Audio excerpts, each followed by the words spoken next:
parties approach the bench? As soon as Madam Clerk calls it, we can do that. Case number 2020-2603, the state of Florida versus Sarah Boone. Parties announce your names for the record, beginning with the state. Dave Keshkar on behalf of the state. William J. from the state. Defense. James Owens for Sarah Boone. Tell me Hendrickson for Sarah Boone. Kevin Beck on behalf of everybody. Ms. Boone, raise your right hand to be sworn. Please do you swear or affirm to the testimony you should give shall be the truth, the whole truth, and nothing but the truth, so help you God. I do. Good morning, ma'am. Could you state your full name and date of birth for the record for me? Sarah Boone, 10-10-7-7. Ms. Boone is seated at counsel's table wearing a black jacket and a white multicolored shirt. Looks like some splotching on it. She is in custody. However, she is not wearing any restraints. So we will be standing when our jury panel enters and exits. The parties may approach.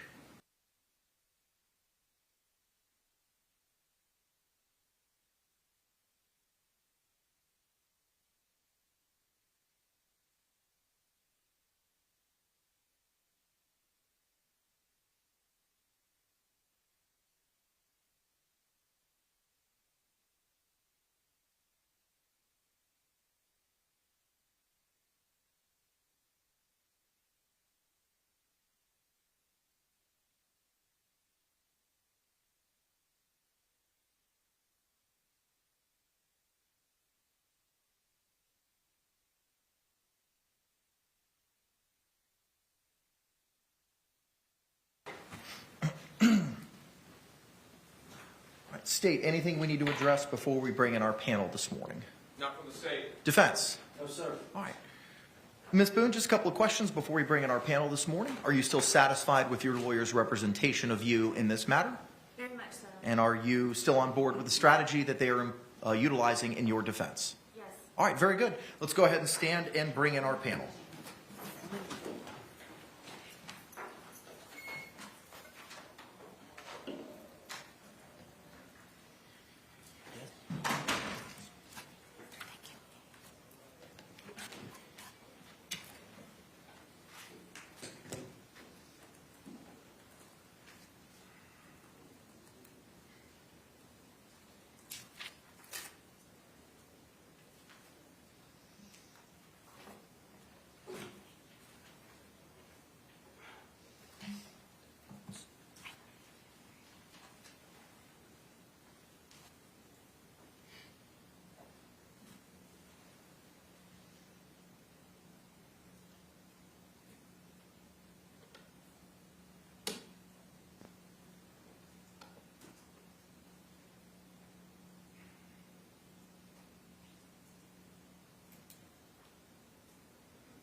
Jury entering.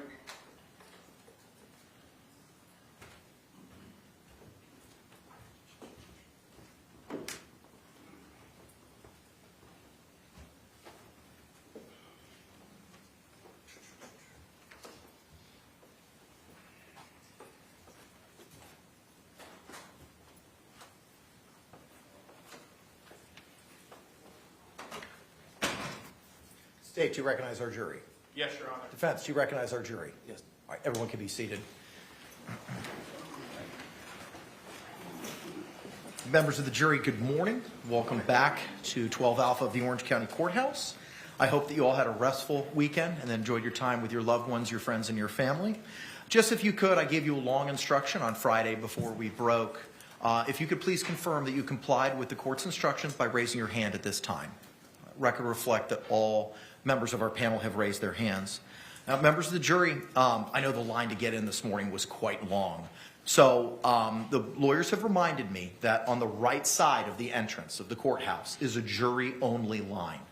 So if you can make your way all the way to the far right side of the entrance, there's a jury-only line. Yes, sir. Juror number 2 in the back. Huh? It was still quite long? Okay, thank you.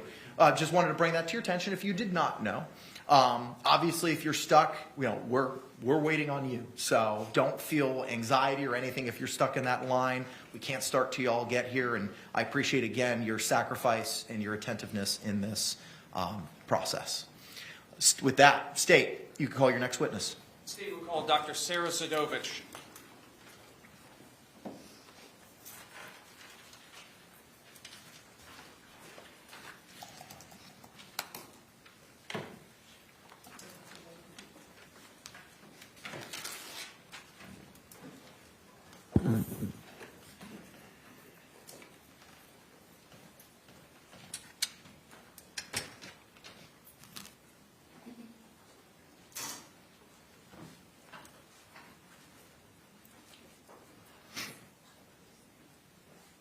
Do you swear or affirm that the testimony you should give shall be the truth, the whole truth, and nothing but the truth, so help you God? Yes, thank you. Good morning, Doctor. Could you please state and spell your name for the record for us? Sarah Zadovich, Sarydzowicz.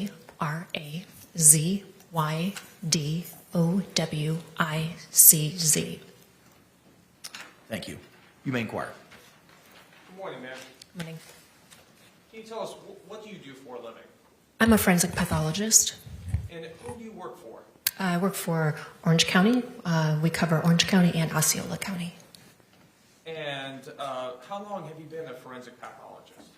I've been at this office for about 12 years and then 1 year in Tampa, so about 13 years. And what type of educational background do you have to be a forensic pathologist? So I have a bachelor's degree in kinesiology from the University of Wisconsin in Madison. I went to medical school in Kansas City, Missouri. After that, I went to Cleveland, Ohio to do a 1 year rotating clinical internship. After that, I went back to the University of Wisconsin. I did my residency in anatomic pathology and clinical pathology. I have 2 fellowships or subspecialty training. One is in cytopathology from Northwestern University in Chicago, and then I did my forensic pathology fellowship in Tampa. Is continuing education something that you must maintain in order to hold your position?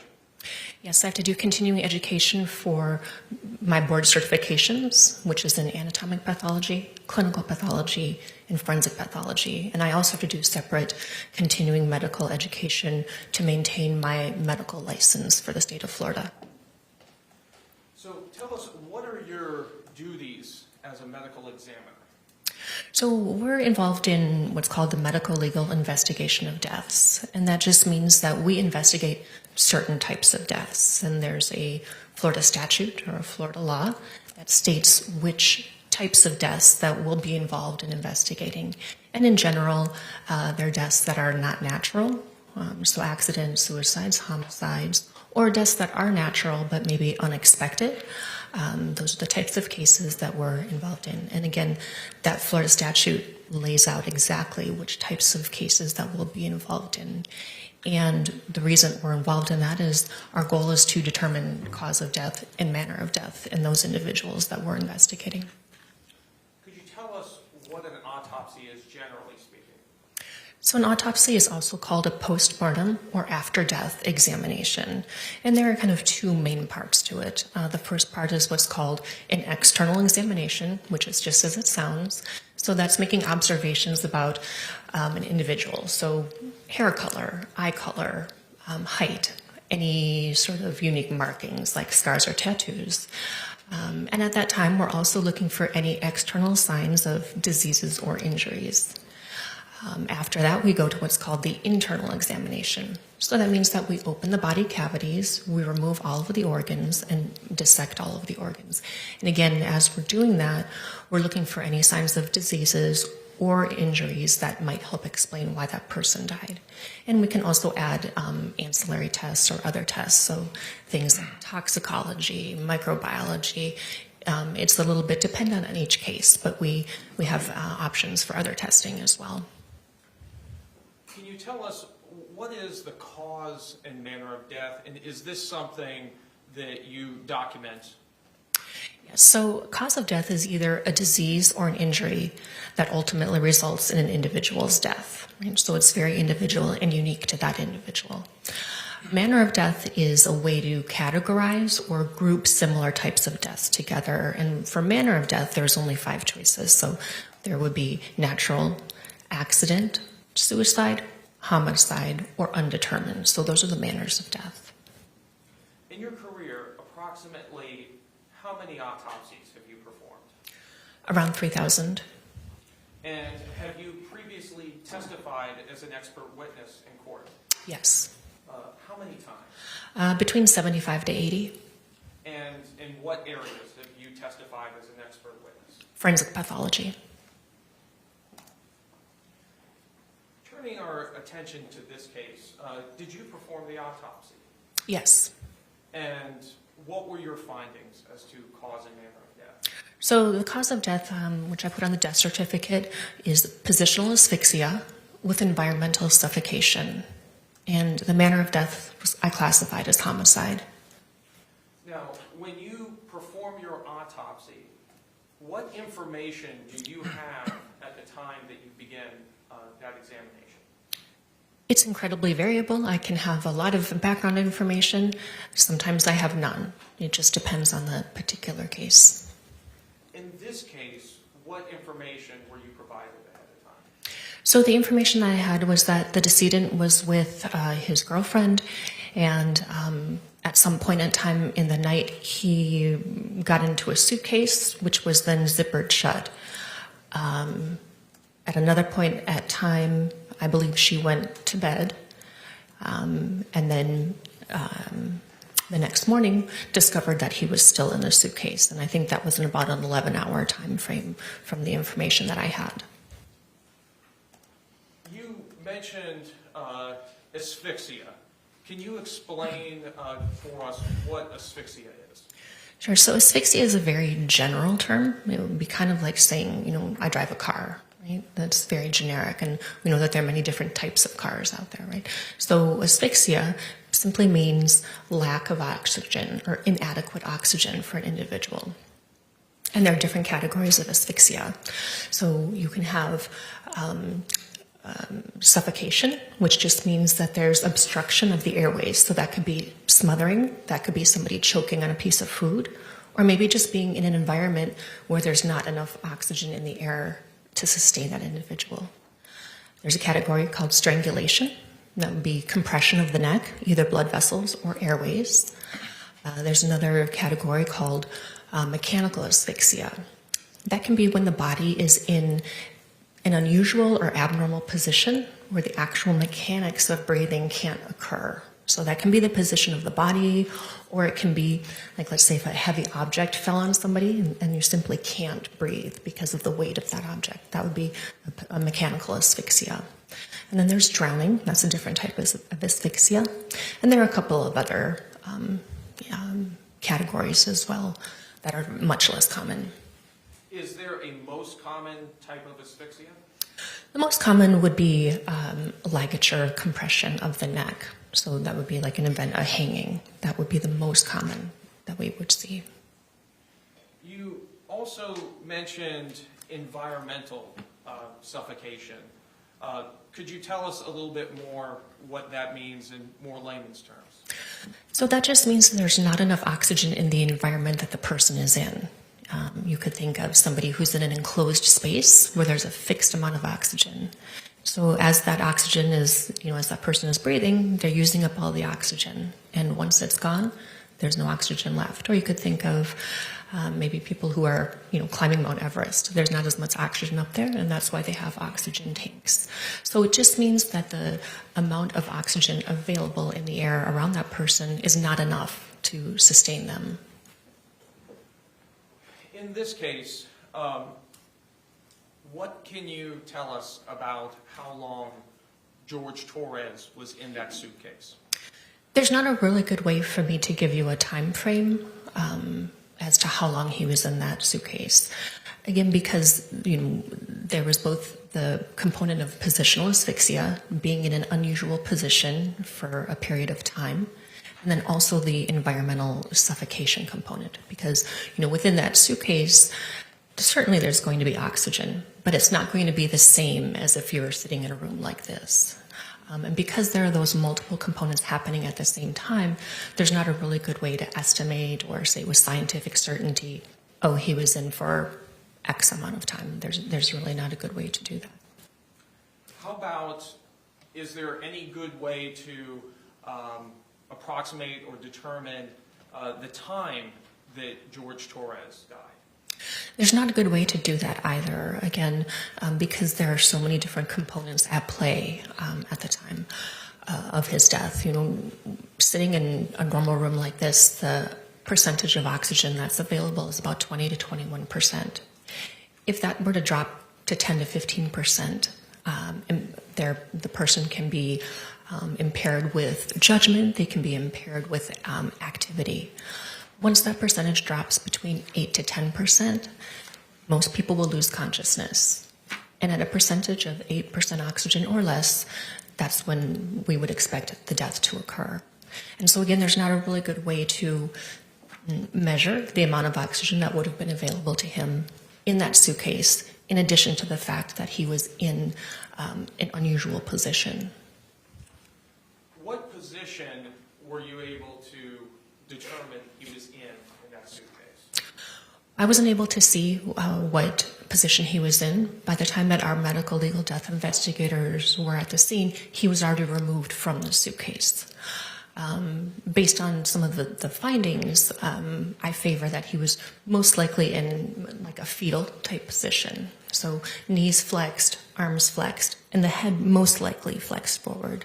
But again, that's from my findings. I didn't see what position he was in.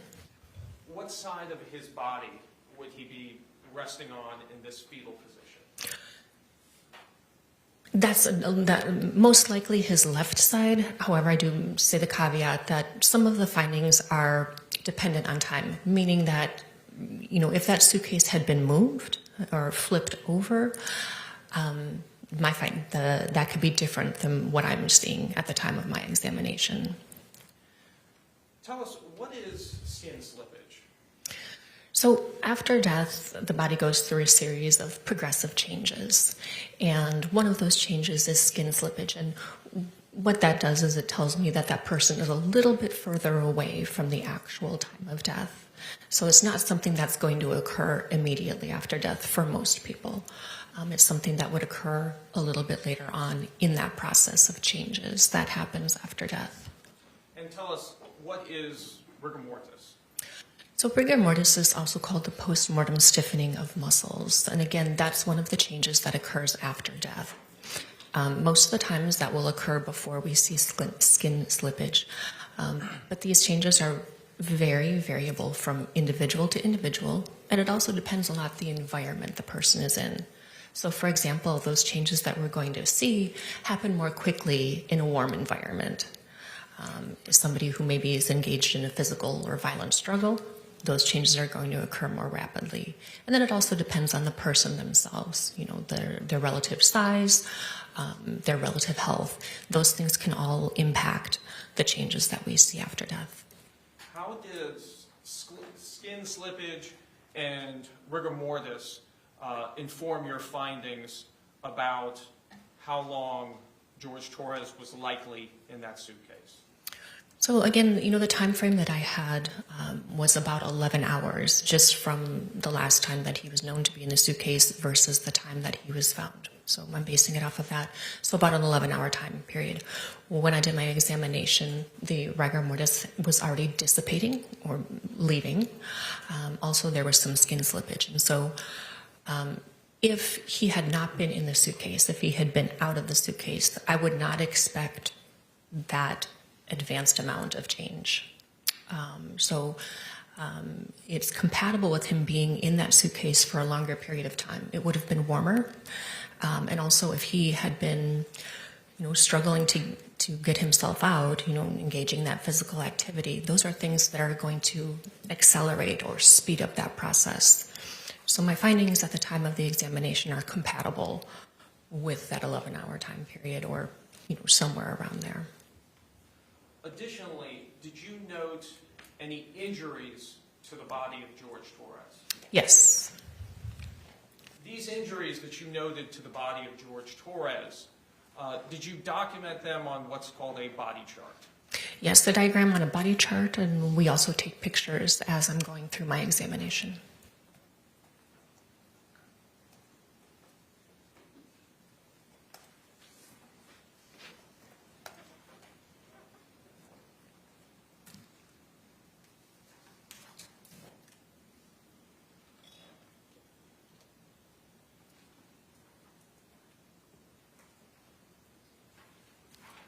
Your Honor, may approach the witness which has been previously marked for identification and shown to defense as states are. You may. Ma'am, I'm showing you what's been marked for identification as states are. You recognize this document? Yes.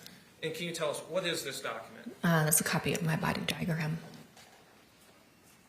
So, Oh, it's a copy of my body diagram.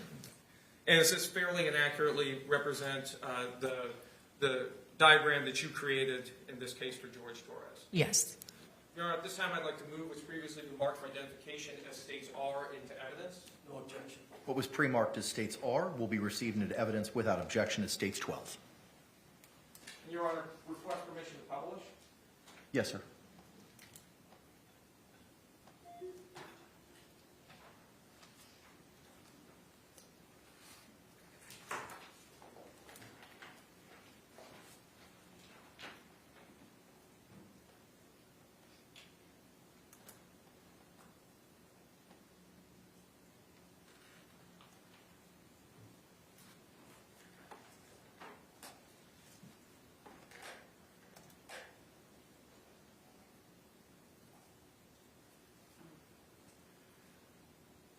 So, ma'am, on this body chart, can you describe for us and point out what was the first blunt impact injury that you identified?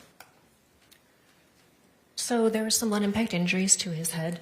I don't think it's on this one, but there were some blunt impact injuries to his head right up here around the eye and on the mouth area. And then, did you notate any injuries to his hand? Yes, so there were some ecchymoses, or you can think of that as like a large kind of bruise on both hands. What other blunt impact injuries did you identify? So there was a series of ecchymoses on the left side of the back, which right about here. And any others? There were some on the forearms as well. And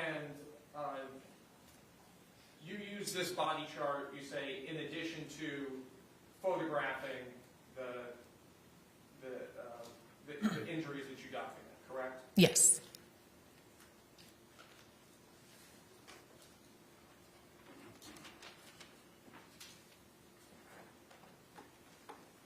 As part of your examination, and I believe it's on the body chart itself, do you document the height and weight of the person as well? Yes. And what was the height of Mr. Torres? So technically for us, it's length. Height is the measurement that's taken while someone is standing. So his length was 62 inches, and his weight was 103 pounds. In regards to these blunt impact injuries, how is it that you come to the conclusion that these injuries were the result of blunt impacts? So these are typical wounding patterns for blunt force trauma. And when I say blunt force trauma, that can mean something striking a part of the body, or on the other hand, it can be the body striking an object. And that causes injury to the skin, and to the soft tissue, and sometimes the deeper tissues, depending on how severe or how strong that blunt force trauma is. Are these injuries consistent with a person being struck with a baseball bat? They could be, yes. Are they consistent with a person being pushed down a flight of stairs? They could be, yes. Can you say whether or not these injuries occurred while George Torres was in the suitcase? No. Why is it that you cannot say that? So all of these injuries seem to have occurred around the same time, meaning that they're relatively acute or new. They're not things that are healing or something that happened last week. So they all occurred around the same time. But you can't really look at a bruise or a contusion and say, oh, that happened 2 hours ago. There's not a good way to do that. Are these injuries consistent with them occurring while he was inside the suitcase? Yes, they could be. As part of your examination, do you also check the toxicology of George Torres? Yes. And is that something that's pretty standard in any autopsy? Yes. And what were the toxicology results for George Torres? So there was a blood alcohol level of 0.139 milligrams per deciliter, and there was also caffeine and nicotine detected as well. That level of alcohol, is that over the legal limit in the state of Florida to drive? Sure. So for driving under the influence, that's a 0.08, so that is higher than that.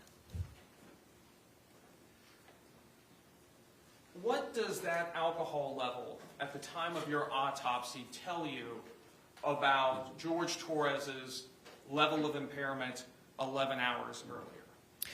So I don't necessarily know that it was 11 hours earlier, but it was at the time of death, at or near the time of his death. That's what the blood alcohol level was. So at that level, everyone reacts a little bit differently to alcohol, and some of it has to do with whether or not somebody is accustomed to drinking alcohol or if they've never had alcohol. So you can develop tolerance. But at that level, there's going to be impairment of judgment. There can be impairment of motor skills. There can be slurring of words, something that's called disinhibition or lack of inhibition. And again, it's really variable from person to person, but those are the common things that you would see at that level. Would that level of alcohol impair the ability to problem solve? It can, yes.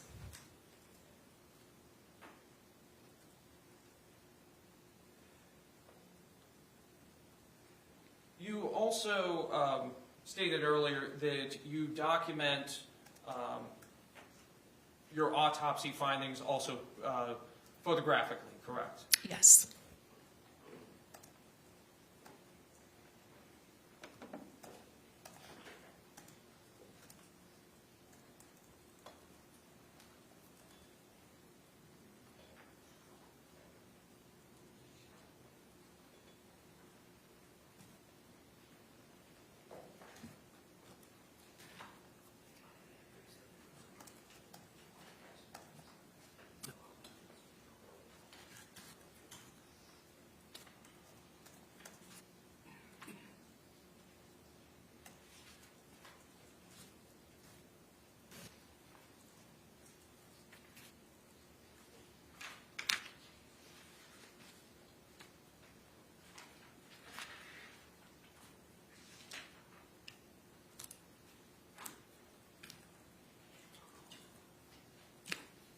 Your Honor, may I approach the witness who's been marked for identification as States Q and been shown to defense? You may.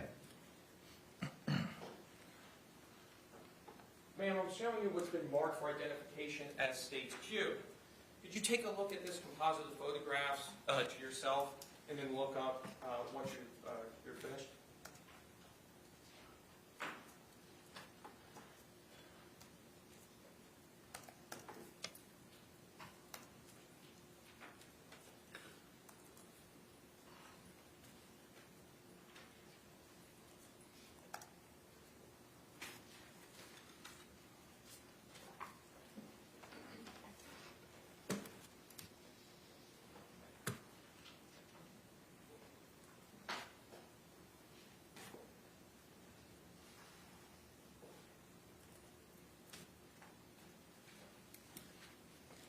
Ma'am, do you recognize these photographs? Yes. Are these photographs a portion of the photographs that you took in your autopsy of George Torres in this case? Yes. Do they fairly and accurately represent how he appeared and how his injuries appeared to you at the time you performed your autopsy? Yes. Your Honor, at this time I'd like to move what's previously been marked for identification as States Q into evidence. No objection. What was pre-marked as States Q will be received into evidence without objection as States 13.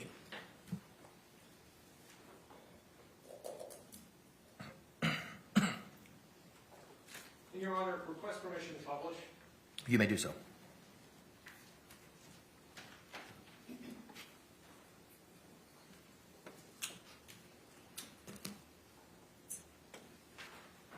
Pam, I'm showing you photo 1 from State's composite.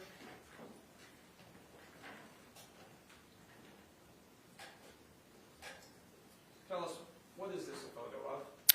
So this is an identification photo that's basically just showing from about the level of the collarbones up. And this is Jorge Torres. Yes.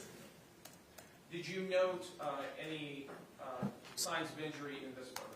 So there's some ecchymoses around the left eye. This picture, it's a little bit hard to see, but I think there's another one coming up. There's also an area of ecchymoses up here on the left side of the forehead with also some swelling associated with that.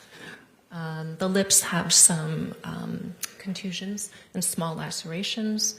And then on the left shoulder here, you can see a little bit of some ecchymoses here. Or again, ecchymoses are kind of like big bruises.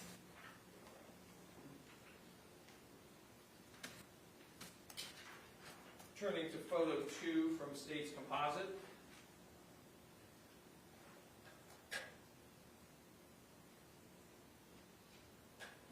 What are we looking at in this photograph?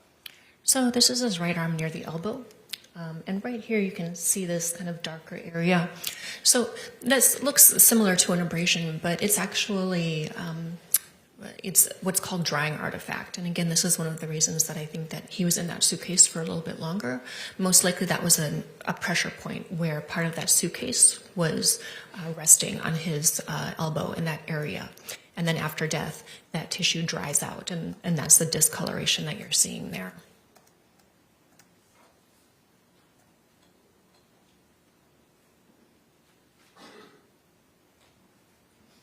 Turning to State's 3 from the composite.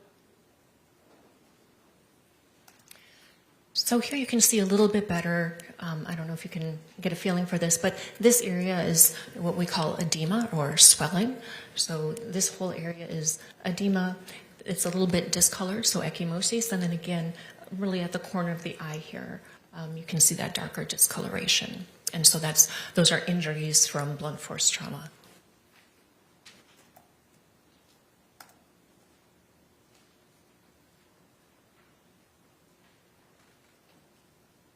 State's 4 from the composite. So this is the left shoulder and arm. So again, you can see this kind of red to purple area. So this is all ecchymosis, and then a couple of linear abrasions or scratches.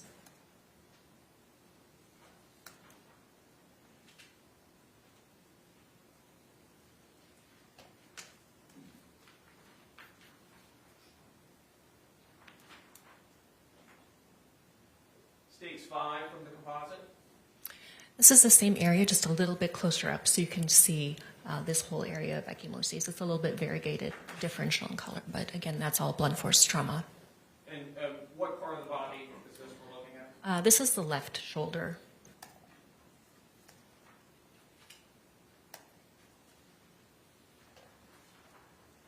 State's 6 from the composite. That's the same area, but in this picture we have a scale or the ruler. And why do we use scales and rulers? That's just to give an idea of how big the area is or how large the injury is.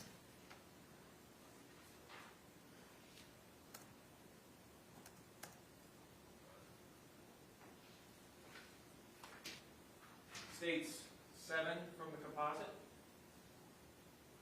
So this is the left forearm and hand, and you can see the area right here that's a little bit red to purple, and then also right here on the left hand, right here and here. Those are all areas of ecchymosis, again, blunt force trauma.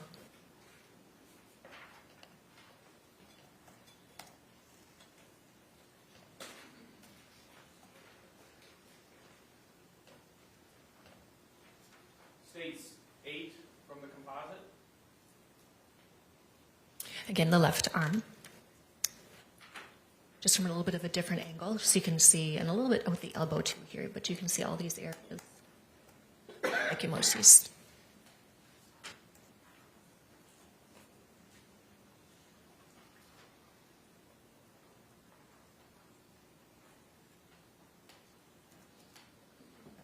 State's 9 from the composite.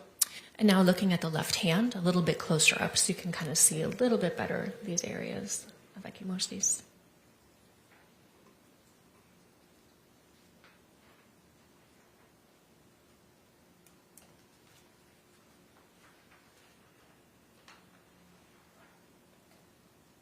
States 10 from the composite.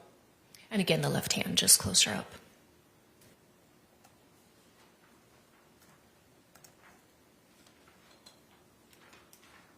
States 11 from the composite. So now we're looking at the back, and you can see that there are these linear abrasions in the mid-back. Are those scratch marks for? They could be scratch marks. They could also be blunt impact, more of just a straight-on blunt impact, especially being in that suitcase if there are objects in there. What is the discoloration that we see around his shoulders and then some other spots on his back as well? Sure. So you're talking about this area? Yes. So that's called livor mortis or lividity, and that's one of the changes that we see again after death. And basically what that is it's postmortem, after death, settling of blood in the blood vessels. And so it's dependent on gravity, and it's dependent on the person's position. So what I mean by that is we're seeing it on his back because after the time of death, at some point in time, he was more positioned on his back. And the areas that are lighter, that's because for a couple of reasons. It could be the position of the body, meaning that it's not in the gravity-dependent position, or there could be something pressing on it. So either one of those.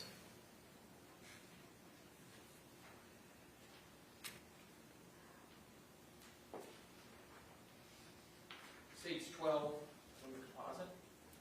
So those are those linear abrasions, just shown a little bit closer up.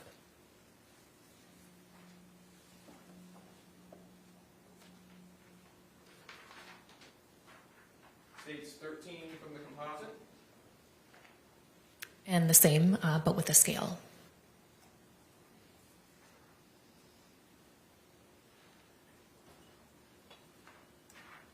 States 14 from the composite.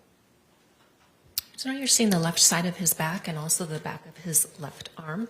And you can see these areas here of ecchymosis, and these are a lot darker than some of the others that we've seen. One of the things that I did is I looked underneath the skin in these areas because they're so much darker and so much more dense. So I wanted to see if there was injury of the deeper tissues. So these areas are associated with hemorrhage or bleeding into the skeletal muscle, so the deeper tissues. And so that's just indicating more force applied to that area. And when you did your internal exam, did you examine this area, and did that inform your findings? Yes.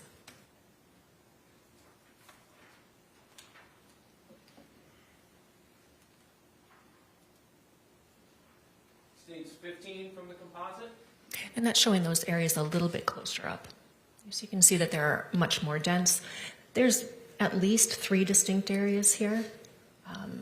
There could be more than 3 impacts, but there's at least 3 separate ones that can be seen.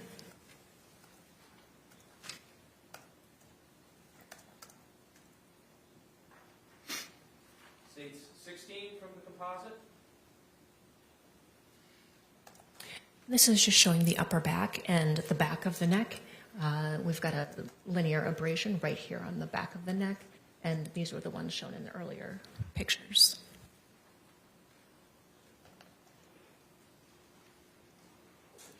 And states 17 from the composite.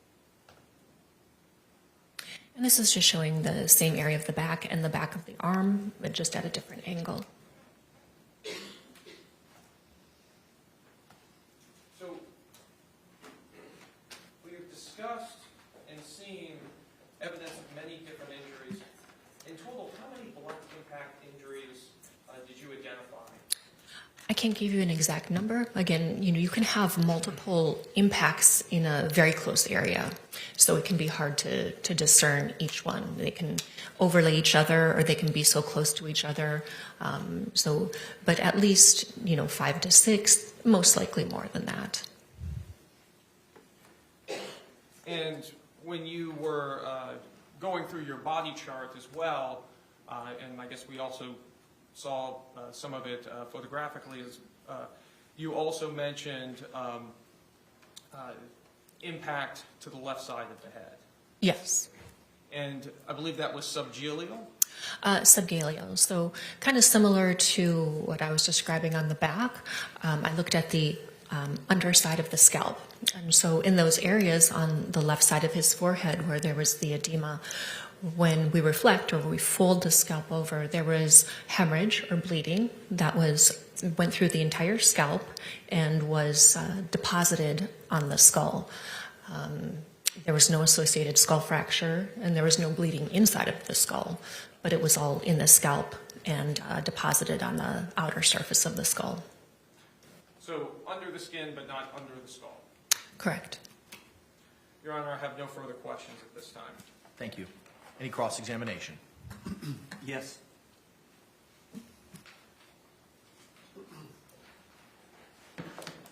Doctor, good morning. Good morning.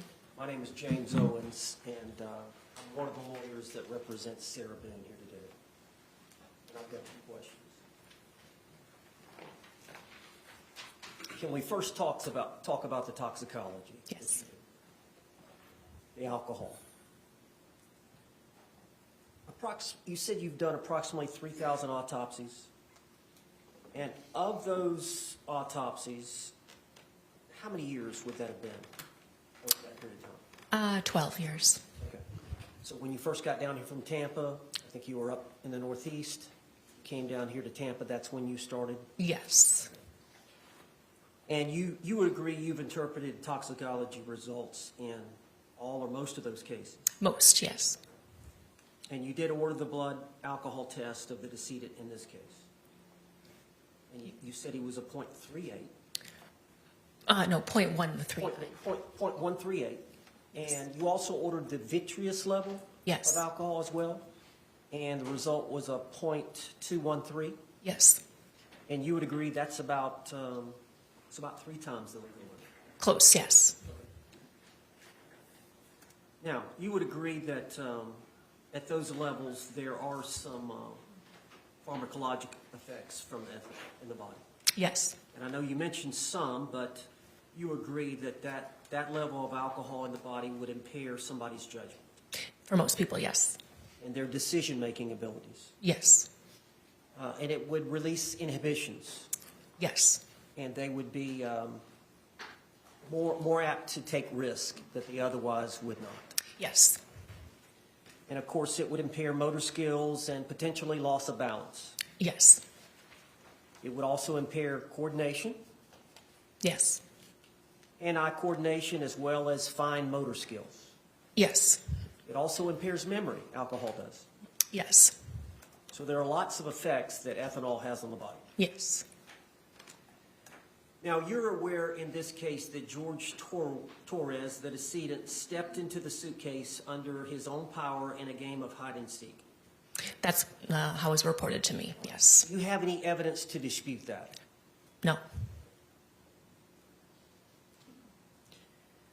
Can you tell us when Mr. Torres drank the last drink he had prior to getting in the suitcase? That I can't tell you because, if somebody had been drinking either periodically throughout a time period or continually throughout a time period, that's difficult to say. So he could have stopped drinking an hour before he got into the suitcase, or 5 minutes before he got into the suitcase, or 4 hours before he got into the suitcase. Yes. We just don't know. At this Correct. point. Do you have any idea at the time of the autopsy whether or not he was in the elimination phase? So Metabolism. he was in the metabolic phase, yes. The elimination phase is what I refer to it as, but Yes. okay. All right, now I want to talk about time of death determination. it's fair to say that you did not go to the scene that day that Mr. Torres was found. No, a medical legal death investigator from our office went to the scene. So there was an investigator with your agency named Ashley Hammermeister Yes. that went to the scene, Yes. and she would have prepared a report. Yes. And you would have reviewed that report. Yes.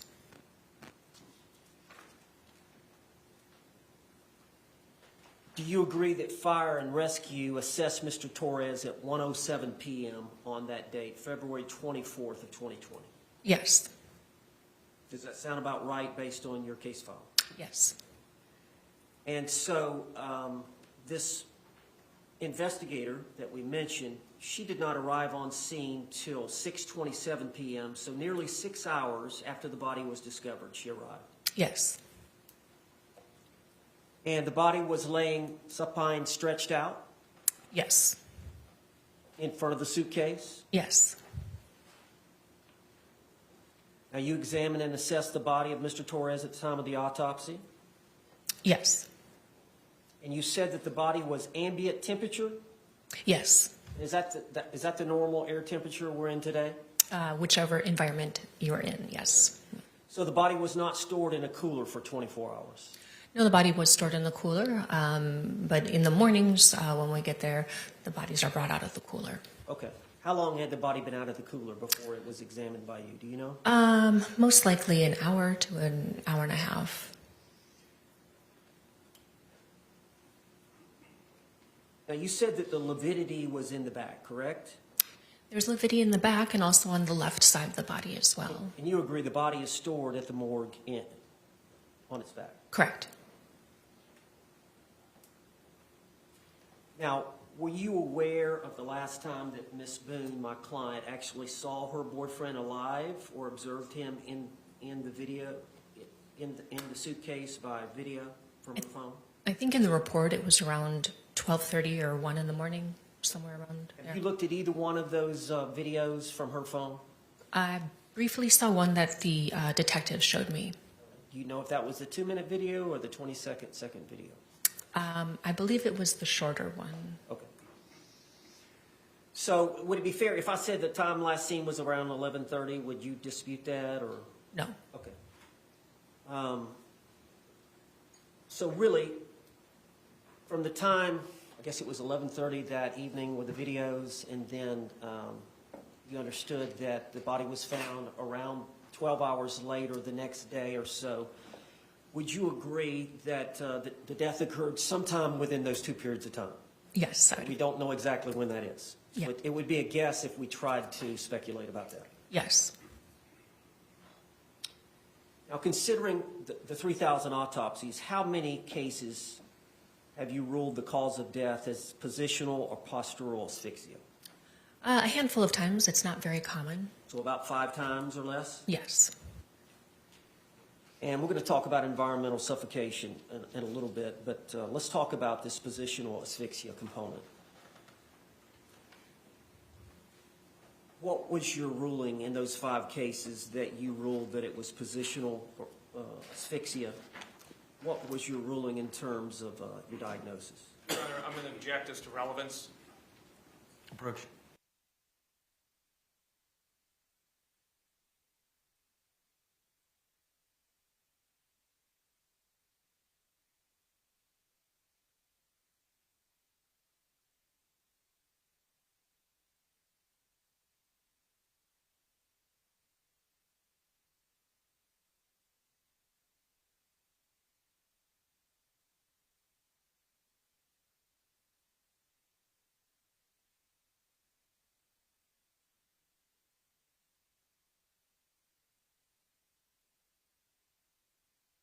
The objection is sustained. Doctor, you're familiar with Dr. DeMaio, Vincent DeMaio's textbook of forensic pathology. Yes. Would you agree that that's authoritative? I'm sorry? Would you agree that's authoritative, a well-accepted book? Yes.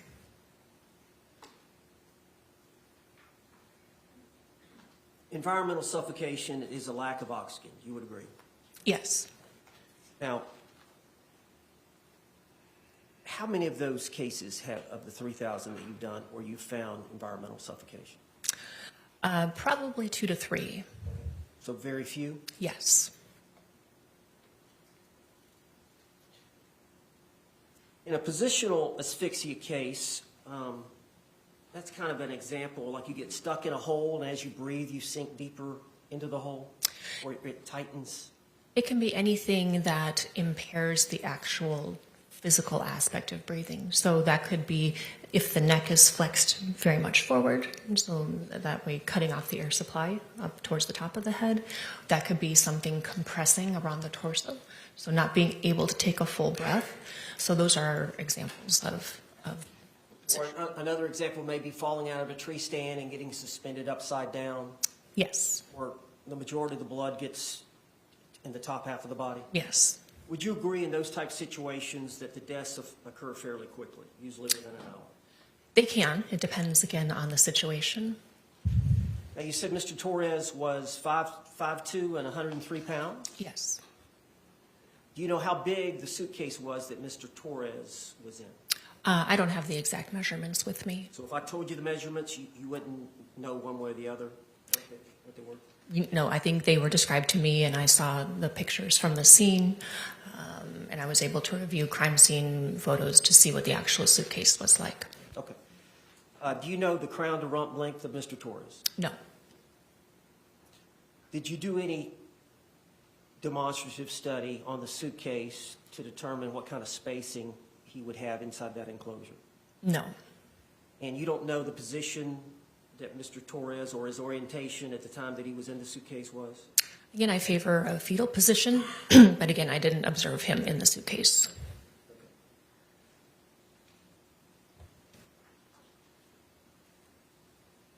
But you don't know exactly what the positional component was that caused, or what led you to believe caused his death? Correct. I mean, based on his stature and what the suitcase was, he would have had to have flexed at the hips and knees to be able to fit into the suitcase. So based on what you've said, you would agree you didn't know how much Mr. Torres would have been able to move and stretch his various extremities inside the suitcase, do you? No. So you would agree that his repositioning inside the suitcase would have been easier if he didn't have so much alcohol in his bloodstream? I don't know that I would agree with that. Excuse me? I don't know that I would agree with that. Well, you said his fine motor skills would be impaired by the alcohol. Oh, okay. I'm sorry. I thought you meant his ability to just move. To reposition himself inside this, that would be limited to some degree by the alcohol he consumed. It could be. I mean, that's not really a fine motor skill. But Okay. Or the use of his hands to unzip the suitcase would Sure. be affected by the alcohol that he had consumed. Sure, that could be. Okay.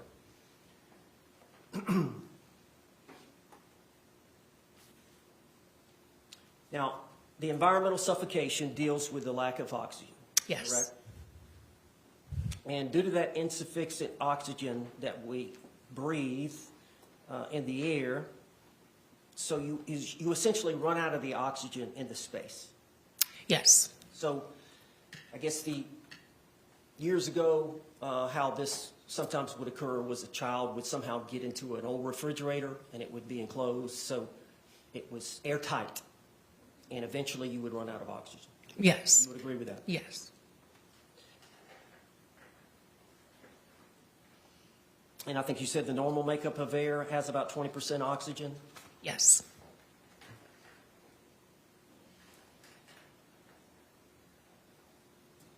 So we had either a decrease in the oxygen levels or a low concentration of oxygen. In the Yes. Yes. And also, keep in mind that while he's in there, every time he's exhaling, he's pushing out carbon dioxide. Okay, so again, whatever oxygen is there is most likely diminished because it is an enclosed space. It doesn't have to be no oxygen, but it's decreased from what we would have in a normal room. But every time that he's exhaling, there's more carbon dioxide that's in that space as well. So that displaces any oxygen that might be there too. So what volume of air do we inhale and exhale in a normal breath at rest? Well, it depends. I mean, you can take a deep breath, you can take a shallow breath. It depends. And then there's also the rate at which people breathe, so that's variable. So if it was average, would you say 500 milliliters on average? Depends on the person. Well, would you agree that at rest, you take a normal number of breaths per minute of 12 to 14? That would be considered the normal range, yes. So 6 to 7 liters per minute Yes. at rest? Do you know the volume of room air contained in that suitcase? No, Do you know how porous the fabric of that suitcase was? no, Did you run any tests on the suitcase? no, Were you aware that the suitcase, the lock on it or the zipper on it was broken? The pull handles were broken? yes, I did know that.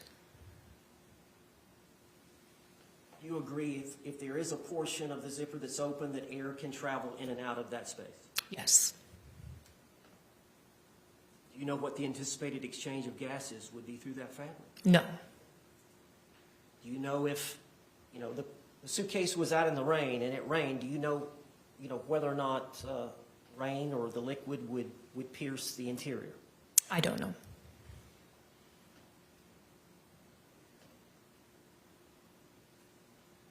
So from what I gather, no studies were done on the suitcase. Not that I'm aware of. Okay. So we don't know that zipper being busted, what exchange of air could go in and out. Correct.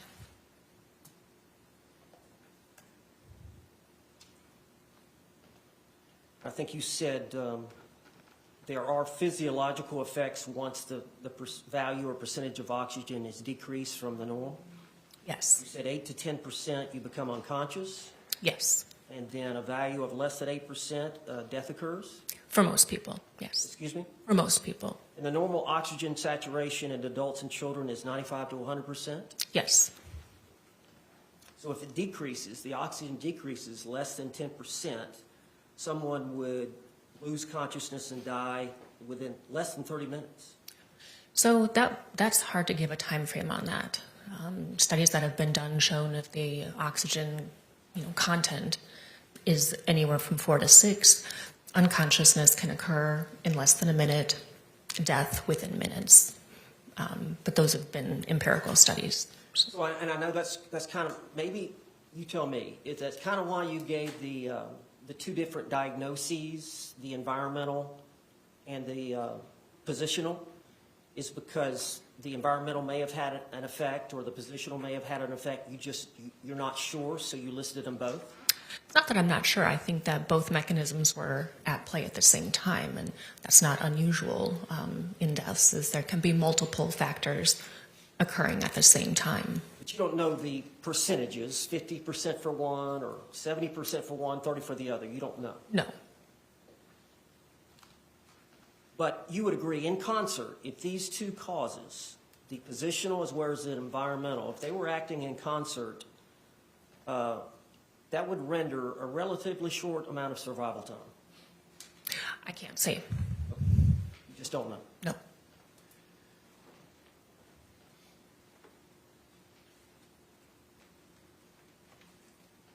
Now, we talked about these blunt force injuries, correct? Yes, Okay. Would it be fair to the jury to say that there were no broken bones?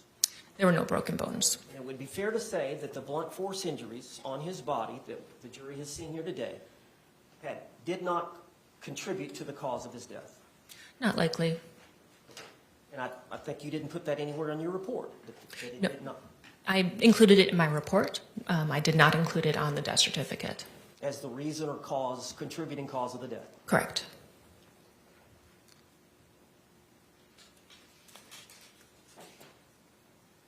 Judge, can I put up a couple of those exhibits?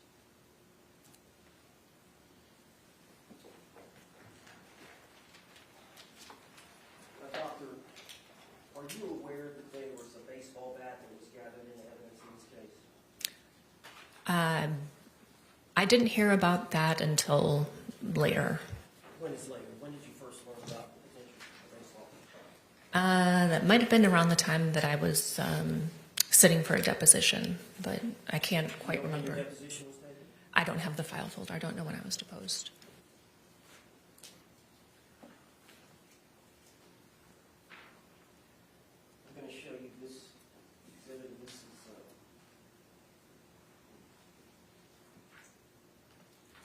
14.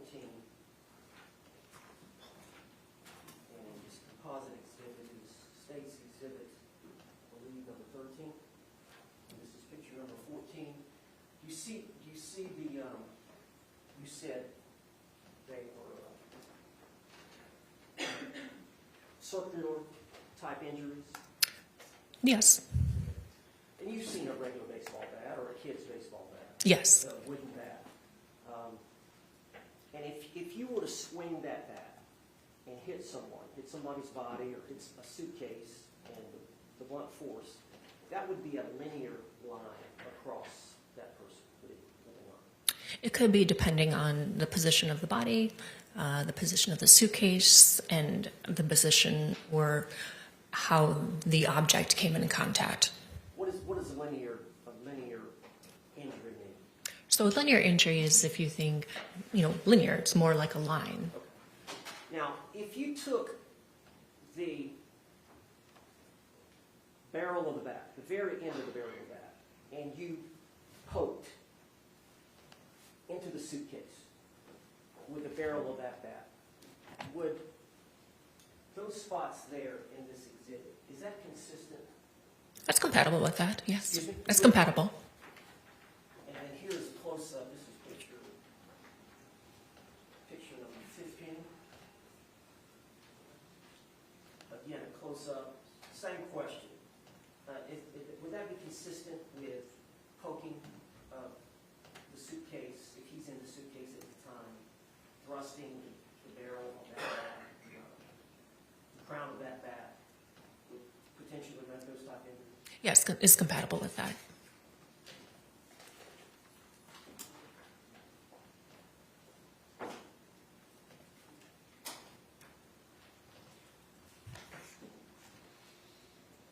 Now, I want to draw your attention to the cardiovascular system. Do you have your report? I do. Okay.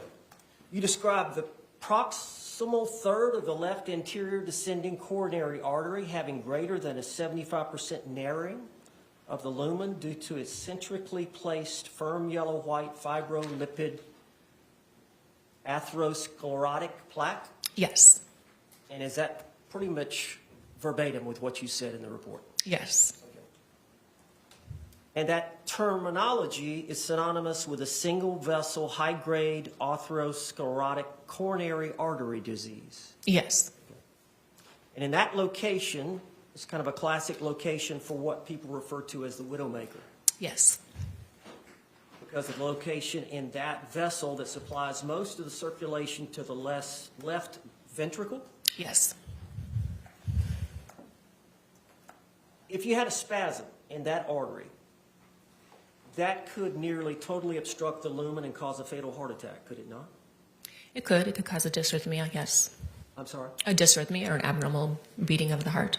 But that could kill him. It could. The lumen is the inside space of the tubular structure? Yes. Of that, and so that was blocked, over 75%. It was. But there was no evidence of myocardial scarring. So when the vessels become blocked, you prevent blood from getting to the muscle of the heart. So there was no evidence that there was any scarring. There was no evidence that there was anything that happened acutely. When that happens, we can see changes in the actual muscle of the heart. So there were no changes suggestive of that. Well, let me ask you something. If he were to get out of the suitcase on his own and he would have passed out or fell asleep on the couch, if she would have woken up the next day about that time and came down, and he was dead on the couch, and you did this autopsy, would it be fair to say that in your ruling on cause of death, that single vessel coronary artery atherosclerosis would be your probable cause of death? It could be, but any sort of injury overrides natural disease if the injury is significant. Right? So you don't have to be a perfectly healthy person to have trauma and die. So it's very common that we see people that have injuries for whatever reason, but also have a lot of natural disease. But we look at it as the injuries override the natural disease because especially atherosclerotic disease, that's considered long-term. Right? So that's been going on for years and years. People walk around with that all the time. So what's different is that we have trauma, and so that overrides natural disease. And sometimes natural disease can contribute, but again, it depends on the individual. It depends on the circumstances. So absent the positional asphyxia or the environmental asphyxia, and he was dead, and you did the autopsy, it would be fair to say that you would determine this was a natural death from an isolated coronary heart disease, would you not? It would depend on the circumstances. And I can't speculate on this case because I know what I know about If it. you had nothing else, the widowmaker would have caused his death, or you would have to have assumed, having nothing else, that would have caused his death. I most likely would have given him cardiovascular disease. Now, this ethanol metabolism that we talked about earlier, and there's a question about you believing he was in the elimination phase, correct? Yes. Okay. Is it fair to say that Jorge Torres, the decedent, was in the elimination phase since the blood ethanol was below the vitreous value? Yes.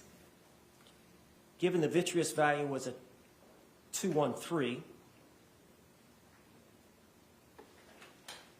is it justified in saying the decedent's blood ethanol level was at least a 0.213 prior to starting the elimination phase?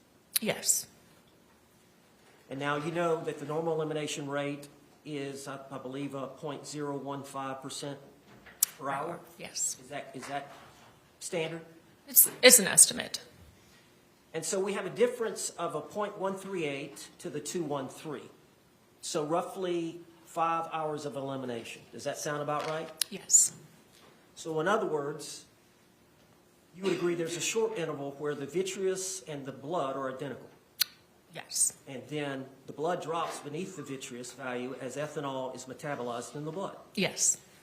So is it fair to say, given the significant difference in the blood and the vitreous ethanol values, that the true vitreous and blood ethanol level had to be much higher than what is reported in your report at the time that he passed? At the time that he passed? Yeah. No, this is reflective of the time that he passed. Say again? This is reflective, the 0.139, that's reflective of the time that he passed. There's not, metabolism after death Okay. of the alcohol. All right. Well, let me. What I'm saying is, he could have been prior to that time of passing. He could have his blood alcohol level would have been much higher. It was at least at the same level as the At least the vitreous. two. Yes. At least the 213. Yes. It could have been much higher. It could have been, yes.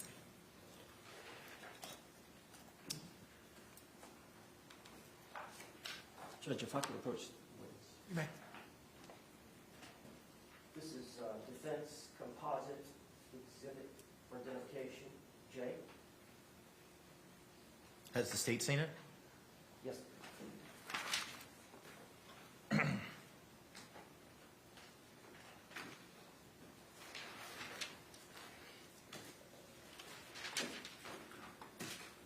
We stipulate J into evidence. Was pre-marked as defense J, will be received into evidence without objection as defense 1.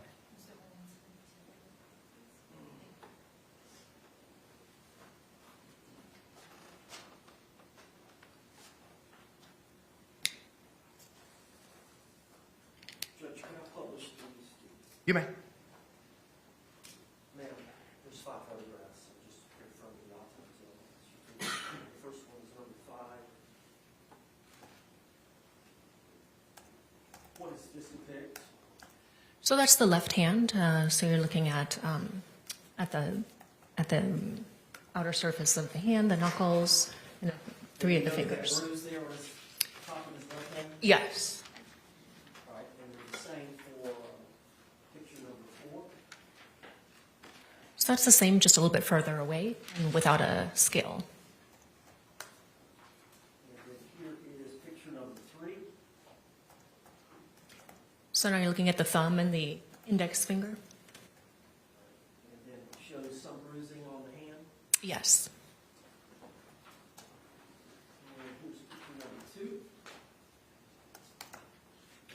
So what you're seeing here is, from the scene, our investigators put brown bags over the decedent's hands, and that's, we collect evidence at the time of the autopsy. So at the scene, brown bags are put on the hands to preserve any evidence.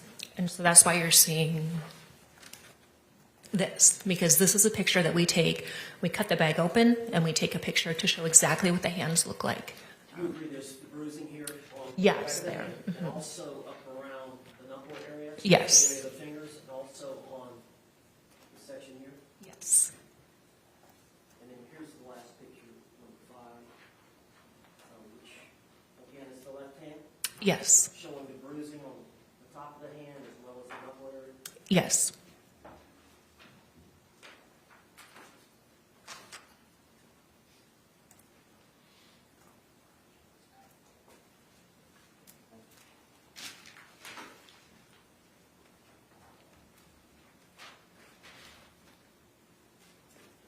Thank you, Doctor.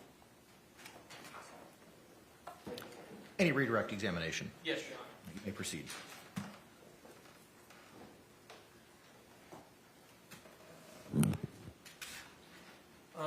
You were asked several questions on cross-examination about the alcohol level in this case. And I believe there was a term, metabolic phase or elimination phase. Could you just explain for us what that is? Sure. So in the toxicology testing, there's 2 different levels that I ordered for levels of alcohol. One is they look in the blood to see the level of alcohol. The other is in what's called vitreous fluid or eye fluid. And we look at both areas because that can give us an idea of whether somebody is metabolizing through the alcohol or whether it's still rising. It just gives us an idea sometimes of how close to death they were when the ingestion of alcohol happened. But basically, the level in the eye fluid trails behind what we see in the blood. There will be a small point in time, as we discussed earlier, that they will be almost the same. But you can just think of it as the blood alcohol goes up, and then a brief period of time later, the alcohol in the eye fluid will start to show. So again, it's just to give us an idea of whether somebody is metabolizing or whether they're still, the level is still rising, or if they're still, intaking alcohol. So the result in this case was indicative that Jorge Torres's level was coming down. Yes. And I think some of the math was a little bit difficult to follow on the fly. But with that rate of dissipation, would it be fair to say that he would have been in that suitcase for approximately 5 hours, because he couldn't be drinking whilst in the suitcase, that we're seeing this rate decrease between these 2 levels? Well, you have to be careful how you interpret it, because the numbers that I have from toxicology testing, that's from one point in time, right? We're collecting those specimens at the time of the autopsy, so that's only one point in time. It's possible, but I can't say for certain. All I can tell you is that at some point in time, his blood alcohol was at least the higher level that we saw in the vitreous fluid. So if, the calculation of the 5 hours, that's an estimate, because again, everyone's a little bit different. But I think it's reasonable to say 5 hours. Yes, that's within reason to say that. And obviously a pretty obvious point, but we don't continue to metabolize alcohol after death? Correct. You were asked about studies or tests being performed on the suitcase in this case. Correct. Would the presence of objects in that suitcase also affect the length of time a person may have survived in that suitcase? I guess if there were a lot of other objects in there that maybe could, occlude the mouth or nose, or maybe if that means if there's more stuff in the suitcase, there's less room for the person. So I guess. Another variable that would also be present would be the opening of that zipper, would it not? Yes. So if the zipper was further open, potentially more oxygen could be coming into that area. Would that be fair to say? Yeah, there could be more oxygen coming in, but that's always the question is, would it be enough? Right? Because you can still have oxygen there, but it may not be enough. Again, for kind of the factors that I talked about before. And there would be no way to know exactly how far that zipper was potentially forced open. Correct.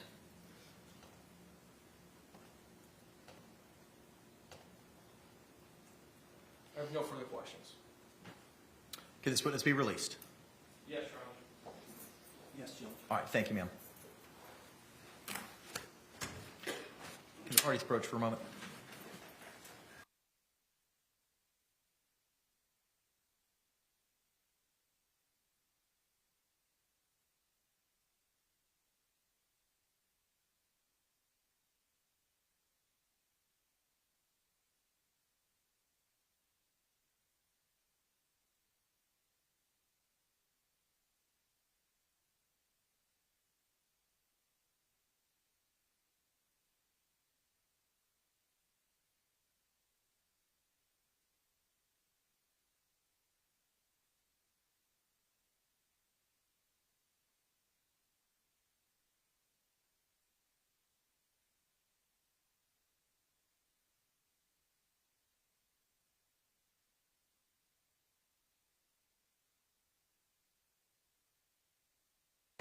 Members of the jury, it's 11:01. We did get a bit of a later start this morning due to those security issues.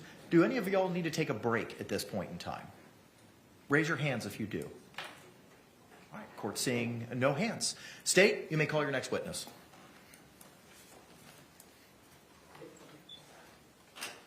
Your Honor, may we approach one more moment? Yes.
Members of the jury, I have a matter I've got to take up with counsel outside of your presence. I promise it won't take too long. We'll bring you back in as quickly as possible. Again, same instruction I've given you previously. Please don't conduct any independent or investigation or research regarding the persons, places, things, or charge involved, and do not have any conversations among yourselves or anyone else about those things. We'll bring you back in as promptly as possible. Thank you.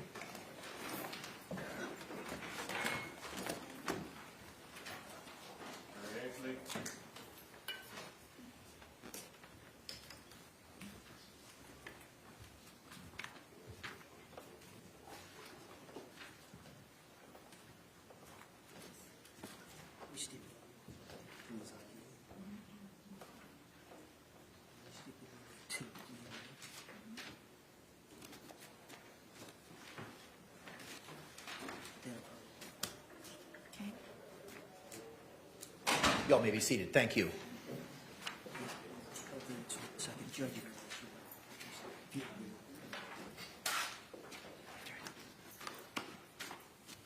Judge, James Owens here, and I'm here with Sarah Boone. The first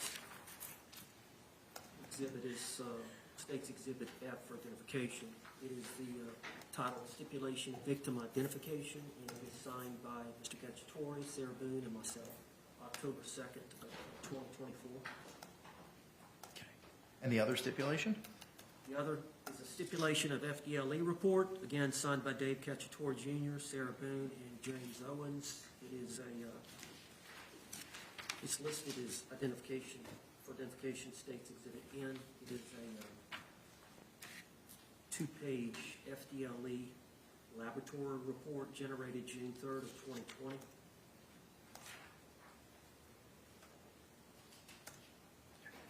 Can you approach with both of those documents, please?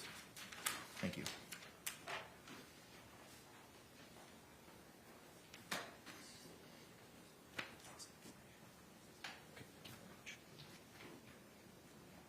State, anything else to add over and above what Mr. Owens identified? No, Your Honor. All right.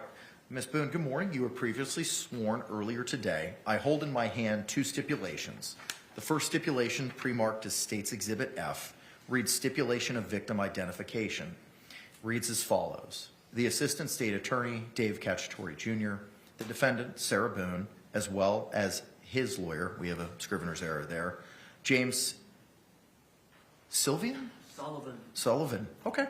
Sullivan Owens stipulate that the identity of the deceased in this case is Jorge Torres. Signed the 2nd day of October, 2024. Ma'am, have you had the opportunity to go over this stipulation with your attorney? Yes. Do you understand what this stipulation means? Yes. Are you freely and willingly entering into this stipulation? I am. Did anyone force you, threaten you, or coerce you to enter into this stipulation? No. All right, the court accepts this stipulation. How do we want to handle the little issue with regard to his lawyer as opposed to her lawyer?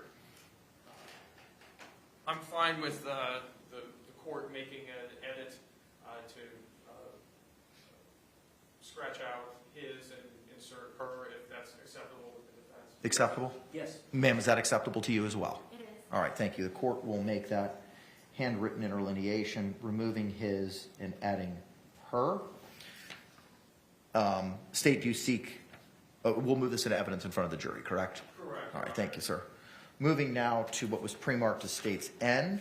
Ma'am, this is a stipulation of FDLE report.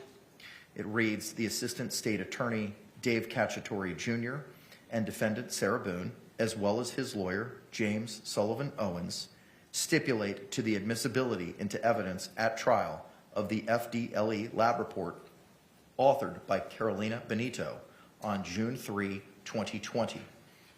It bears Mr. Cacciatore's signature, your signature, and the signature of your attorney, Mr. Owens. Have you had the opportunity to review this stipulation with your attorney? Yes. Have you had the opportunity to review the two-page FDLE report that will be attached to it? Yes. Do you understand what this stipulation means? Yes. Are you entering into this stipulation freely and voluntarily? Yes. Did anyone force you, threaten you, or coerce you to enter into this stipulation? No. All right, the court accepts this stipulation. Any issue with striking through his and adding her state? No, Your Honor. No, sir. All right, the court will make that interlineation as well.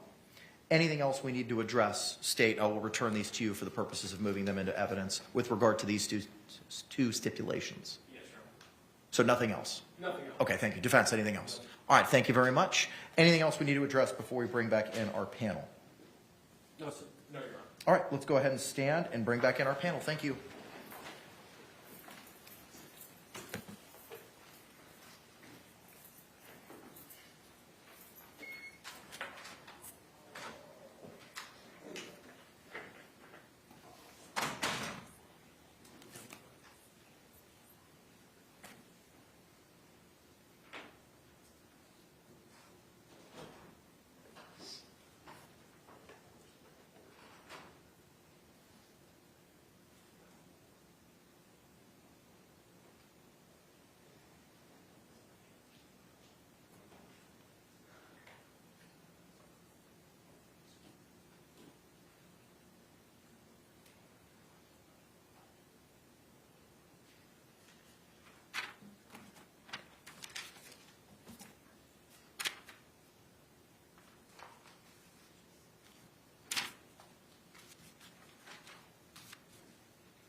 State, do you recognize our jury? Yes, Your Honor. Defense, do you recognize our jury?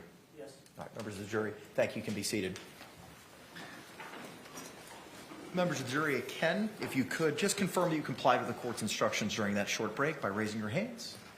Record reflect that all juror members have raised their hands. State, you may proceed with your evidence and testimony presentation. Yes, Your Honor. At this time, we'd like to move what's been pre-marked for identification as states F and states N into evidence. Any objections? No objection. All right, what was pre-marked as states F will be received without objection as state 14. What's been pre-marked as states N will be received into evidence without objection as state 15.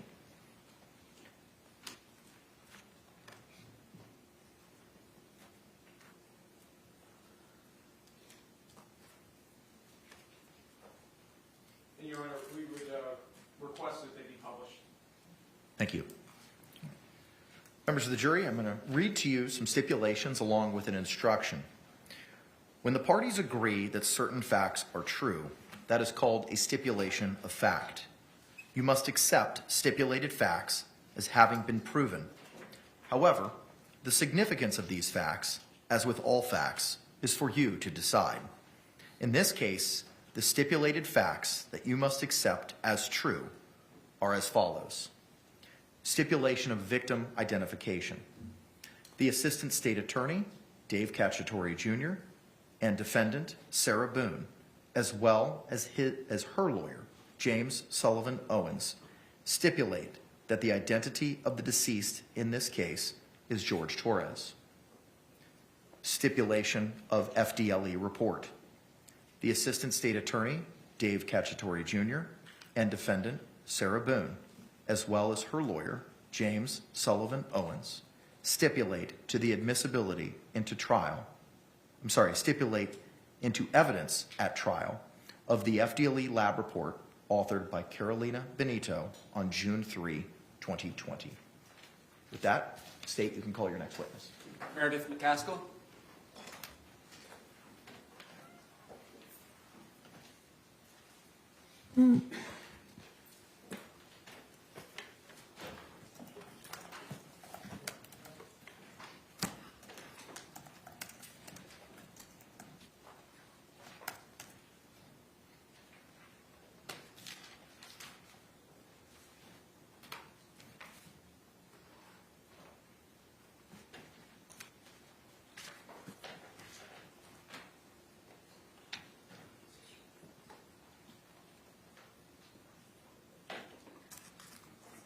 Raise your right hand, please. And please do swear or affirm that the testimony you give shall be the truth, the whole truth, and nothing but the truth, so help you God. I do. Ma'am, good morning. Could you please take a seat and state and spell your name for the record for us? My name is Meredith McCaskill, and it's spelled MEREDITH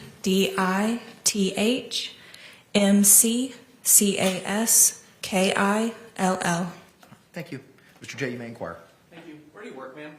I am employed at the Florida Department of Law Enforcement, the Orlando Regional Operations Center. And is that also called FDLE? Yes, it is. And what do you do for FDLE? I am a senior crime laboratory analyst in the biology DNA section. And what is your educational background? And we'll get into training and experience as well, but what's your educational background that allows you to do that job? I have a Bachelor of Science in Biological Sciences from Clemson University and a Master of Science in Biomedical Forensic Science from the Boston University School of Medicine. And when did you first start working for FDLE? I started at FDLE in April of 2011. Did you have any prior work experience as a forensic examiner of blood or biological or DNA evidence? No, I did not. So for the last 13 years, your experience has been with the FDLE? Yes, that's correct. And do you have any sort of in-house training and then continuing education that goes on as an employee at FDLE? Yes. So when you become a crime laboratory analyst, you have to successfully complete a training program. This training program takes about 1.5 to 2 years. It covers all of our policies and procedures and manuals, reading textbooks and scientific articles, and performing a lot of in-house testing and training under the supervision of a qualified analyst. There's also written and oral examinations, and you have to successfully complete every part of that in order to work cases as a crime laboratory analyst. And then every year we have continuing education. So that's education that we need to do in order to stay current with new trends and technologies in the field. Does the lab itself enjoy any accreditations, and what process, if so, does it go through to get them? Yes, FDLE is accredited by an organization called ANAB. It's the American National Standards Institute National Accreditation Board. So we've been accredited for, I believe, over 30 years. It's a process where every 4 years they send people to come and inspect our lab, make sure that we're doing everything that we're supposed to be doing according to our policies and procedures, and then we're also following national standards that have been set down. That's every 4 years. It's very in-depth, and then we have additional kind of like spot checks every year just to make sure that we are maintaining everything that we are supposed to be doing. Have you ever given testimony in court about your opinion about serology analysis or DNA analysis? Yes, I have. Approximately how many times? Approximately 35 to 40 times. Have you ever not been allowed to give opinion testimony in those areas? No, I have not.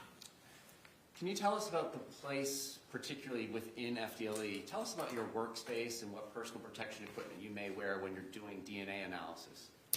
Yes, so in my workspace, I have what I call a clean side, which is where I keep all of my paperwork. And then I have my other side, which is used for actual screening of evidence items.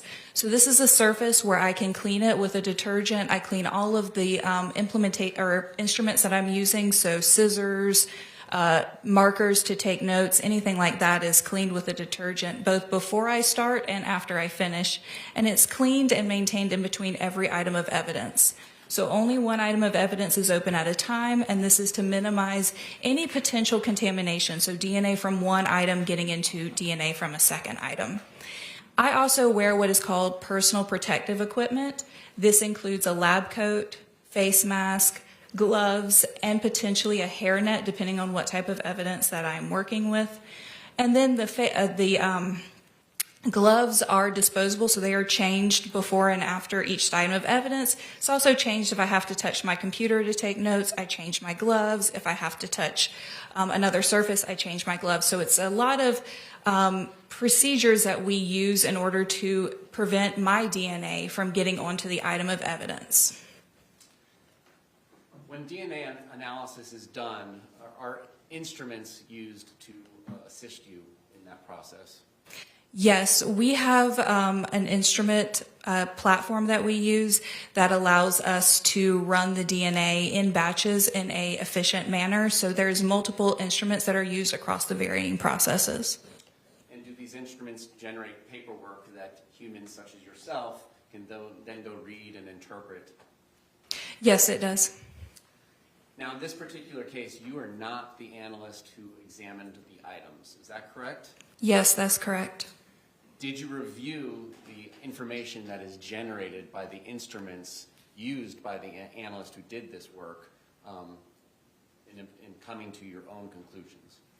I was the technical reviewer on this file, so I reviewed all of the documentation and the paperwork and also the original analyst report. All right. Now, one of the items that is said to have been analyzed was a DNA card. Are you familiar with what that is? Yes, I am. And can you tell the jury what that is? Usually it's referred to as a DNA card or a blood stain card, and that's just a card where somebody can spot blood, usually human blood, on it and dry it down. Then the analyst can take a cutting of that stained area in order to generate a DNA profile. And is that typically the manner in which a decedent or a dead person's DNA sample is provided to the lab for analysis? Yes, that's a very common thing that we see in decedents. And can you explain to the jury how it is an analyst such as yourself would take that blood stain on a portion of the DNA card and develop a DNA profile? Yes, so it usually is blood stained on the card, so you can identify that stain visually, take a cutting of that stained area, and then place that cutting into a sterile tube, which is then sent through the DNA process. So that's adding chemicals and heat in order to break the cells open and release the DNA into the solution, and then running it through the rest of the procedures where we determine about how much DNA is in the sample, make millions of copies of our specific areas of interest, and then generate a DNA profile that can be used for comparison to any questioned items in the case. Do you use some sort of commercial kit to develop DNA profiles on known items such as this? Yes, we do. Approximately how many locations back in 2020 would have been tested on this DNA card? In 2020, it was 21 locations. All right. And in going through this process, is there a process that amplifies the amount of DNA? Yes, there is. Can you describe that? Yes, so we need to amplify or make millions of copies of the specific areas of interest that we're looking for. We don't want to make copies of the entire DNA molecule. We're just wanting to isolate those specific 21 areas and make copies of those specific areas in order to generate the DNA profile that we use in forensic DNA analysis. And do you know what a short tandem repeat is? Yes, I do. What is that? Short tandem repeat, we also call them STRs. That's just what we're looking for in the forensic DNA analysis. There are short areas of repeating DNA pieces. So, for example, at somebody's DNA profile at a specific location, you can have a set of 16 repeats and a set of 17 repeats. And that's just this one little piece of DNA, and it repeats 16 times. And then you have a piece that repeats 17 times. And it's the number of repeats that is different from person to person. And you said you might be a 16 at one spot and 17. Let's just be clear on what we're talking about. On one particular location, or well, all of them, do you get DNA from mom and dad? Can you explain that? Yes, so you get DNA from your parents. So it's inherited. You get half of your DNA from your mom and half from your dad. So when I'm talking about the short tandem repeats and the example of a 16 and a 17, that could mean that you got a set of 16 repeats from one parent and a set of 17 repeats from the other parent. So it's just the copies that you get from your parents. And you might happen to have 16 from each. Yes, that's also a possibility. All right, and so the chemicals end up copying about, you said 21 areas in 2020? Yes, so there's 21, and then we look at several areas that are on the gender marker, so it was 3 areas on the gender markers. And each of these locations will come up with some sort of number like 16, 17, 4, 4, so on and so forth. Yes, that's correct. Were you in reviewing the instrumentation data in this case, was the DNA profile that was said to have come from Mr. Torres, was there able to be a full DNA profile at those 21 locations developed? Yes, a complete profile was obtained for that sample. Now, can you tell us what a buccal or a buccal swab, sometimes people call it each, which way is the right way? I usually use the word buccal, but buccal is not incorrect either. All right, and what is that? It's just a swab that we can use as a reference sample from a person. So it looks, all of our swabs just kind of look like a long Q-tip with only one end. And then you just take that cotton tip end and rub it on the interior of your mouth to get a good DNA sample. You have a lot of cells on the inside of your mouth and a lot of saliva. So that's a good source to use for a known sample from a person. And these long Q-tips, I believe, as you described, are they put into a box that is designed in a way so that the Q-tip doesn't touch the edges of the box? Yes, I've seen it in boxes like that, but I have also seen it where they've been put back into the original paper packet container. So either method is fine. And did the FDLE in this particular case, in the data that you reviewed, was there buccal swabs represented as being from the defendant, Sarah Boone? Yes, there was. And in the process that you've briefly described for the jury already, can you just tell us if it's different in any way to take a part of that cotton swab to develop a DNA profile than a piece of the DNA paper? No, it's the same process. With the buccal swabs, I'm just taking a small cutting of the cotton area of the swab, placing it in a tube, and then running it through the exact same DNA process. And was a full profile at the 21 locations able to be developed for the buccal swabs represented as being from Ms. Boone? Yes, a complete profile was obtained for that sample. Were there also what we call unknown samples that were examined in this case? Yes, there were. And can you describe the difference between a known and an unknown sample for the jury? Yes, a known sample is a sample from a specific person. So that's like the example of a buccal swab. I know that sample came from that individual, and I can use that as a way to determine that particular person's DNA profile. An unknown sample is just a sample where we don't know whose DNA or if there is any DNA on that sample at all. So those are question items that can be, once a DNA profile is obtained from that item, can be compared to the known profiles obtained from individuals. And in this case, was there an unknown item labeled as DNA swabs representative coming from Mr. Torres's fingernails? I believe it was fingernail clippings from Mr. Torres, yes.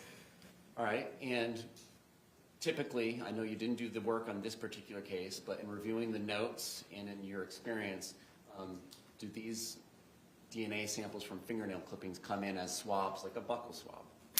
So sometimes they can come in as swabs, but other times they come in as just fingernail clippings, so taking the clippers and just cutting off the ends of the fingernails.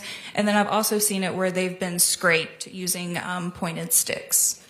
And so if there is a swab that came in represented as being from the fingernails, then that would go through the process of use, as you previously described for the buccal swabs. Yes, that's correct. And if it comes in as fingernails or scrapings, do you all have to make your own swabs? Yes, that's correct. And how would you go about doing that? We have prepackaged swabs in our lab. We can then use some sterile deionized water and drip that onto the end of the cotton tip to make it a little bit moist so that it can pick up any DNA that is left on the item. And then we just swab the surface of the item, allow the swab to dry, and then cut it and place it into a tube for the DNA process. So we're just making our own swabs at that point. And was there a profile obtained from what was represented as being a DNA sample from Mr. Torres's fingernail clippings? Yes, there was. And did it match either of the two known profiles that we've just discussed here this morning? Yes, it did. Which one? Mr. Torres. Were there any results indicating foreign DNA on this item? No, there were no DNA results foreign to Mr. Torres obtained from either set of fingernail clippings. Likewise, was there something examined in this case represented to be swabs or DNA samples from Ms. Boone, the defendant's fingernails? Yes, those were swabs that were sent represented as being from her fingernails. And so just like the buccal swabs, they come in as a Q-tip, and then you would test that in a similar manner? Yes, that's correct. Was a profile able to be developed from what was represented as being swabs from Ms. Boone's fingernails? Yes, there was. And did that profile match either of the two known profiles that we've been discussing this morning? Yes, it did. And whose was that? Miss Boone's. Now, in regards to both of these last items that we've talked about, the fingernail swabs from each Mr. Torres and Miss Boone, is it expected that their profile would be developed from DNA swabs from their fingernails? Yes, it is. All of those samples were represented as being from those particular individuals, so their DNA is expected to be on those items. Was there any DNA foreign to Miss Boone on those samples that were representative as coming from her fingernails? No, there were no DNA results foreign to Miss Boone obtained from either set of fingernail swabs. Now, with this amplification process that you've described, is it PCR? Yes, it is. How sensitive is it when a sample is taken from an unknown area, such as fingernails? The PCR process is pretty sensitive, and over the years, as the science has evolved and testing has changed, the process has become even more sensitive over the years. And hypothetically, if two people are living together and are intimate partners, quite frankly, would you expect the intimate partner's DNA to show up on swabbings from their fingernails? Yes, it's possible that their DNA would show up if they're in close contact with each other. But in this particular case, after reviewing all of the instrumentation data, there was no DNA foreign to either of their fingernail clippers, both clippings or swabs from their fingernails, both Mr. Torres and Ms. Boone. Yes, that's correct. No other questions? Any cross-examination?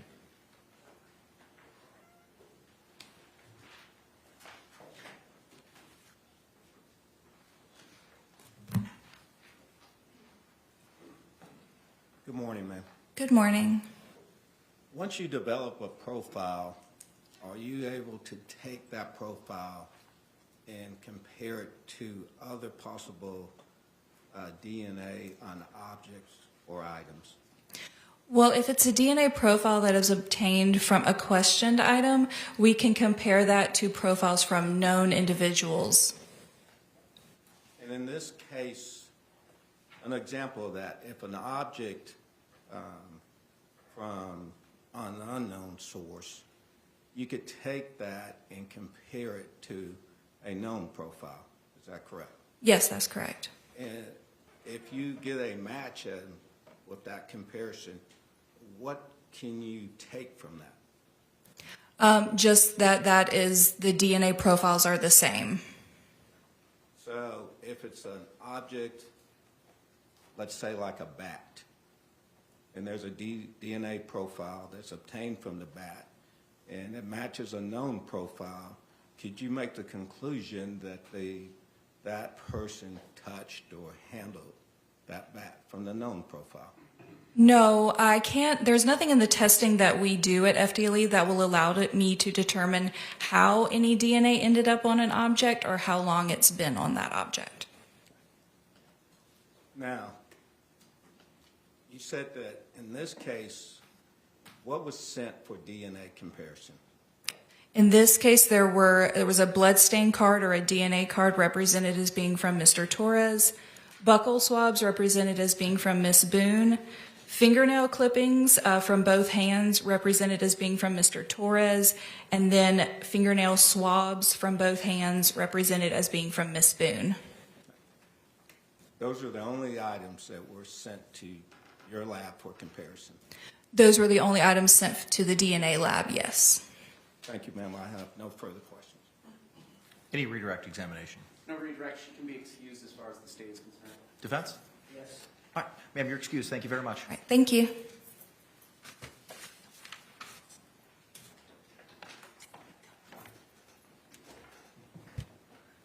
State, you may call your next witness. No audit?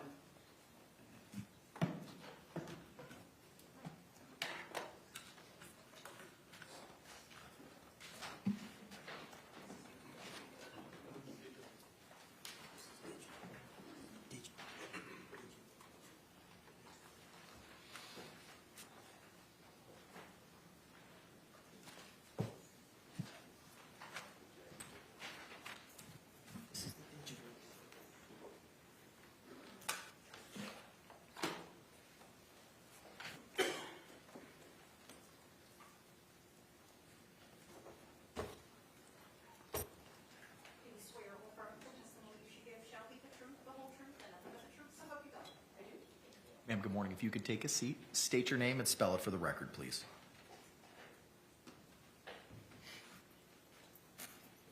First name is Janella, Junella. Last name is Wadden, UAD as in Delta, AN. May it please the court? You may proceed, sir. Where do you work, ma'am? I'm currently employed with the Orange County Sheriff's Office here in Orlando, Florida. And what does Sheriff Mina currently having you do? I'm currently, my current position is a digital forensic examiner. And how long have you held that position? I just hit 6 years. And can you tell us about, and we're going to break it down, education, training, and experience.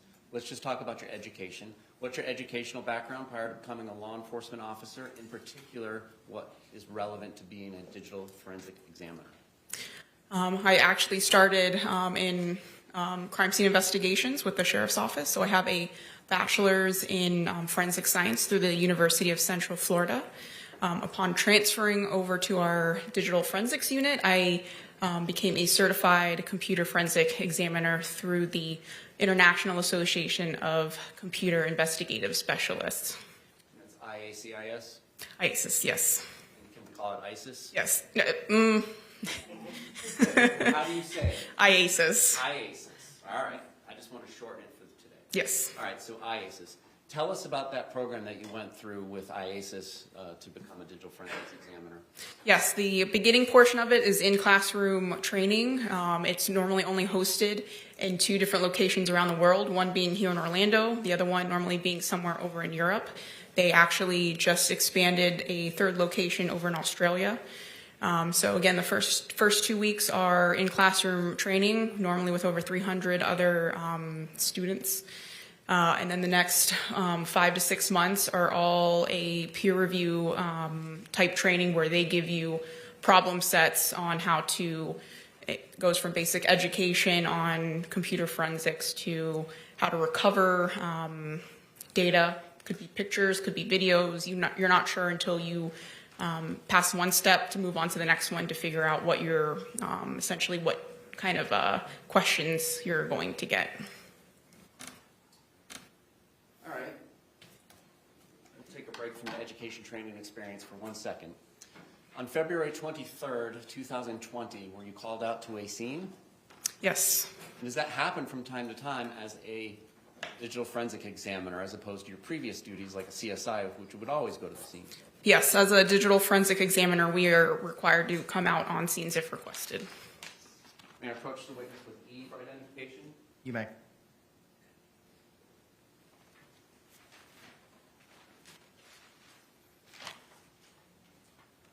Showing you E for identification, you recognize states E for identification? Yes. And how is it that you recognize that? I recognize the front label or the portion filled out on the envelope with my handwriting, as well as evidence tape sealed, also initialed with my initials. And the information on it includes like your case number and some of the other information that you just answered? Yes, case number, date of collection, and the item description. And what is said to be contained inside of that envelope? An Apple iPhone Model XS with a pink case. All right, and if I am not incorrect, I believe there's 2 sets of evidence tape on that item? Yes. Can you tell us about each set? The first set, which is the red tape here, initially when I collect or sometimes when we receive items from crime scene investigators, the packaging necessarily doesn't have to be sealed just because the phone might have to be kept charge on prior to us receiving the phone. So in this case, I did collect the item from the residence. I brought it back to our office. And then once I was done with my exam, it later gets sealed, again with my initials and dates. And if there's a, later on, an evidence review or somebody needs to review the item again, if we need to do an additional examination, the package might be reopened and then resealed again, hence the blue tape here at the bottom. All right, other than the blue tape, is that item and the packaging substantially in the same condition when you were done examining what is said to be contained inside? Yes. May I approach the witness? You may. If you would, could you open up this package and, without showing it to the jury at this point, see if you recognize what's inside of the envelope?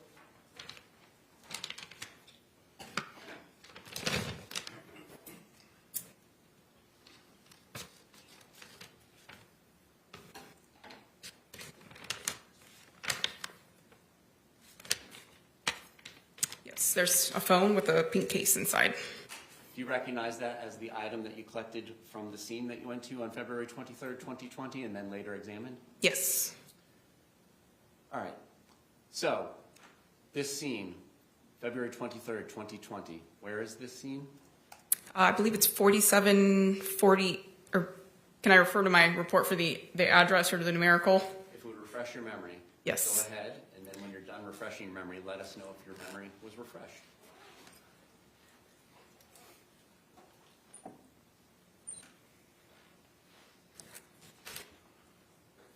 Yes. Your memory refreshed. Yes. What is your answer? 4748 Franz, not sure if I'm saying that correct, court, apartment number 3.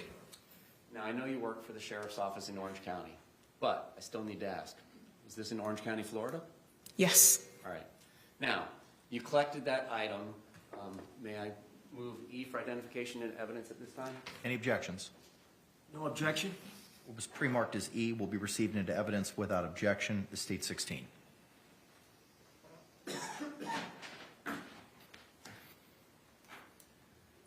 Did you do anything with that item while you were on scene? Yes. What is it that you did with that item while you were on scene? I was requested to come out. I was informed from the detectives that the user of the device gave consent for us to download her phone. So I responded out, and once I located the phone, I immediately started to extract the data from the phone. All right. So now let's talk about what tools you used to do that. I assume there's some software involved with this process. Yes. Can you tell us about your familiarity and the training that you had in regards to using that software back in the time of February 2020? Yes. One of the main tools that we use for data extraction is called Cellbrite.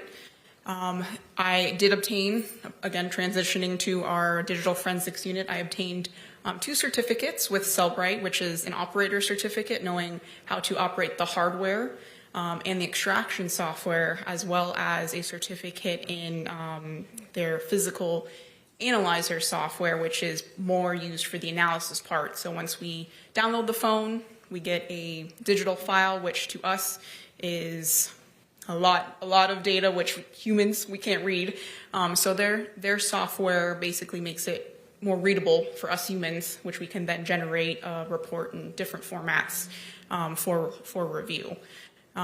So in this case, we used Cellbrite. They actually started to develop software for cell phone companies. So if you remember back in the day when you went to go upgrade your phone and you had to go into a brick and mortar store, they actually had the software to help transfer your old data from your old phone and transfer it to your new phone, like your contacts, your pictures, your videos, a lot of the data that you didn't want to lose when upgrading your phone.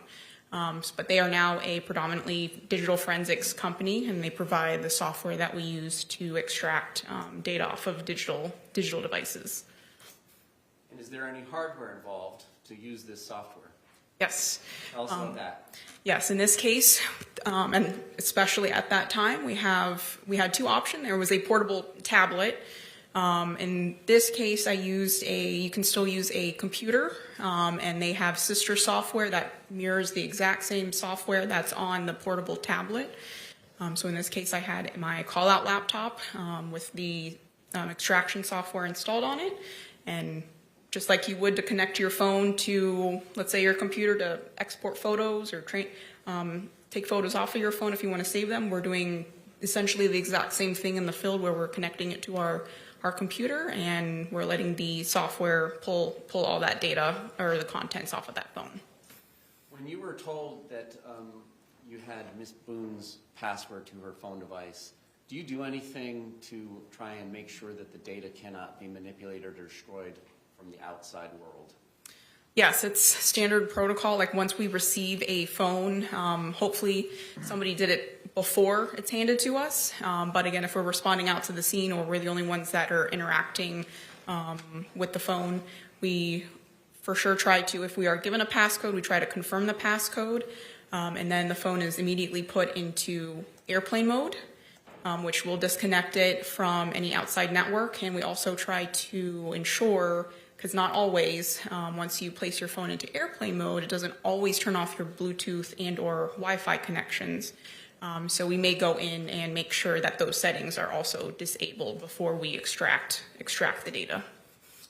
All right. Take us through this extraction process. I understand that there are many different levels of information that you can get depending on a lot of things that you'll tell us about. Can you tell us the level of extraction you were able to do on site with this cellular phone device? Yes, for this specific phone, we were trying to minimally get the user data, again, the stuff that you guys can see when you're looking through your phone, your calls, your messages, your pictures, your videos. And in this case, that's the level of support that the on-scene software that we're able to use is able to download from the phone, especially with having a password or passcode. All right. So I think we're all familiar with Windows. I think Mac has its own special iOS operating system as well. Can you tell us about the operating system that was on this particular cellular phone device? Yes, Apple has its own operating system, iOS if you have an iPhone, and of course, even if you have Android or Apple, you're constantly getting notifications saying it's time to update your phone to the newest software. So in this case, it's an iPhone, so it's running their shortened version of iOS.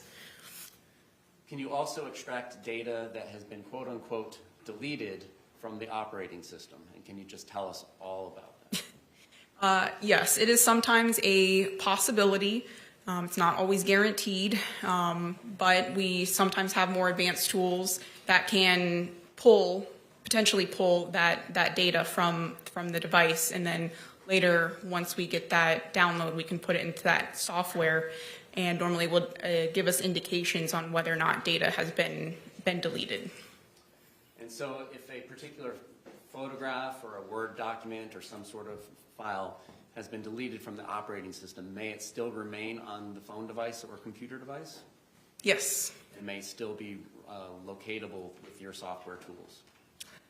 That is the hope. Again, not always guaranteed, but again, that's why we're trying to go in there and look for that the data behind the scenes to see if we can recover those artifacts. Yes. Did you later do another extraction of this phone device back in the office? Yes. And tell us if it is different in any way, how your software or hardware was different in doing it at the office. Yes, in this case, we use, again, a more advanced tool, which is able to capture, the technical term is a full file system. So we're capturing that whole filing cabinet, you would say, of the data stored on the phone, with, again, the probability to not only collect possibly deleted data, but also your systems information, application data, like your social media, messaging apps, everything aside from your normal user data, like your calls and messages and pictures and videos. And what level of capture, and if you answered it in that, I'm sorry, what level of capture were you able to do? Again, in this case, I was able to do the full file system back at the office. On scene, the technical term is an advanced logical or logical extraction, again, which encompasses your generic user data on your phone. And the level of extraction you did at the office, does that encompass data that is outside of the operating system or in unallocated space? It can include that data, yes. Okay. Now, what kind of information can be generated by this computer software tool that you used to make it presentable for a human such as yourself or the members of the jury to review? Yeah, in the software, it will place the data in data categories. So it's organized. We can, if we just want to search between messages, we can go in the messages category. If we want to look at logs, like maybe data that your phone's recording, like locations, app activity, that's also presented in its own data category. And it also has the ability to put all that data in chronological order in what they refer to as a timeline. So we can also see all that ongoing data in the timeline section. And if we need to, we can either narrow down to a small scope of time, or if it's requested, we can give all the data, all in that timeline to whoever wants to review it. And for instance, if there's an entry on the timeline that says, April 1st, 2016, photograph ABC was taken. Are there separate folders that are generated by this software tool that has all the images, such as that still photograph, generated? Yes, when we export it or generate like in a PDF version of that report, all that data is categorized in a PDF, but it also exports a copy of that same data, such as images and videos, in separate subfolders. So if I just wanted to go look at the pictures from the phone directly, I could just go into that subfolder and just look at all thousands of images that might be exported from the phone. And is there identifying information such as an IMEI that is generated by this software tool? And can you tell us what these things are? Yes, the IMEI is one identifier that your cell phone has to help authenticate it to your cell phone network. It also is like a serial number unique to your phone. And in this case, our software is able to read and report all those device identifiers from your phone, including an IMEI. And do you take actual photographs of the cellular phone device, like the exhibit we just put into evidence, to document it before or after you do the extraction? Yes, just like in crime scene, a cell phone digital evidence is essentially another form of evidence. So we always try to document the current state, condition, whether it's locked, unlocked, and if we, again, in this case, we were provided a passcode, so I normally like to photographically document the phone's identifiers or accounts that may be logged into the phone. Prior to trial, were you asked to look at two different exhibits to see if they represented a portion of that timeline you described that can be put into the PDF report form, as well as some of the images and videos from this extraction that you performed on the device that's in evidence? Yes. May I approach? You may.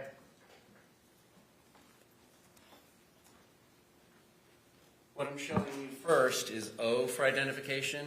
Did you have an opportunity to review that this morning to make sure that the portion of the PDF and the images in a separate folder there were part of the extraction that you did on this device that we're talking about? Yes. And was that accurate? Yes. P for identification, is that another carve out of the PDF timeline as well as videos and photographs from that device? Yes. All right, this time the state will move O for identification into evidence and reserve on P. With regard to states O. No objection. All right, what was pre-marked as states O will be received into evidence without objection as state 17. Permission to publish? You may.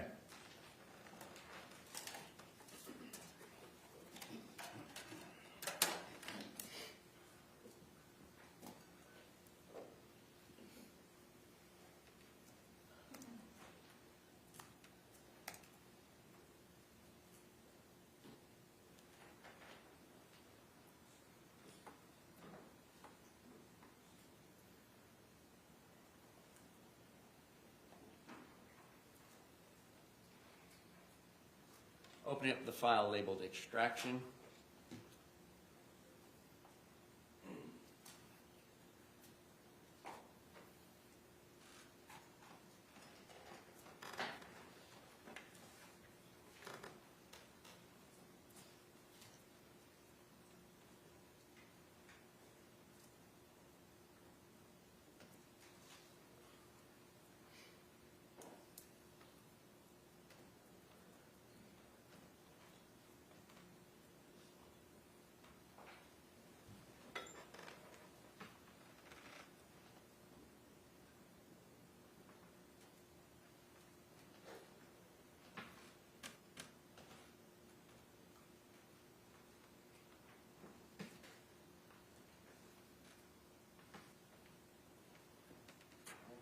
Guess we don't get that monitor.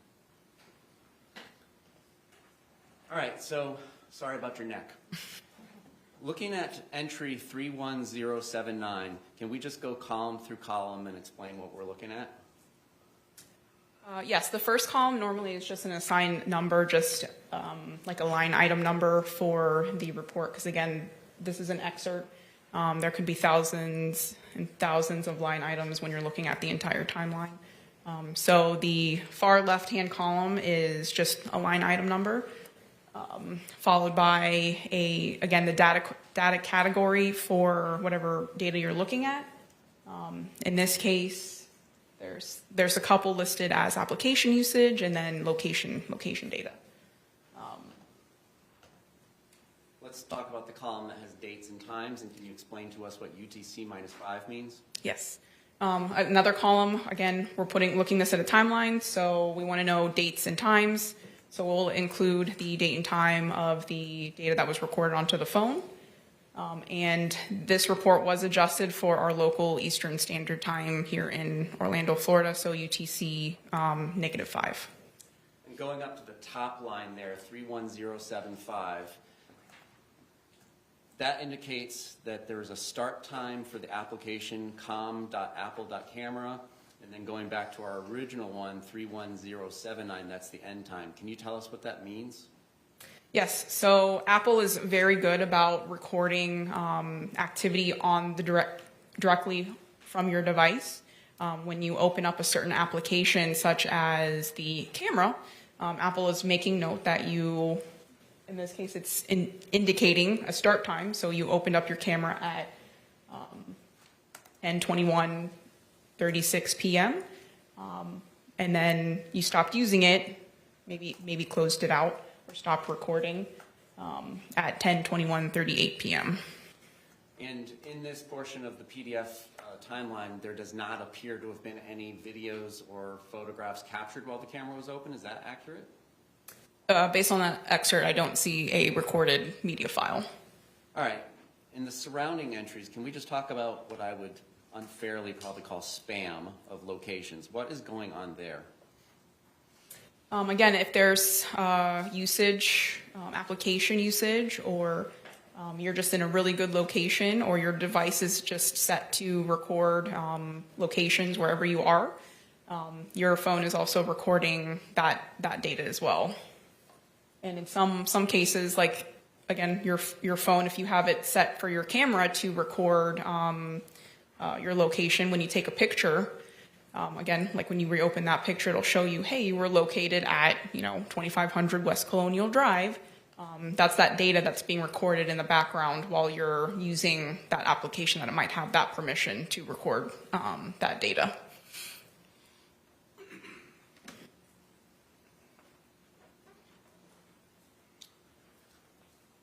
Can we just go column by column through the first entry here, 16498? What does instant messages mean?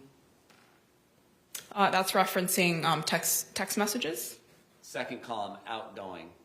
Does that indicate there's an outgoing communication? Yes, it'll reflect outgoing or incoming depending on the recipient or sender.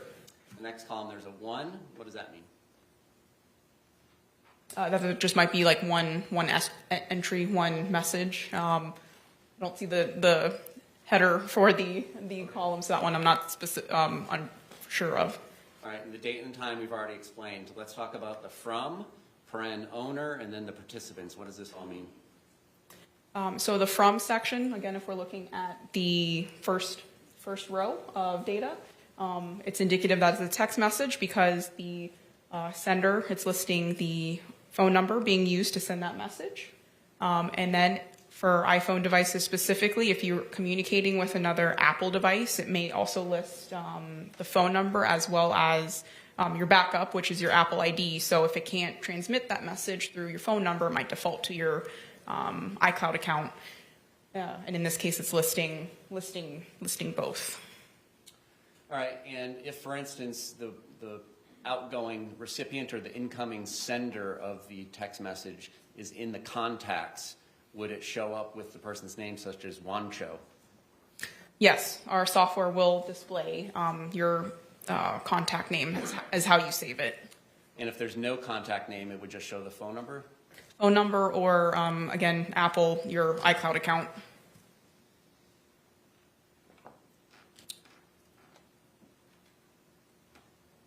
Videos, 16499, capture time, what does that indicate? So that is when the video, in this case, it looks like a video is captured on the device.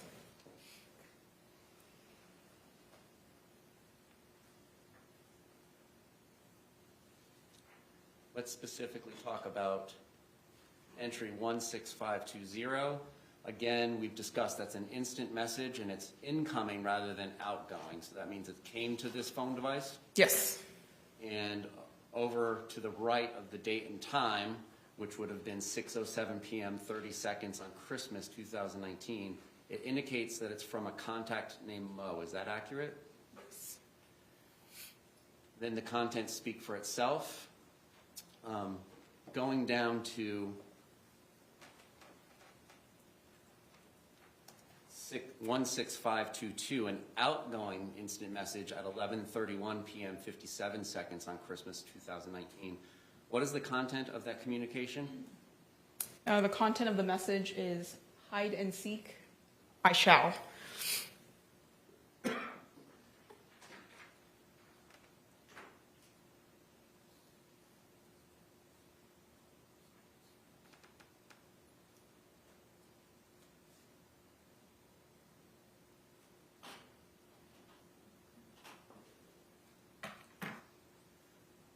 Turning down to 17167, it's an instant message that indicates it's outgoing from this device on January 13th, 2020, 5:01 p.m. 41 seconds, and it's from what is paren owner. Does that mean it's from the device?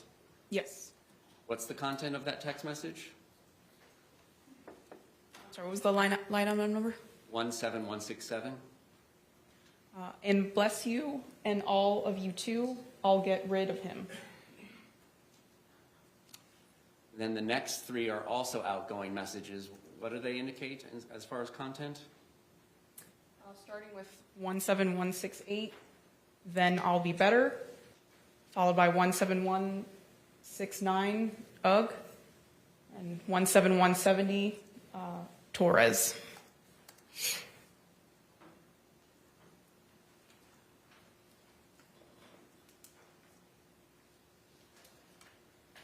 Turning now to entry 31103, which is on page 49 of the 59-page PDF. Again, it looks like what we talked about before, the com.camera application gets opened up to be used at 11:12 p.m. 40 seconds. Is that what this data reflects? Yes. And then at entry 31107, a video that ends up being captured as IMG_1062.mov begins at 11:12 p.m. 45 seconds on February 23rd, 2020. Is that accurate? Yes.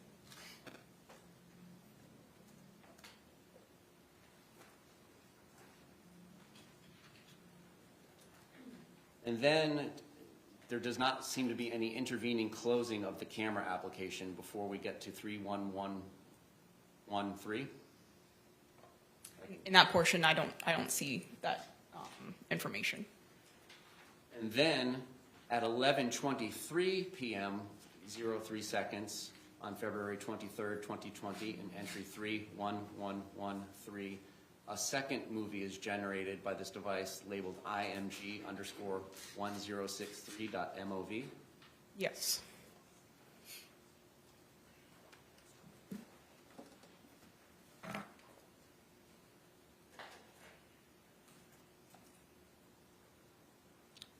I'm going to continue publishing on this exhibit.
For everything you've done to me. For everything you've done to me. Fuck you. Fuck you. Stupid. That's my name. Don't wear it on. I can't fucking breathe, babe. Seriously. Yeah, that's when you do when you choke me. Sarah.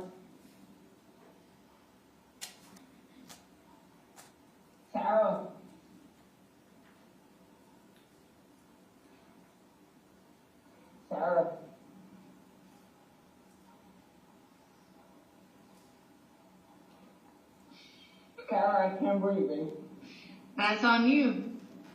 Sarah, I can't breathe. It's on you. Sarah.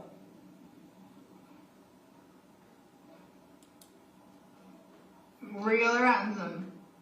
Now you want to give it for it extra. Because I got this. Sarah. Real or ransom? Sarah.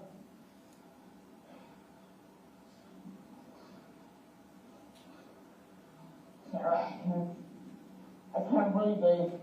Oh. That's what I feel like when you jingle me. Sarah. Fuck you. Can't breathe, Sarah. Yeah. You should probably shut the fuck up. Sarah.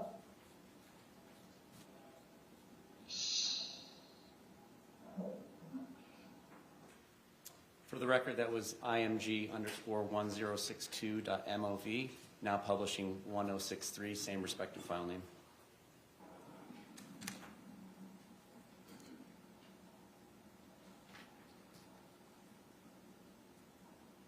Sarah.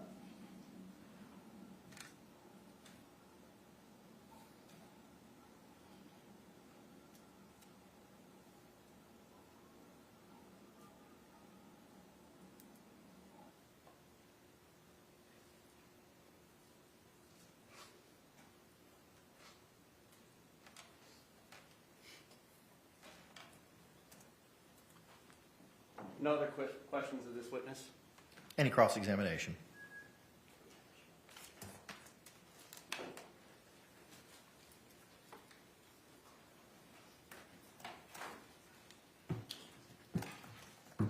Good afternoon, ma'am.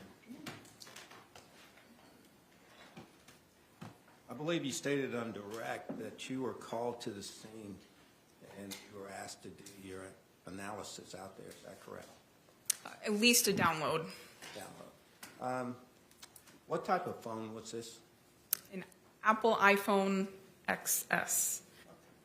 And how were you able to get into the phone, for lack of a better word? I was provided with the phone's passcode. Okay.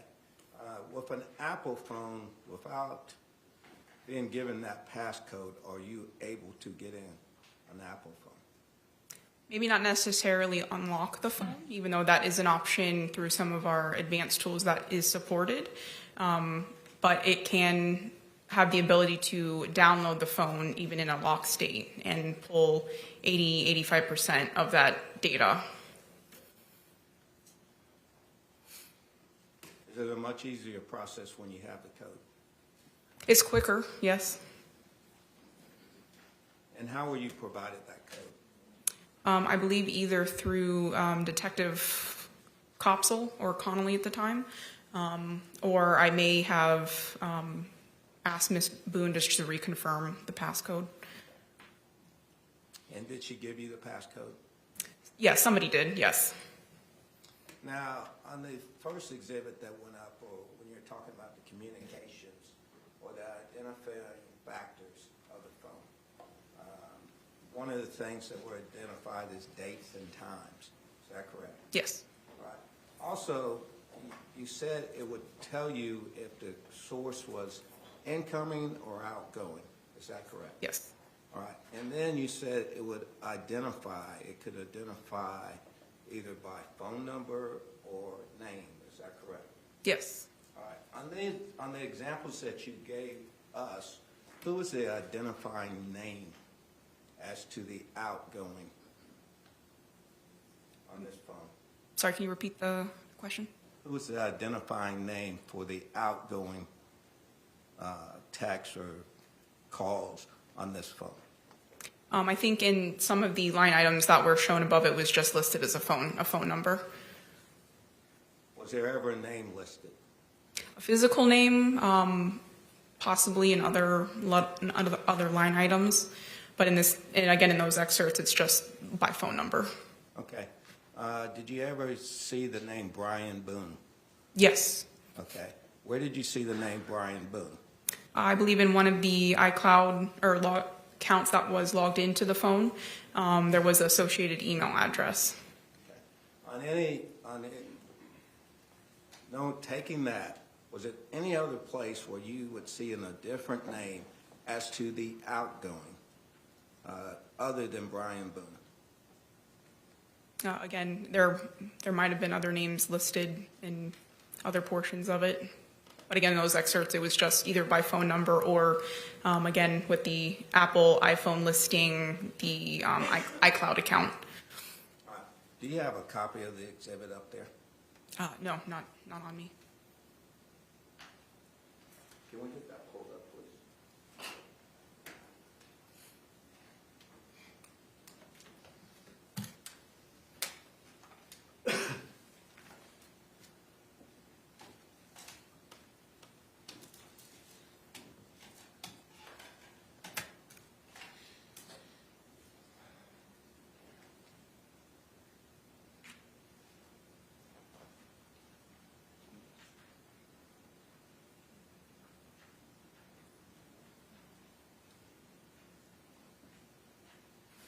Are you able to see that?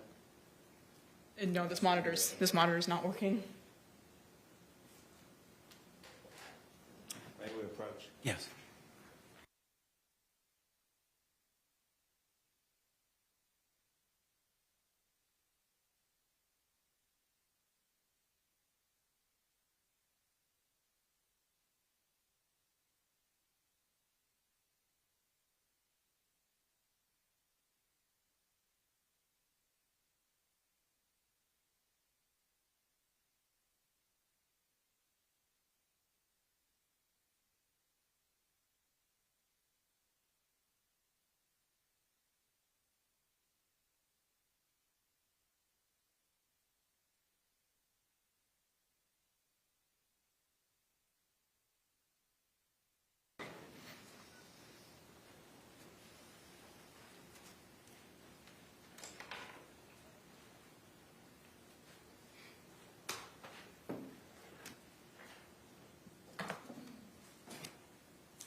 May we approach? Yes.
Ma'am, were you able to see that? Yes.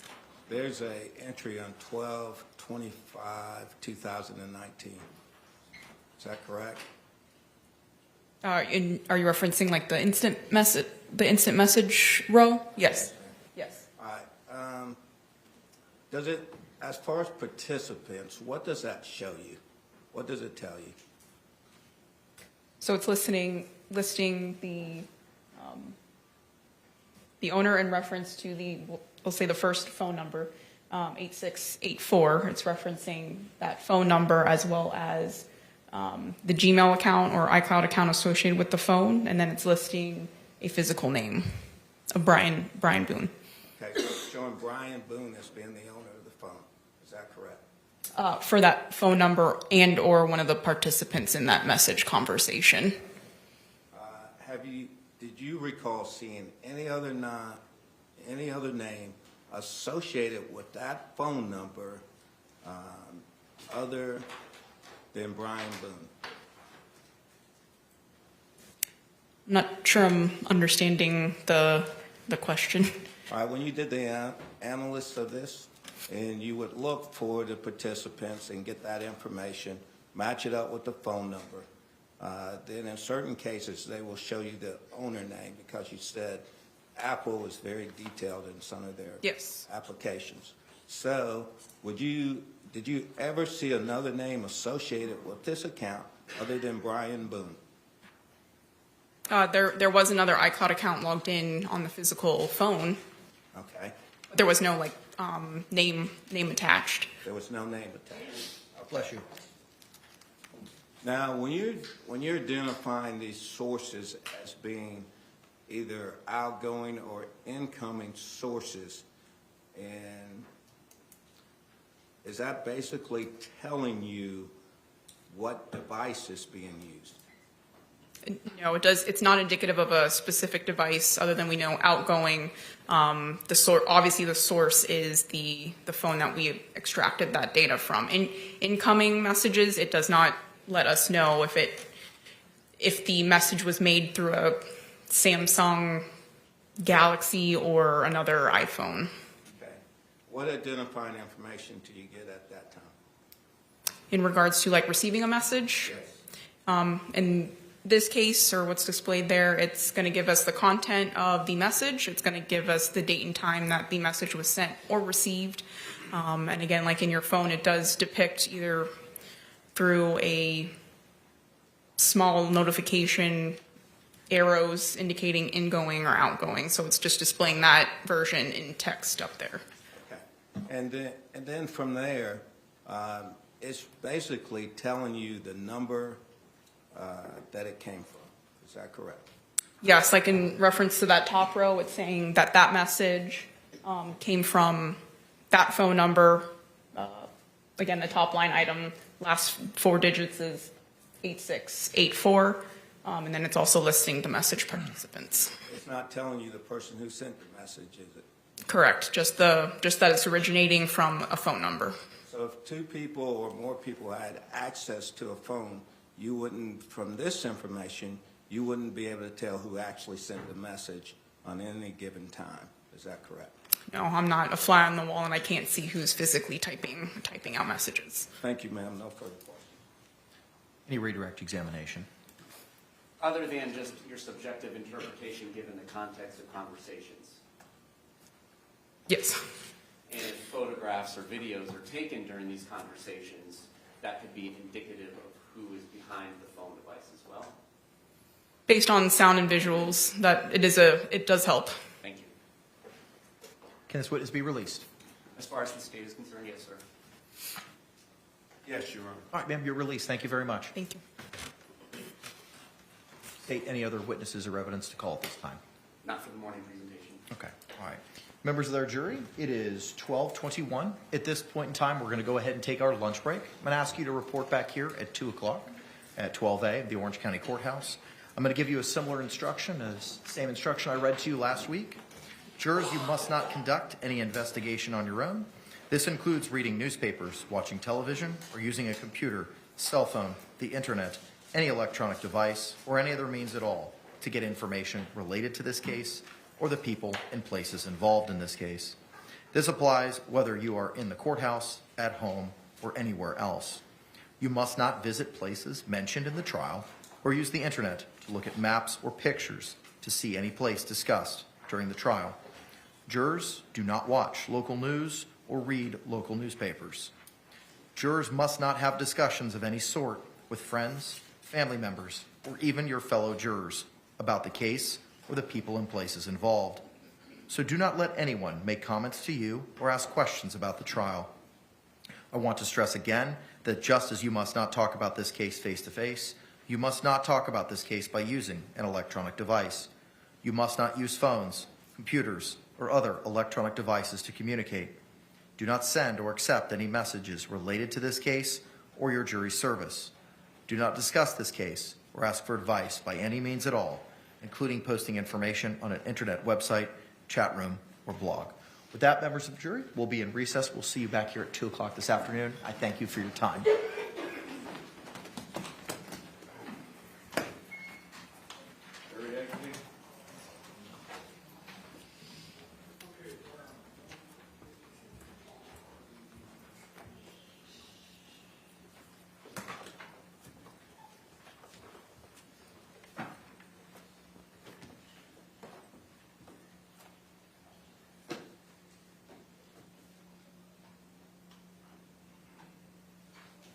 Y'all may be seated. Thank you. State, anything we need to address before we adjourn for the lunch hour? No, sir. Your Honor, just briefly, as far as the scheduling of events this afternoon, the next witness we would be intending on calling would be Detective Capsule. Capsule, I apologize. Just the publication of the interviews in this case would be approximately 3 hours in length, not to mention any direct testimony and cross-examination testimony. So that's likely to take us beyond the 5 o'clock hour. I don't know if we can work late to accomplish it all. I'm inclined to work late. It's just if they're on board with that. Okay. If we need to go after 5 o'clock due to that presentation, we can. How long do you anticipate going? If you had to ballpark it. I would think with 4 to 5 hours, depending on the length of the cross. What about in your side of the ledger? I think my direct exam questions will probably be 30 to 40 minutes. Okay. How long do you anticipate your cross-examination being, Counselor? Mr. Henderson? Judge, not too long, 30, 35 minutes. Okay. If that, but here's the only concern that I have. Yes, sir. We have one juror who has said and told us during voir dire, as long as we're getting out of here at 5, my scheduling is okay. After that causes a problem. That's the only concern I have. Okay. So if we could let them know early, if that's the plan, so she might be able to make some arrangements. And probably need to do that. Judge, and the other component, we've got some people flying in, and we've got experts that we're trying to coordinate. So the sooner we know the logistics of when they're going to rest the case, when we talked late last week that we felt like they were going to end their case at the end of business today, but it sounds like it may get pushed tomorrow. I think step one is conferring with our jury if they're amenable to working past 5. I do recall the one juror with child care concerns. If we go slightly over, and we'll have to address that when we get closer to it, and maybe a situation where cross-examination may have to be left for tomorrow, but that's something that we'll need to discuss when we get closer to it. Yes. Anything else, State? No, Your Honor. Anything else, Defense? All right, we'll see you all at 2 o'clock. Wait, yes, sir. The state had been using CDs, I believe. We've got flash drives to admit into evidence instead of CDs. We didn't bring the capability to transfer those to CDs. Response? Is that a declaration or is there? mean, it sounds like that's what Mr. Owens' intent is for the purposes of submitting evidence. The one reason I would suggest not introducing USBs is because they're rewritable and they can be manipulated and destroyed by the jury, or not that anybody would do it intentionally, clerks of the court. Any sort of issues can happen when something is not locked and put onto a physical burnt piece of wax. Mr. Owens? We'll see what we can do here locally. There's a FedEx. I don't know if they would be able to do that. The FedEx is a block away. We'll check with them at lunch. I would check with them. I agree with the state's concerns as to manipulation or editing of anything that may be contained in a USB drive. Not to say that that's going to happen, but it certainly preserves the evidence moving forward rather than it being in a editable form, be it in a USB drive. We'll go talk to them. All right, very good. Okay, thank you all very much. We'll see you at 2 o'clock. Court's off the record.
We are back on the record, case number 2020 CF 2603, State of Florida versus Sarah Boone. Let me get appearances for the state. APS Story on behalf of the state. William J. for the state. Defense. James Owens for Sarah Boone. Tony Henderson for Sarah Boone. All right, Mr. Beck is not with us. Okay. Ms. Boone is still seated at counsel's table, wearing the same clothing that she had on this morning. She is in custody, however, out of any restraints. So we will be standing when our jury enters and exits. It's 2:04. State, are you ready to proceed? Can we approach a second? Yes.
All right, thank you all for letting me know the lay of the land with regard to those specific issues.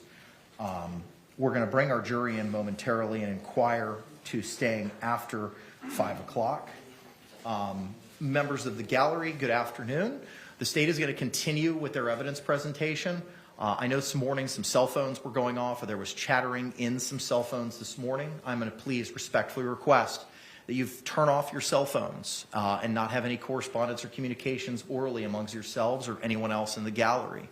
I'm not going to allow any outbursts. If you cannot contain yourself, I'm going to ask you now to remove yourself. This is your one and only opportunity. If you cannot control yourself or there are outbursts, I will ask the courtroom deputy to remove you. Does anyone have any questions with regard to the court's instructions? If you're wearing sunglasses, I need you to remove them. Thank you. All right, with that, state anything we need to address before we bring in our panel. One more thing. Yes, sir. May we approach? Yes.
Thank you all for your patience.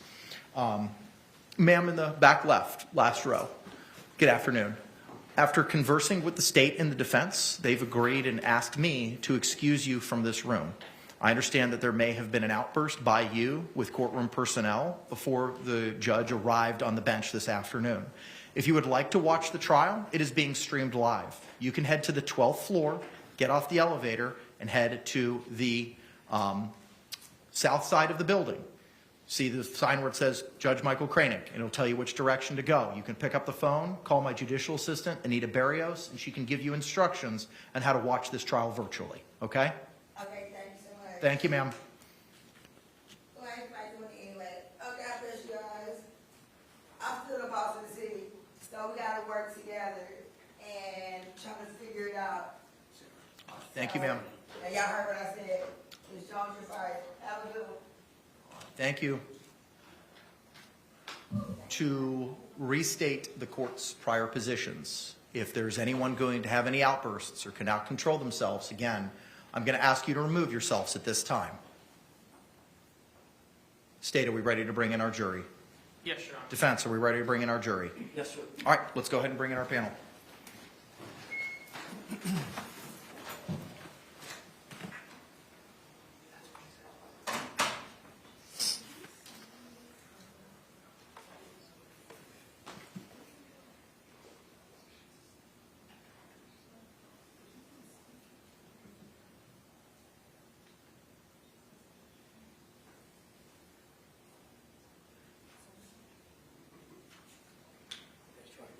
Deposition.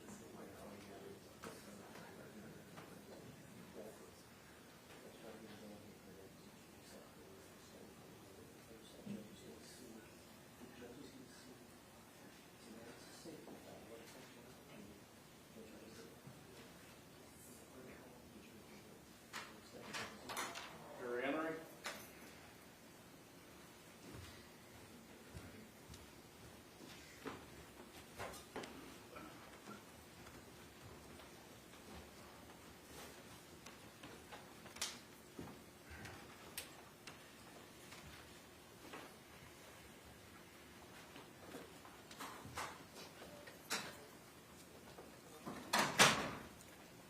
State, do you recognize our jury? Yes, Your Honor. Defense, do you recognize our jury? All right, thank you. You all can be seated. Members of the jury, good afternoon. I hope that you enjoyed your lunch break. Welcome back.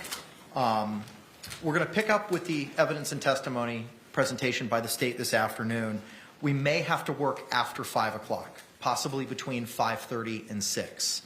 As I recall, with speaking with some of you, you have minor children and may need childcare to pick them up. Is there anyone here who has any concerns with regard to childcare staying till between 5:30 and 6?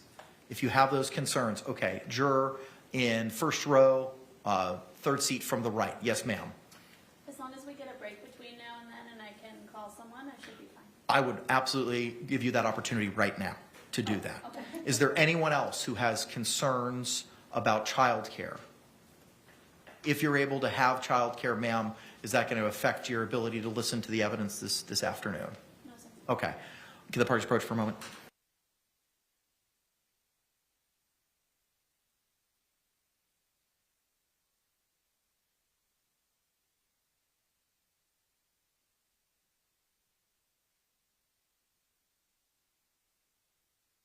All right, ma'am, just you, not everybody. If you could step out back to the deliberation room and make those phone calls, take your time, and once you come back in, we'll pick up from there and just let me know if you're able to get coverage, okay?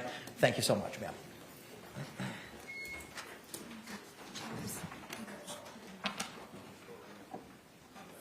Y'all can be seated. Thank you.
Excellent. Thank you very much.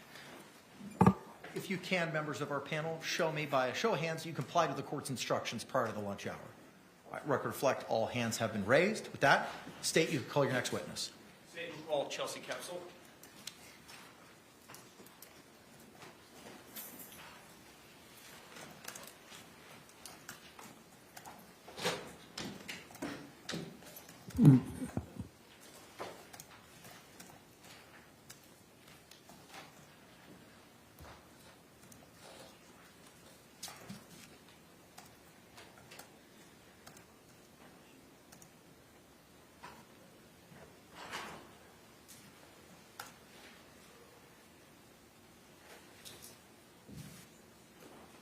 Do you swear or affirm that the testimony you should give shall be the truth, the whole truth, and nothing but the truth, so help you God? Yes. And good afternoon. Could you state and spell your name for the record for us? Yes. It's Chelsea Kepsel. CHELSEY KOEPSELL. Thank you. You may inquire. Good afternoon, ma'am. Hello. Whom do you work for? The Orange County Sheriff's Office. And what is your position with the Orange County Sheriff's Office? I am currently a homicide cold case detective. How long have you worked for the Orange County Sheriff's Office? Since April of 2013. And what positions have you held at the Orange County Sheriff's Office during that time? So I began my career in uniform patrol, and then I moved on to the sex crimes unit as a detective, and then I moved on to the homicide unit as a detective. In the homicide unit, tell us, what are your duties as a homicide detective? To respond to, obviously, homicides and any death-related incidents. And what type of training do you need to hold that position? So I went to the police academy, and then after going to the police academy, I became a deputy, and then basically just having experience from other units and taking like homicide courses and like investigative courses to help me. Is continuing training a condition of not only your employment, but also holding your position in the homicide unit? Yes. How is it that you became involved in this case?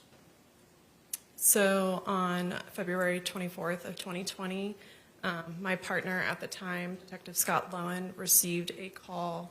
Our team in the homicide unit, there's 3 teams that have 4 detectives on each team with a supervisor, and then we have 1 sergeant.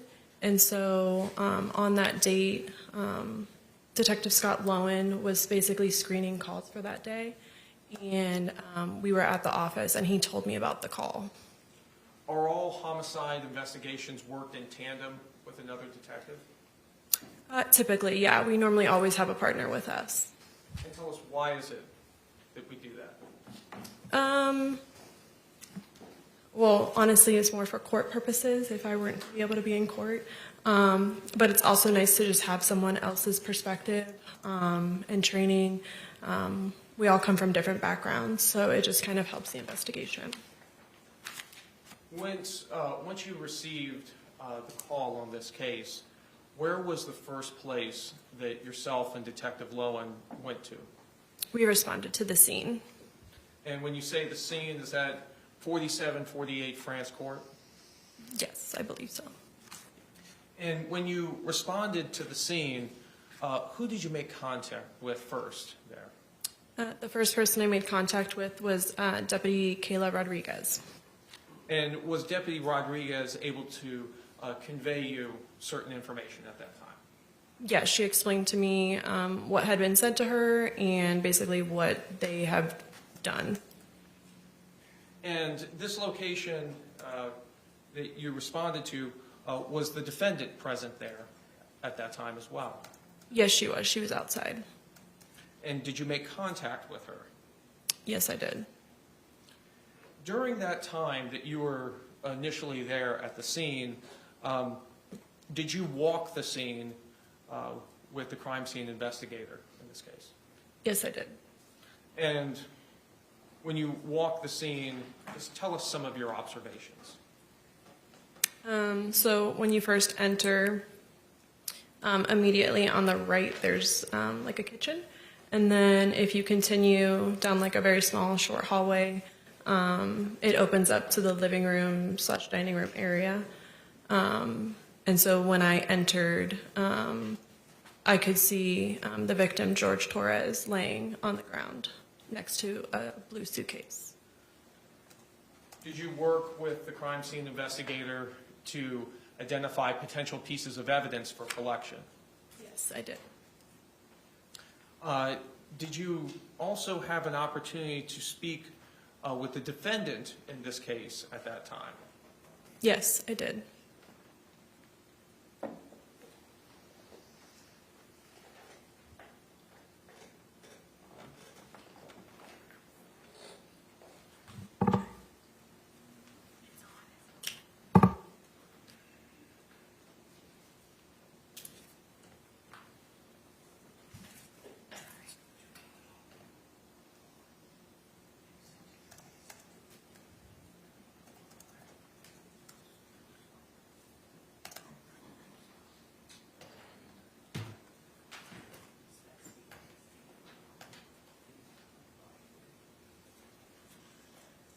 Your Honor, may I approach the witness what's been marked for identification as states T and states U and been shown to defense? You may.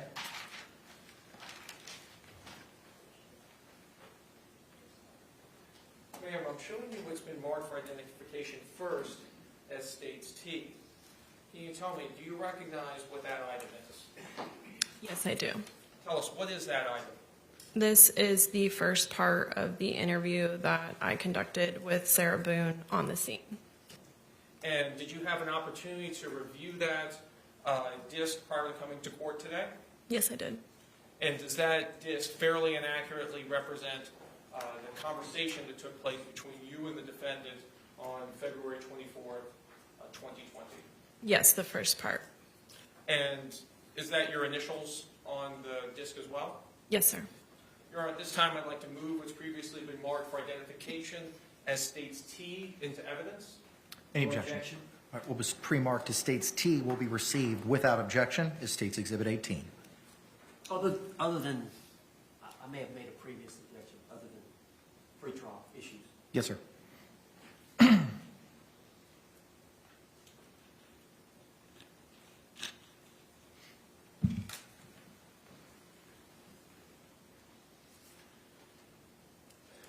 Ma'am, next I'm showing you what's been marked for identification as states U. Do you recognize what that is? Yes, I do. And tell us, what is that? This is the second part of the interview with Sarah Boone on the scene. On February 24th, 2020? Correct. And you had an opportunity to review that disc prior to coming to court today? Yes, I did. And does that disc fairly and accurately represent the second part of that interview that you conducted with Sarah Boone? Yes, sir. And is that your initials on the disc as well? Yes, sir. All right, this time I'd like to move what's previously been marked for identification as states U into evidence. Any objections? No objection. All right, what was pre-marked as states U will be received without objection as states 19. And Your Honor, request permission to publish. You may do so.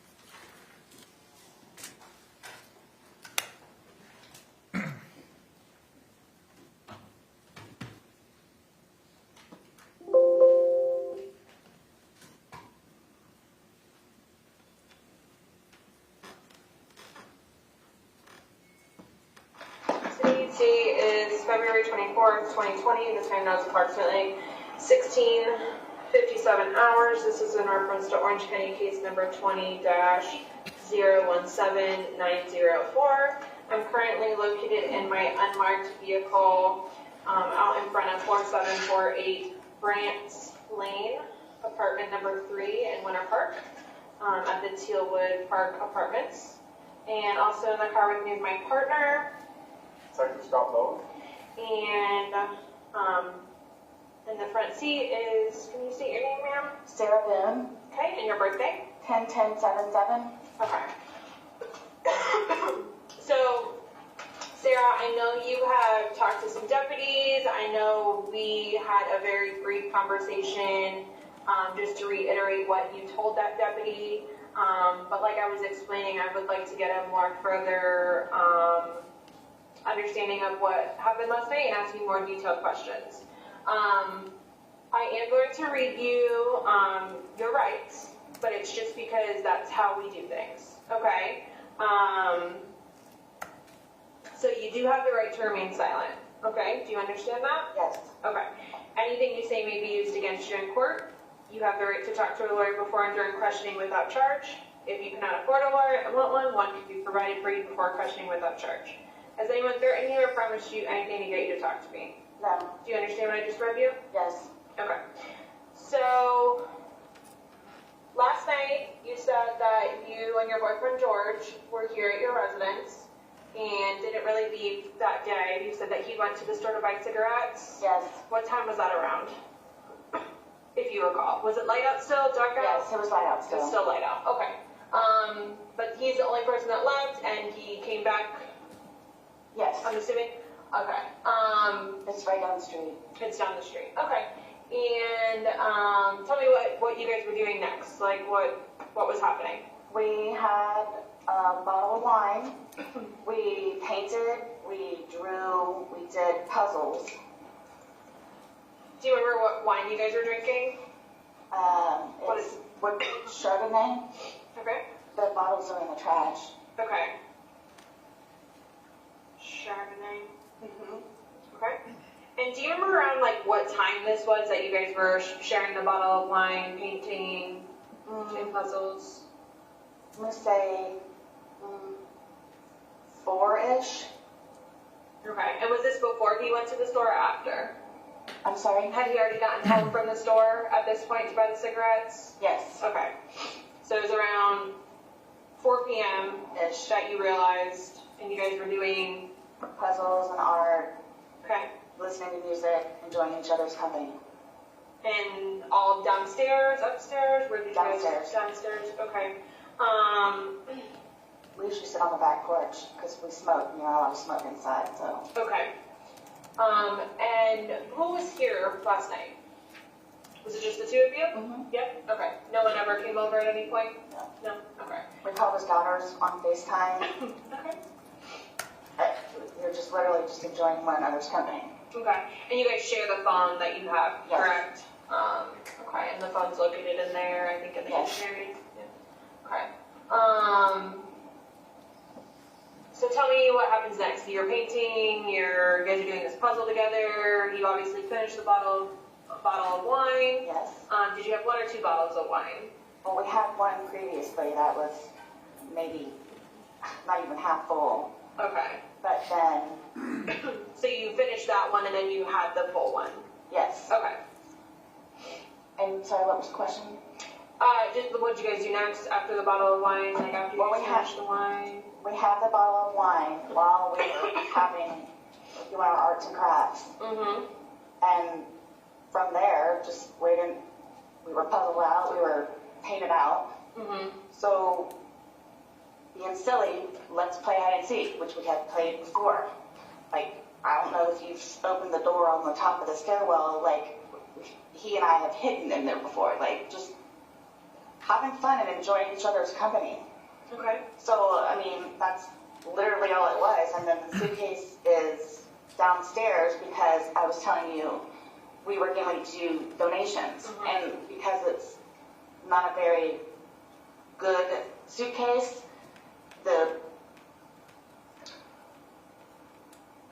what was the question? I'm sorry.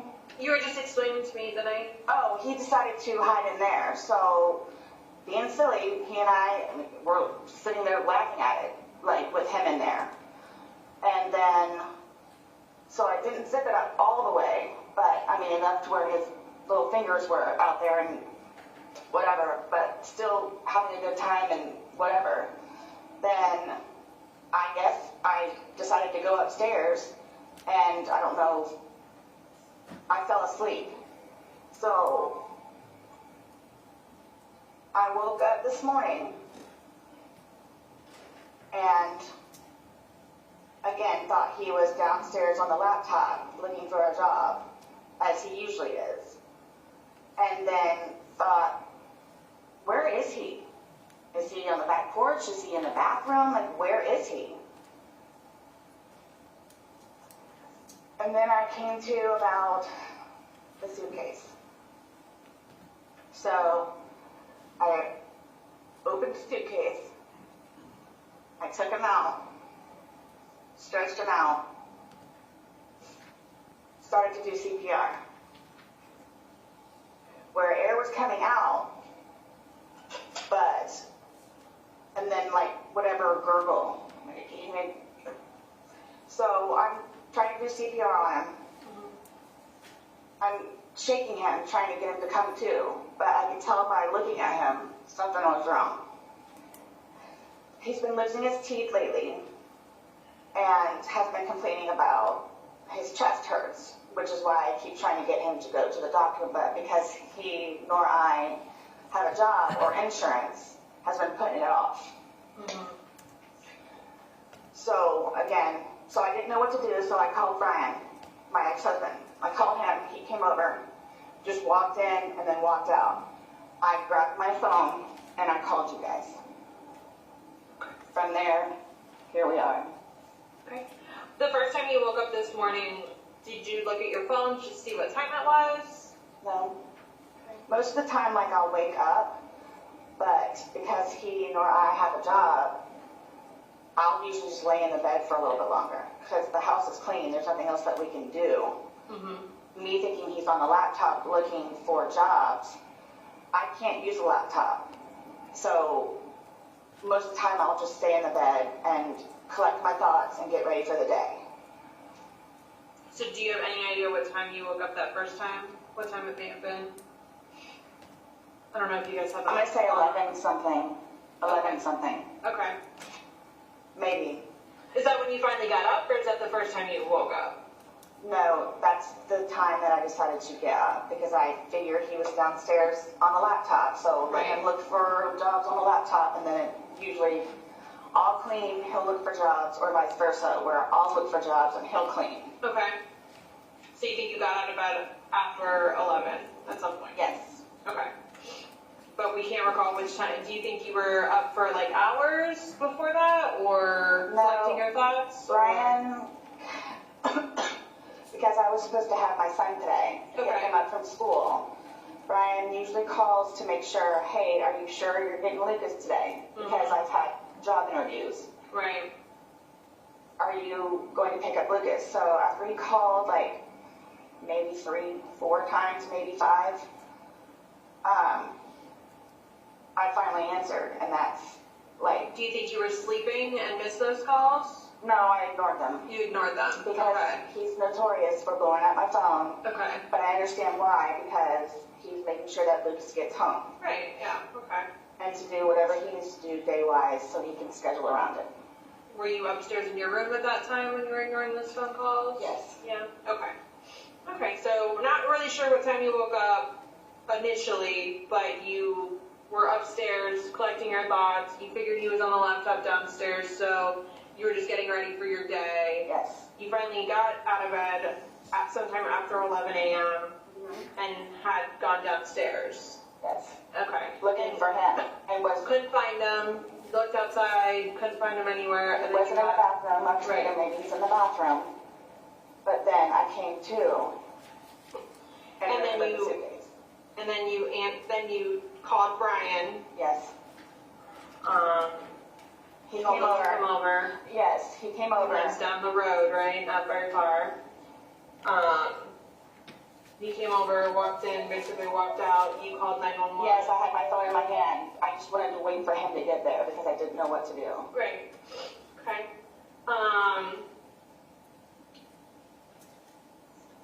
And then we arrived. Like, I don't I don't know what happened. Like, I don't know what happened, but like, my whole thing is the whole, like, teeth losing thing, and I don't know what happened. Like, I don't know what happened. I don't know what happened. He and I were having an amazing time yesterday, like we normally do. No arguments? No. Nothing? Okay. And the thing with him, though, is, which is why we've been doing puzzles and artwork lately, is that he's been stressing about a job, of course. Of course. Which we've talked about. So what I did was start having him do puzzles and artwork to keep his mind off of it. Okay. His ex-wife is all over him about sending money, which he can't do because he doesn't have a job. Right. So he was stressing about that. He's been stressing about the job. But that's why I started to buy puzzles and paint to get his mind off of them, which is what I don't know if you noticed on the wall in there, it's all of our artwork and stuff. Okay. So I don't know. I mean, music, art, and playing with the dogs, dancing around the room with the dogs. And then decided to play hide and seek. Because we're always trying to outdo each other on where we can hide the best. How often do you guys play hide and seek? Gosh, that was maybe, the third time? Maybe. Okay. Is it a more recent game you've gotten into, or 3 times in total in your relationship you're talking about? Lately. Lately. Because again, like, we were puzzled out, but we painted already, so why not? So you were downstairs hanging out. Do you remember around what time you guys started playing hide and seek?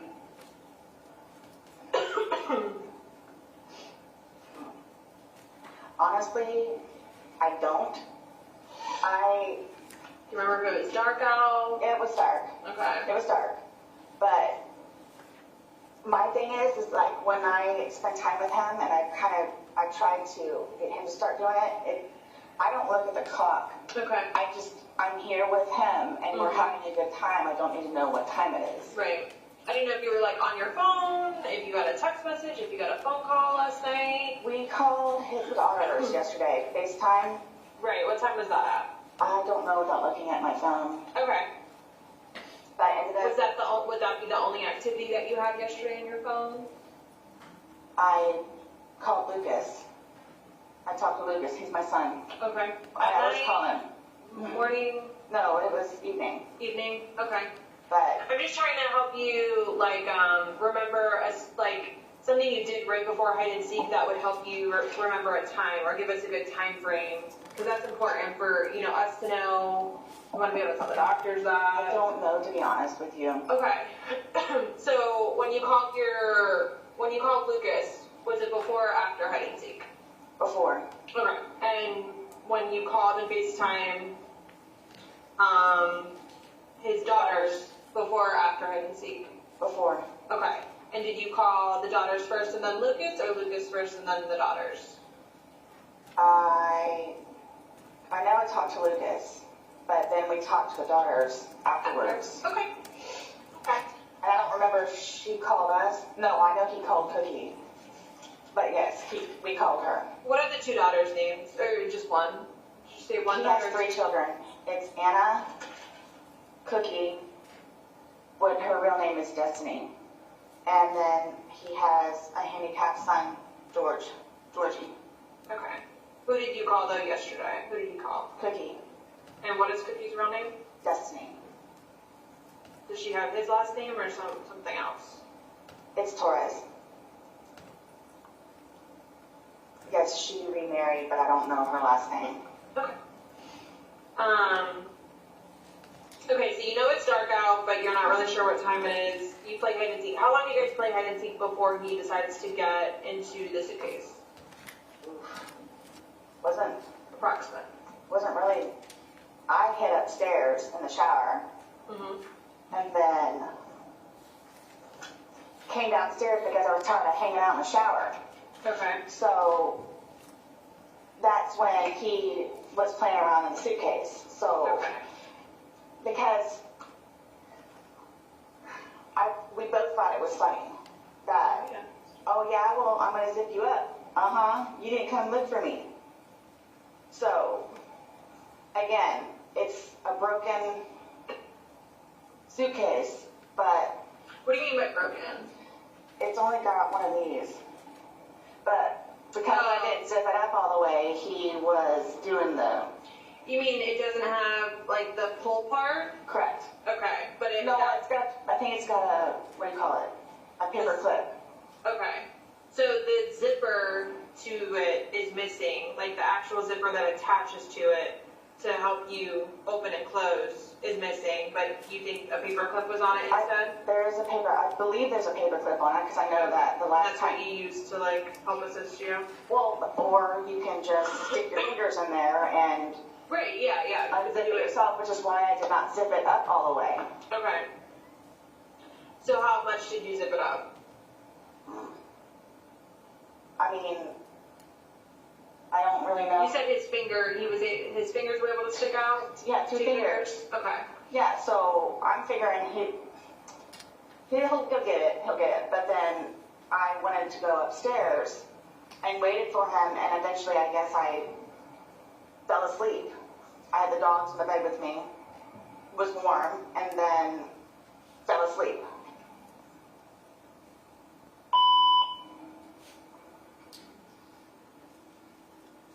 So you guys are joking, he's in there, you said you could see two of his fingers? Yes. And then, like, you just decided, okay, I'm gonna go upstairs now, or? Because I figured he would get out and then go upstairs and have intimate relations like we normally do. Mm-hmm. But I fell asleep. Okay. And he never came upstairs. So, again, I'm thinking he's downstairs on the laptop earlier today. Okay. And then remembered. Okay. So, is this something that do you guys play hide and seek before you have sexual intercourse, or do you guys just play hide and seek because you're bored and you're just trying to pass time and it's fun? We were, again, puzzled out. Can't paint anymore. Even started to purge some of the art that's on the wall now, so.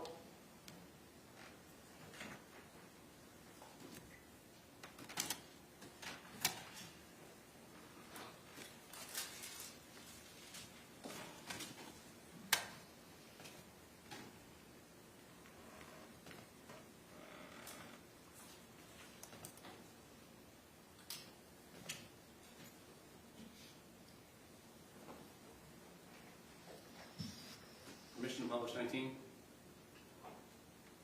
You may.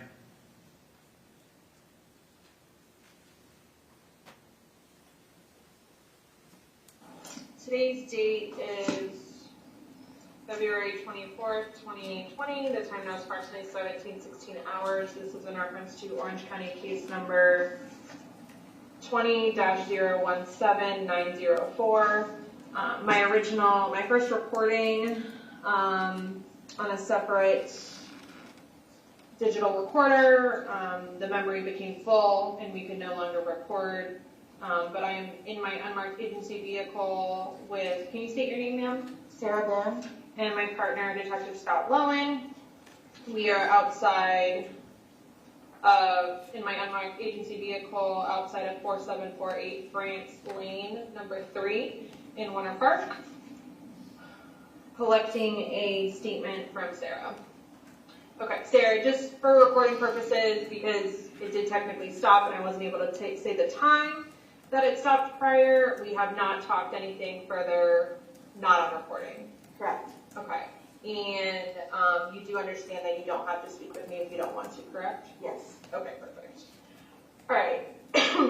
So I think I asked you, my last question was, and I'm not sure if you may have answered or not, but my last question was, you guys were just playing to have fun, and it wasn't like something you do right before like sex thing. No. Or it's just because Just you us were being silly. Okay. But you do say that you are intimate. Are you guys intimate every single night? No, not every single night. Okay. But I mean, Did you think it was gonna happen last night? Yes. Did you guys talk about it, or you just No. assumed like, oh, we're probably gonna have sex tonight? yes. Okay. Which is normally after we do the puzzles and artwork and everything, yes. Okay. We were just having a good time. Okay. Just enjoying each other's company. And so, dancing with the dogs. at any point, when he was in the suitcase, did you hear him say, please let me out? No. Was he? We were laughing about it. Yeah, okay. Did you make any jokes about it? Oh, you're in the suitcase, because I know you had said that you were left upstairs and he didn't basically come find you. Did you make any jokes about, oh, okay, well, No. now you're in the suitcase? No. Okay. But I'm assuming the game was over, like you guys weren't going to continue to play hide and seek anymore? Like you went upstairs and went into the room? Right, waiting for him. Okay. And you said you laid down? Yes, the dogs got in the bed. Do you guys sleep together in the room every single night? Yes. Yes? Okay. Okay. And which side of the bed do you sleep on? It's okay, here's the bed. I'm on the left side, he's on the right-hand side. Because I've got Lucas's pictures over here, he's got his kids' pictures over here. Okay, so you're closer to the door or closer to the other? Are you closer to the door to exit your room, or is he closer? He is. Okay. So where the pictures of Lucas are on that side, that's your side? Correct. Okay. And is that where you slept last night? Did you sleep in the middle of the bed? Did you sleep on your side of the bed? I slept on my side. Your side? Okay. And I noticed there's like one pillow on the bed, and then there were like 3 up against the closet. Are those his pillows, and he brings them into bed, or what's? No, when I woke up, what I normally do is, I don't know if you noticed the mice that we have in there, Lucas's mice. But I'll make the bed, clean the mouse cage, and then go downstairs. Okay. So, but what I'm saying is that normally I'll fix up upstairs and then I'll head downstairs. Okay. So that's why those were over here, was because I was trying to fix up the bed a little bit. Okay. Okay. Were they in the bed prior? Like when you went to sleep, how many pillows were in your bed? We only have the 2. You have 2. Okay. Well, it's the 2 white ones and the king-size ones. When we watch movies, we'll put behind the white one, and then the bird pillow just goes in between everybody else. Okay. Do you use one pillow to sleep, or do you each have one, right? Is that what you just said? Yes. Yeah. Okay. Sorry. Okay. Okay, so you just basically didn't finish making the bed, is my understanding. That's why the pillows are up against there's like 3 pillows. Correct. Up against the closet. Yes. They're like standing. Yes. Yes. Okay. Because I'll move all the pillows off, and then I'll shake out the bed, and then put everything back together. Okay. Okay. And did he say anything to you while he was in the suitcase? I know you guys were laughing, joking, but was any jokes made? Was anything said? No. Nothing negative or anything like. I'm telling you. Just anything that he said, like we were laughing about it. I mean, and I waited for him upstairs. Okay. Did you tell him you were going upstairs, or? No, I did not. I literally went upstairs to wait for him. Was the line? Was it all gone at this point while you guys were playing hide and seek? I think so. Okay. Is it at that point? I mean, I don't know how often you drink, but would you say that you were under the influence and he was under the influence, or? Well, I mean, we weren't drunk. Weren't drunk. Okay. We weren't drunk. I mean, we had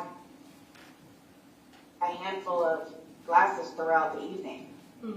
So, I mean, we weren't like inebriated where you couldn't drive.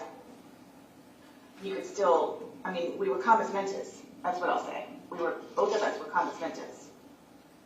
Okay. You have to explain that one to me. Yeah, I don't know what that word means. I mean, we had our wits about ourselves. Okay. That's why he and I were playing. Here's the thing, though. This isn't a trick question. You're at your home. You're consenting adults. If you're drinking, say you were drunk, there's no law against it. Right. Nobody's judging you. You're at home. Neither one of us were drunk. Okay. We were just I'm just trying at the to giddy stage. Okay. That's what it was. Listening to music again, dancing with the dogs. Okay. Well, luckily his blood alcohol level will show us at the autopsy as well too. So, you know, we have that as well. Okay, so there was no ill will between the two of us last night. yeah. None. When's the last time you guys have gotten into an argument? Maybe last week. Okay. Over just normal relationship stuff, or? It's a little bit of everything because he and I both are stressing about jobs. Right. It's been extremely depressing for him where he worked up here at it used to be an Ace Hardware, but Ace dropped them as a franchise because of how bad the store is going down, and he thoroughly enjoyed his job and everybody he worked with. But it's between stuff like that, and then of course we've got the bills that we have to pay, and I've been having to ask Brian, my former husband, for money to pay for electricity and hot water for Lucas and groceries. Okay. So I think that, of course, because he can't support me, has been bothering him, which is why I bought a new puzzle for the two of us to do. Right. And that's what we were working on in the painting. Okay. Do you guys normally argue often, not often, weekly, every other? It all depends on like if he had a good day or a bad day kind of thing, where he would just be happy to come home and see me because he knows that it's going to get better. And then most of the time he would go for a drink, and we would sit on the back porch. He would tell me about his day, and we would have a glass of wine, and then kind of start our evening-ish kind of thing, and smoke. But then we would go inside because we're tired of being outside, and then that's when we started to do the art and puzzles, and then listening to music and playing with the dogs. And it's a thing, tag, you're it kind of thing. Gotcha. Is there anything he drinks specifically, like his go-to drink, or? It's honestly whatever it is we can afford. Okay. Which is why we used to drink, like liquor, but like months ago. Right. Which is why we have the wine. Okay. What did you guys make for dinner last night? He made a pork sandwich with cheese, and what was it that I ate? I think I made a sandwich and some chips. You guys didn't have to go out and get anything? You had everything there? Yes. Like a sandwich, like a deli sandwich, like deli meat sandwich, or do you think you had pork ham? Like I made a pork one the other day for me, him, and Lucas, and there were leftovers. So he had that. He made a pork loin sandwich with cheese, and I had there's ham in the ham sandwich with chips. Okay. Does he normally come up to bed, or will he do the typical guy thing where he's downstairs and will fall asleep on the couch? I mean, he's done that before just because of his crappy day that he had, but yes, we sleep in the same bed. You normally sleep in the Yes. same bed. Do you guys go to bed at the same time? Most of the time, yes. But because he's been very excited about looking for a job, he might stay downstairs for half an hour, 45 minutes, and then would come upstairs, and he and I would watch movies together until it was just, okay, there's no more movies that we want to watch. And then we would just turn the lights off and go to sleep. Last night, when you said you went upstairs, do you have like a ritual that you do prior to going to bed? Like, do you brush your teeth, wash your face, put on TV? Is there any like normal things that you do? Me, myself? No. I mean, I'll go upstairs and maybe like rinse my mouth out with Listerine. Okay. Do you recall what you did last night? I just got in the bed with the dogs. Okay. Waiting for him. And how long do you think you were up waiting for him until you passed out? I wouldn't say I necessarily passed out. Oh, Yes, he knows too that I'll go upstairs sometime because of how tired I am, which is why he'll just give me my space a little bit. Maybe I'll watch a show and then he'll come upstairs. So, I mean, nothing out of the ordinary. No, I know, but last night, how long do you think it was prior to you falling asleep? Oh. Like, how long did you wait up for him? Maybe 20 minutes, 30 minutes. I mean, I literally, I dozed off, warm in the bed with the dogs, waiting for him. I didn't even bother turning the TV on. Just got in the bed. He knows too that I would go upstairs because of how tired I am. He knows. Like, I'm mentally exhausted. So. Who usually gets up first? I mean, are you an early riser? Is he an early riser? He is. Or he's usually an early riser? Yeah, he has to be at work by 8 o'clock, so he'll usually wake up at like 6:30-ish if I don't have Lucas. How long has he been out of work? Gosh, maybe, well, he did some odd job stuff up there. But I think his last day was like Friday 2 weeks ago. So he hasn't worked in about 2 weeks? Yes. And during that 2 week period, has he maintained just his body naturally wakes up early, or does Yes, it's his body clock. Okay. What time is that normally? Like 6:30, 6:45-ish. But again, if I have Lucas here, I have to take him to school, so we're up at like 6:30. I'm feeling really like weird, guys. Like lightheaded. Okay.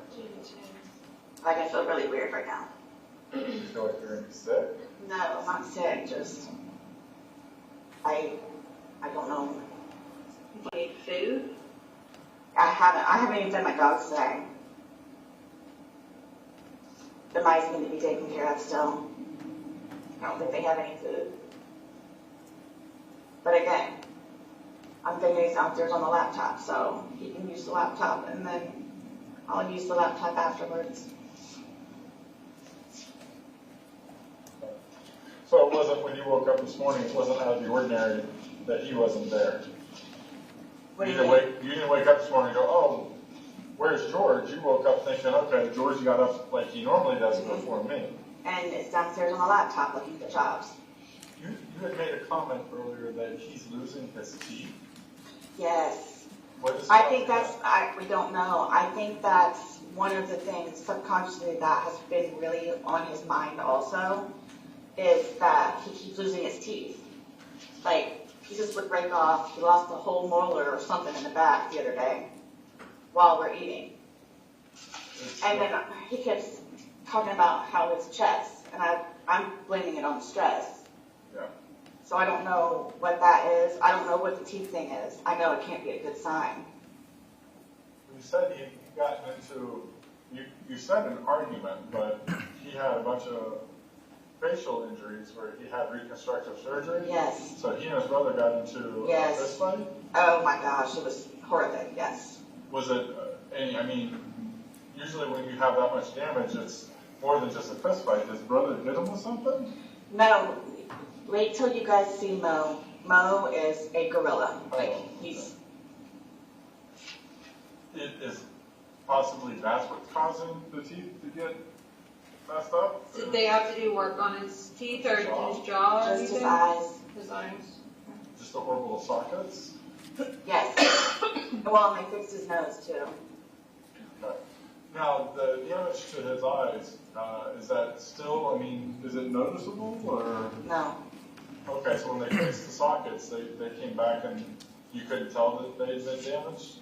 I couldn't tell, but children recognize it, where they say he doesn't look like the same dad. Okay. But to me, I never noticed it. No other damage to the jaw, the forehead, anything like that? No. It was just his eyes and his nose. Bless you.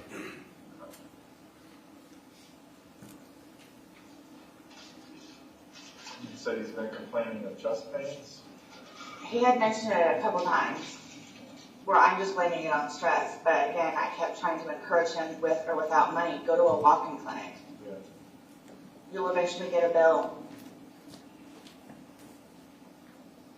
But the teeth thing has been worrying me also, and I didn't want to say anything to him about it. But we were in the process of eating dinner, and a tooth comes out. That's scary to me, and a red flag if you ask me. Well, this is the reason I was asking what you guys had for dinner last night. What is his dietary habits been lately? I mean, he looks super thin to me. Now, Yes. I don't know George, but he does not look like he's an average He weight. eats, believe it or not, like a horse. Like he'll eat like 4 or 5 times a day. Again, one of the things that has been concerning me, which you all will be the first people that I actually say this to, is his weight for the amount of food that he eats throughout the day, how he doesn't gain any weight. He and I and Lucas going up to Publix every time we step on the scale, and he continuously loses weight. Well, I don't even want to step on the scale anymore. How long has this been going on for? Months. So way before losing his job. Yes. It's been ongoing. I mean, I'm not going to even say months. I can say at least a good year. Okay. And he eats like a horse. And you said you don't know of any drug history? Since I've been with him and known him, he's never done drugs. But I know him growing up in Philadelphia, he had a bad stint with marijuana and alcohol. If and when you talk to his children and or his ex-wife, she will tell you. His family will tell you. But since he's been with me, no, I have not. He's never done drugs, Riley.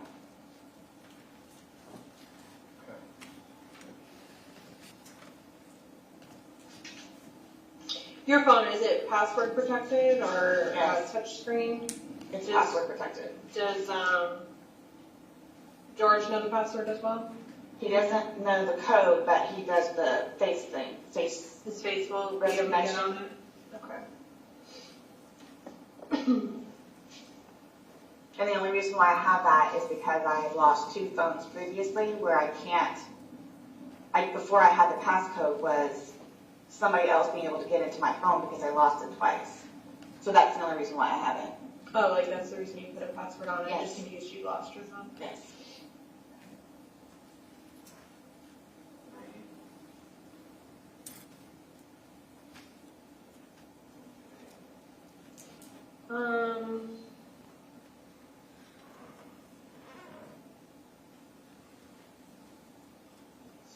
Okay, so do you recall what time you went to bed?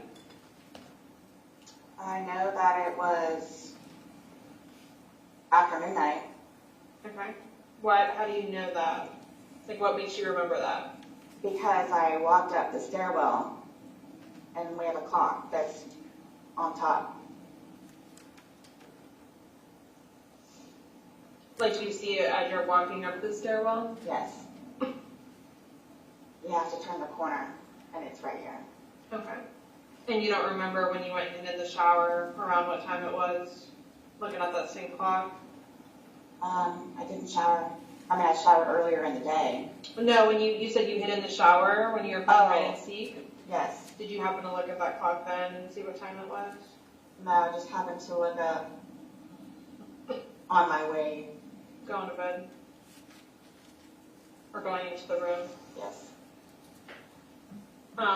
Okay, so it was after midnight. Do you think it was before 1 a.m. though? Was it between midnight and 1 or? To be honest with you, I don't know. I mean, if I had to say, it was like 12:30-ish. Okay.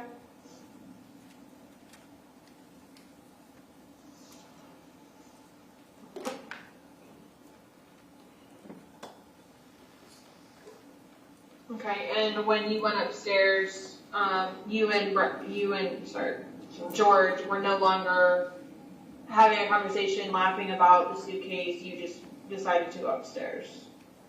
No, we were laughing about it. Okay, so you continued to joke about it as you were going upstairs, Yeah, thinking he'll just get himself out, and then. Yes, that's why I didn't close it all the way. That's why I didn't close it all the way. I'm like, he'll be up here in a minute now. But then, I guess I dozed off.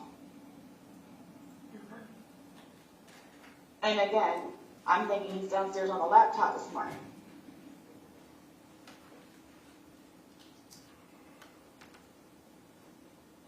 Because he gets out of bed before I do, most of the time.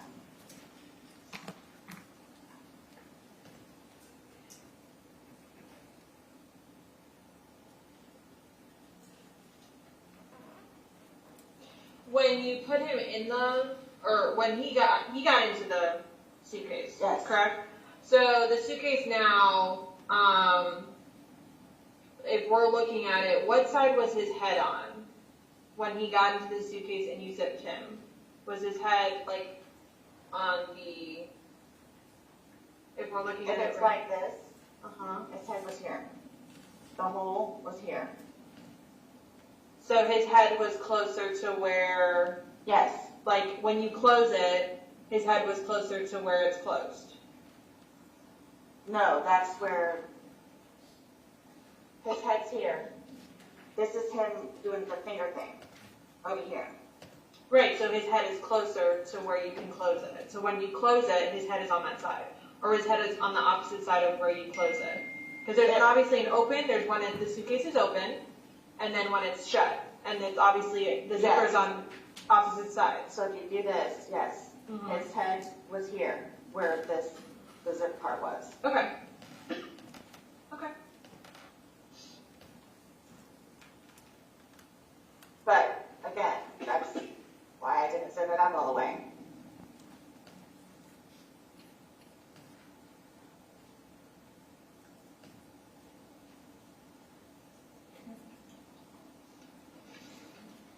Is there anything else that you think is important for us to know that we haven't asked you? I don't know what happened. Like, I don't know what happened. I don't know what happened. I don't know, again, if he had, like, a heart attack or an aneurysm or what. Like, I don't know what happened. Do you keep your phone on you? Like, is it always in your possession? No. Because it's a community phone between me and him, like, if he needs it, most of the time it's on the kitchen counter. Okay. Where it's like, he knows that's where my phone is. Or, hey, after you're done talking to Lucas, do you mind if I call my daughters? So it's right. It's our phone. No, I get it. I just, But no, I don't walk around with my phone on me all the time. Okay. Did you bring it upstairs with you when you were going to bed? No. No. Okay. So it stays downstairs. No. Or is downstairs with him? Yes, it was downstairs with him.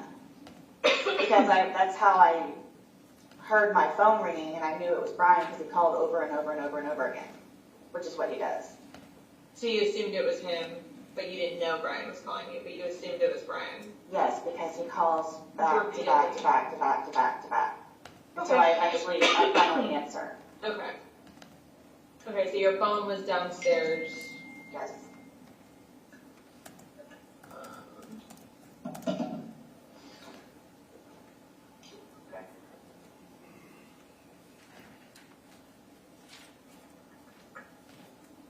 Alrighty. Can you raise your right hand for me? Do you promise and swear everything we've talked about has been true and accurate to the best of your knowledge? Yes. Yes. Okay. But may I ask you though, because I was telling you guys about it earlier, like, I don't know if I'm afraid for my life at this point. I know. But I'm afraid. I don't know anything about your guys' history. Like, I don't know, other than the family not liking you, like. And they get upset because of the drinking. And just the things that we have gone through, and I know that they don't want him to be with me, but he and Are I they gonna tell me that he's an alcoholic? probably. Okay. Are they gonna tell me that you're an alcoholic?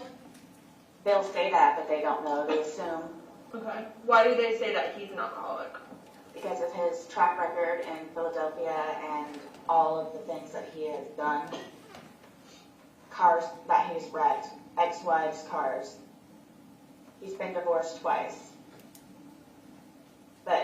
And he has, yes, they'll say that.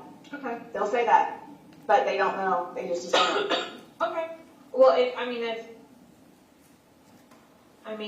people have their opinions. Okay, you can't not. There's nothing you can do about someone having an opinion and saying something like that. As far as what's going on here, I've told you, prior, we don't know what happened. So I understand you feel like they're gonna not accept, what happened and they're gonna think that it's your fault, but at this time, we cannot conclude and say anything differently. I know you talked about you possibly going somewhere else for tonight. You have to do what you have to do to keep yourself safe, but at this point in time, no one has made a threat to you. No one has done anything. I just haven't said anything to him yet. Right, but we will obviously talk to them, and of course, we're going to instruct them that this is an ongoing investigation. I have my son. Well, your son's with Brian and is going to stay with Brian. So we're going to cross that bridge when we get to it. I know you're fearful of it now, but nothing has happened to where you're in fear based off past history and what they think of you and how They threaten me all the time. Do you have proof or is it all verbal? Like, would it be in your phone? No, it's verbal. Okay. It's verbal. So it's he said versus she said, or she said versus she said. So Yeah, they've been really nasty to me. Really nasty to me. It's gonna be a shock. It's gonna be, everyone handles things differently. We're not gonna leave there with them hooting and hollering. She's going to and class. being upset. And then they're going to all come over here. Okay. Well, who's gonna collapse? I don't even know His mom. His mom? What's his mom's name? Blanca. Is that her government name, or is that just what you call her? No, I think that's her government name. And you said she lived around here? They live down the street. When's the last time you said he doesn't even really talk to his family because he chose you over them, so when's the last time you've seen them or talked to them? I believe he did something with his brothers a couple of weeks ago, but I don't go over there. Okay. Right. So if he goes over there, you do not go? No. But he did something with his brothers? I'm guessing so. I know that they come up to his job all the time. When he was working there? Yes. Okay. So they don't come, they have come over here and have just been completely disrespectful. Okay. And again, he ended up having to tell them, don't come over here if you're going to act like that and treat Sarah like that. Do you know their address? I have it inside. I know it's Baja Boulevard, but if you go down, what is this out here? Goldenrod? Mm-hmm. There's a Twisty Tree ice cream place on the right-hand side, and you turn down that road, and then you make a left, and then you'll see Baja, and you make a right, and their house is white, and it's fenced in, and it's got a whole bunch of garden flowers. Okay. I'm going to end my recording. Is that okay? Yes. Okay. One quick question, just out of curiosity. I'm noticing your front door, it has a bunch of dents in it. What is that from? When we moved in, they were already there. I don't see any other doors with dents like that. Whoever it was that lived here previously, I know it was a girl, but that was here when we moved in. This ends our recording 17:47.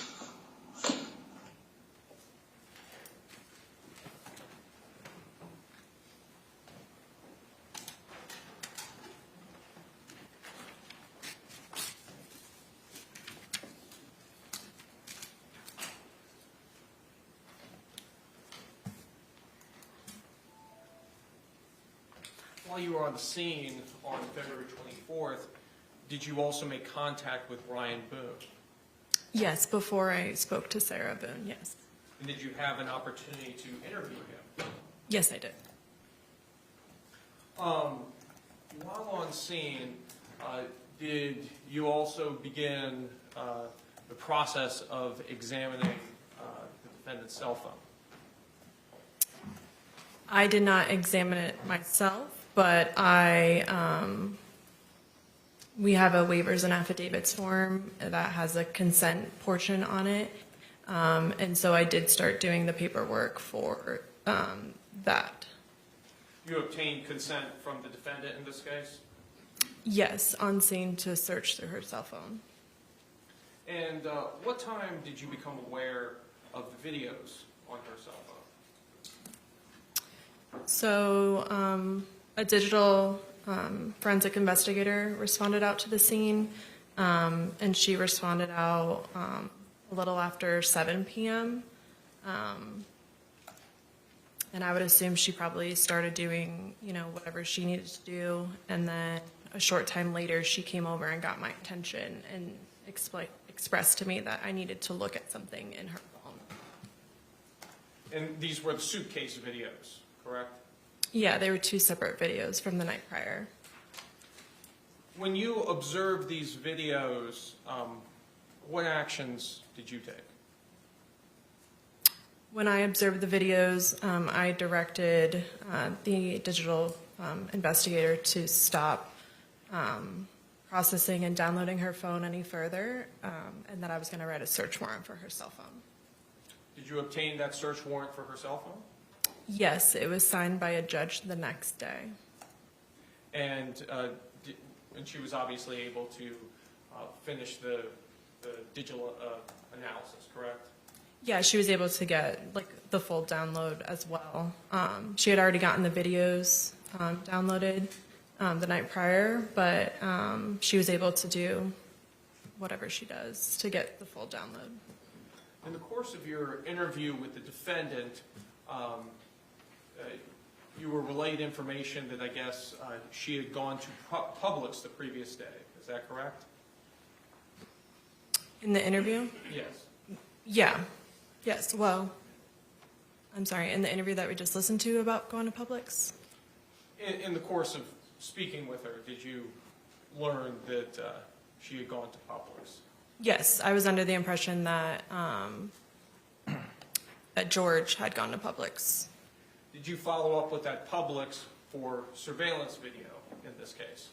Yes. I went to the Publix to gather surveillance video.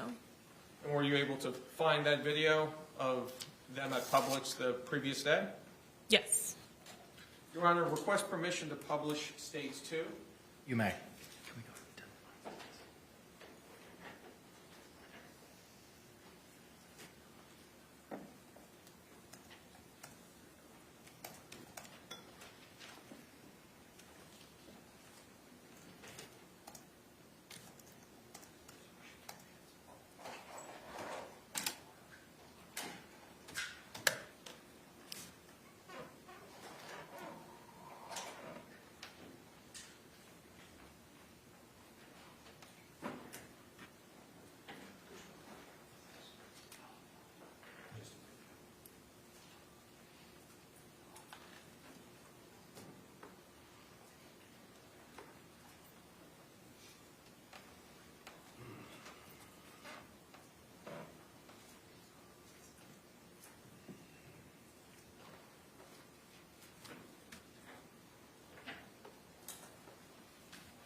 Ma'am, I'm first going to show you the video taken from Publix on February 23rd, 2020 at approximately 12:15 p.m.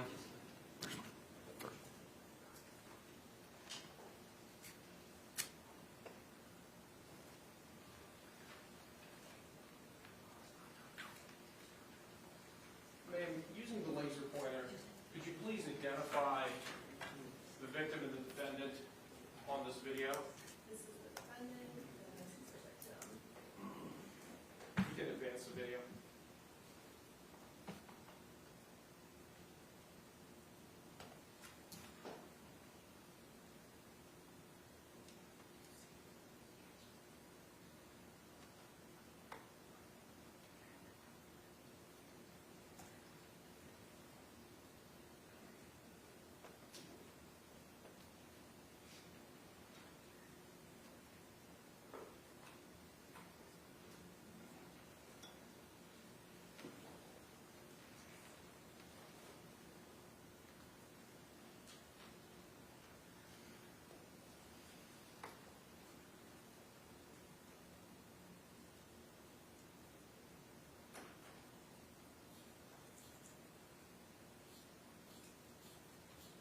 Do you see the bottle of wine that was purchased in this video? Yes, it's right here. We could move on to the publication of the second surveillance video.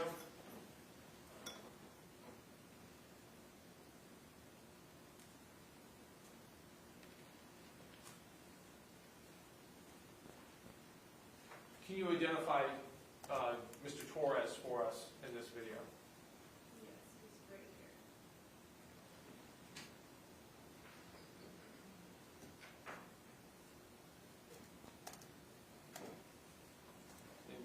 here. Is that the second bottle of wine? Yes. All right.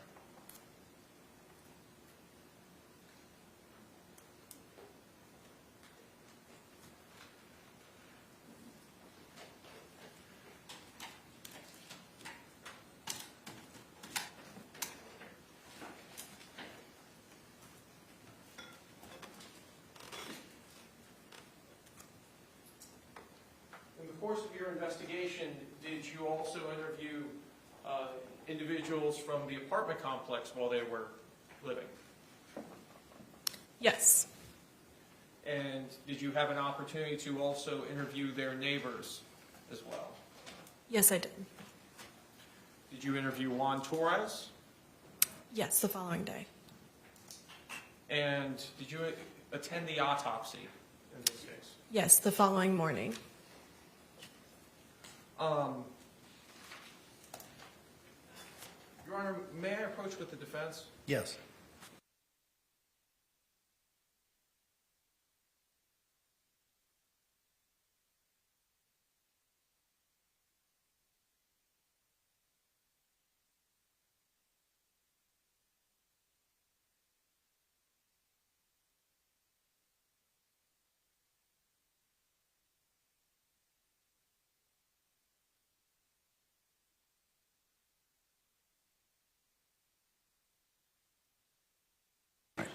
Members of the jury, it is 3:34. My understanding, based on the state, is the next part of their presentation is going to be kind of long in length.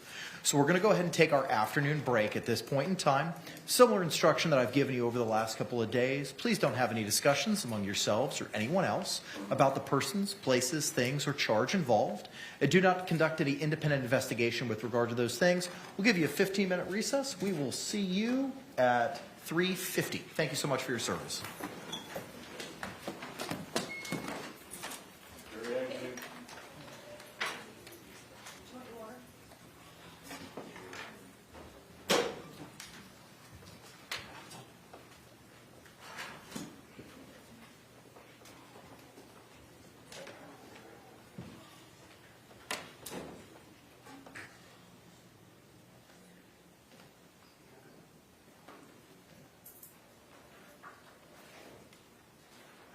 You all may be seated. State, anything we need to address? No. Defense. All right, we'll be in a recess for 15 minutes. Thank you.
Case number 2020 CF 2603, State of Florida versus Sarah Boone. State. Nick Ketchstraw on behalf of the state. William J. for the state. Defense. James Owens from Miss Boone. Tony Henderson for Ms. Boone. Ms. Boone is seated at counsel's table wearing the same clothing from this morning. She is in custody but not wearing any restraints, so again, we'll continue to stand when our jury enters and exits. I believe we're getting to the part of the state's presentation with the recorded interview on February 25, correct? Correct, Your Honor. And what do we need to address with regard to that in advance, if anything?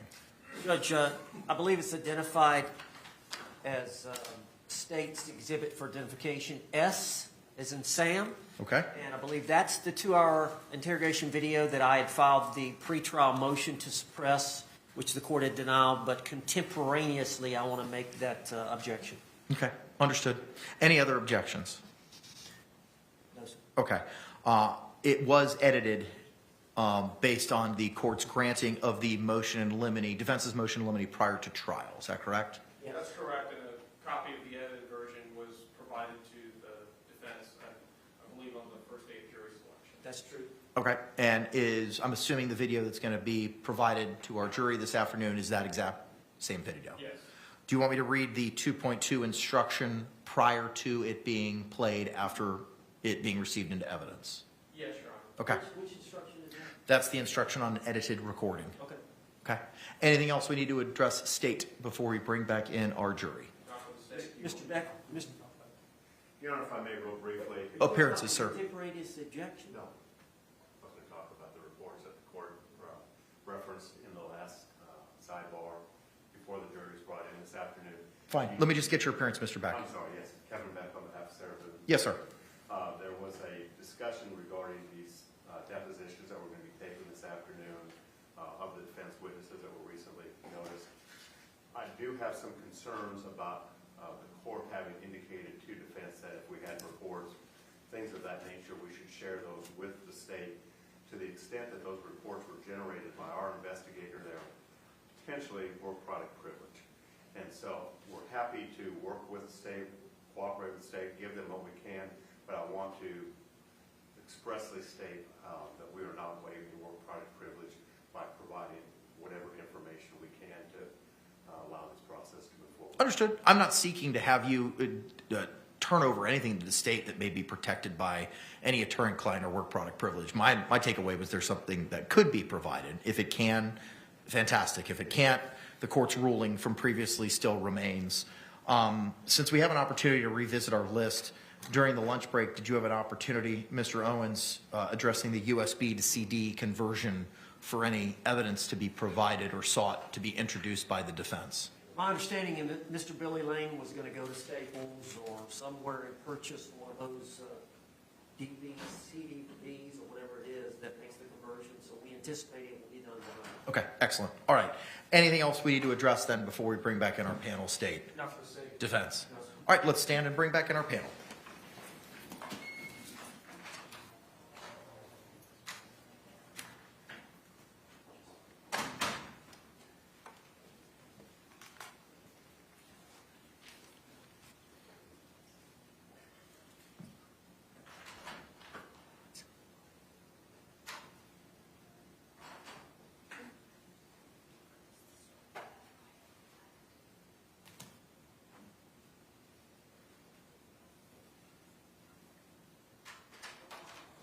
Jury entering.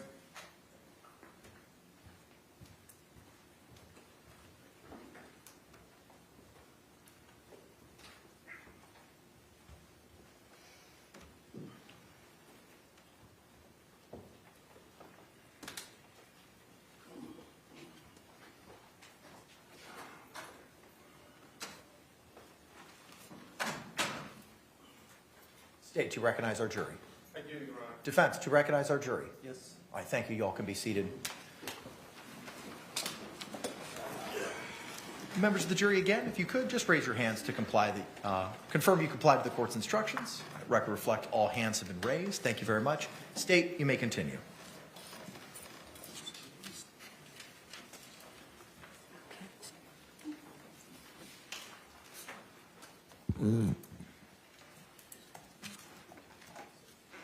On February 25th of 2020, set up a follow-up interview with the defendant in this case. Yes, I did. And that was after you had attended the autopsy that morning, correct? The interview, the follow-up interview was to be conducted after the autopsy. Not necessarily set up, but it was to be conducted after the autopsy. I apologize if I misspoke on that. Sorry. Was that interview recorded?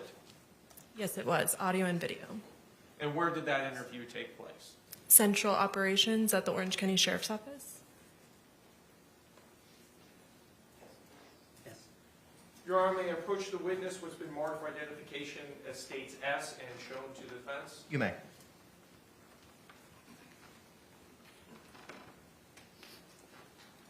Ma'am, I'm showing you what's been marked for identification as states S. Tell me, do you recognize that disc? Yes, I do. And tell us, what is this disc? This is the follow-up interview conducted on February 25th, 2020 at Orange County Central Operations with the defendant, Sarah Boone. And does it fairly and accurately represent the interview that took place between yourself and the defendant? Yes.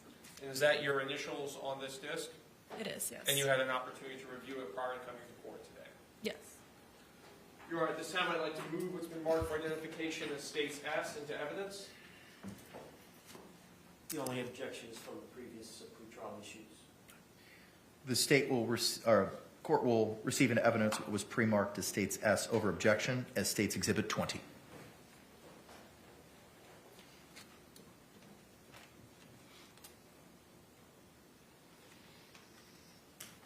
And Your Honor, request permission to publish. Momentarily.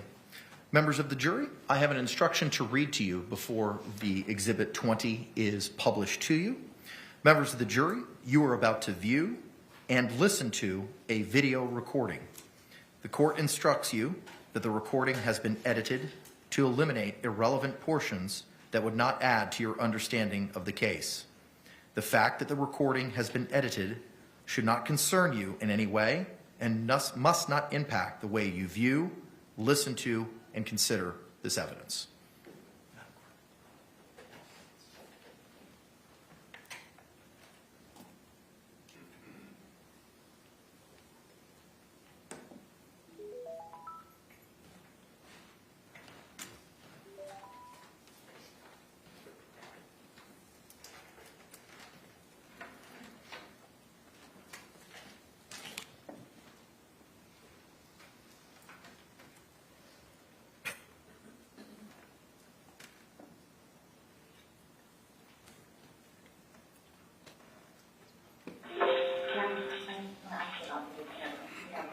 Sure. So obviously, he received his autopsy. So I'm going to read you your rights again because we have to talk about that. And since I'm talking about the incident, we just have to do it, just like we did yesterday.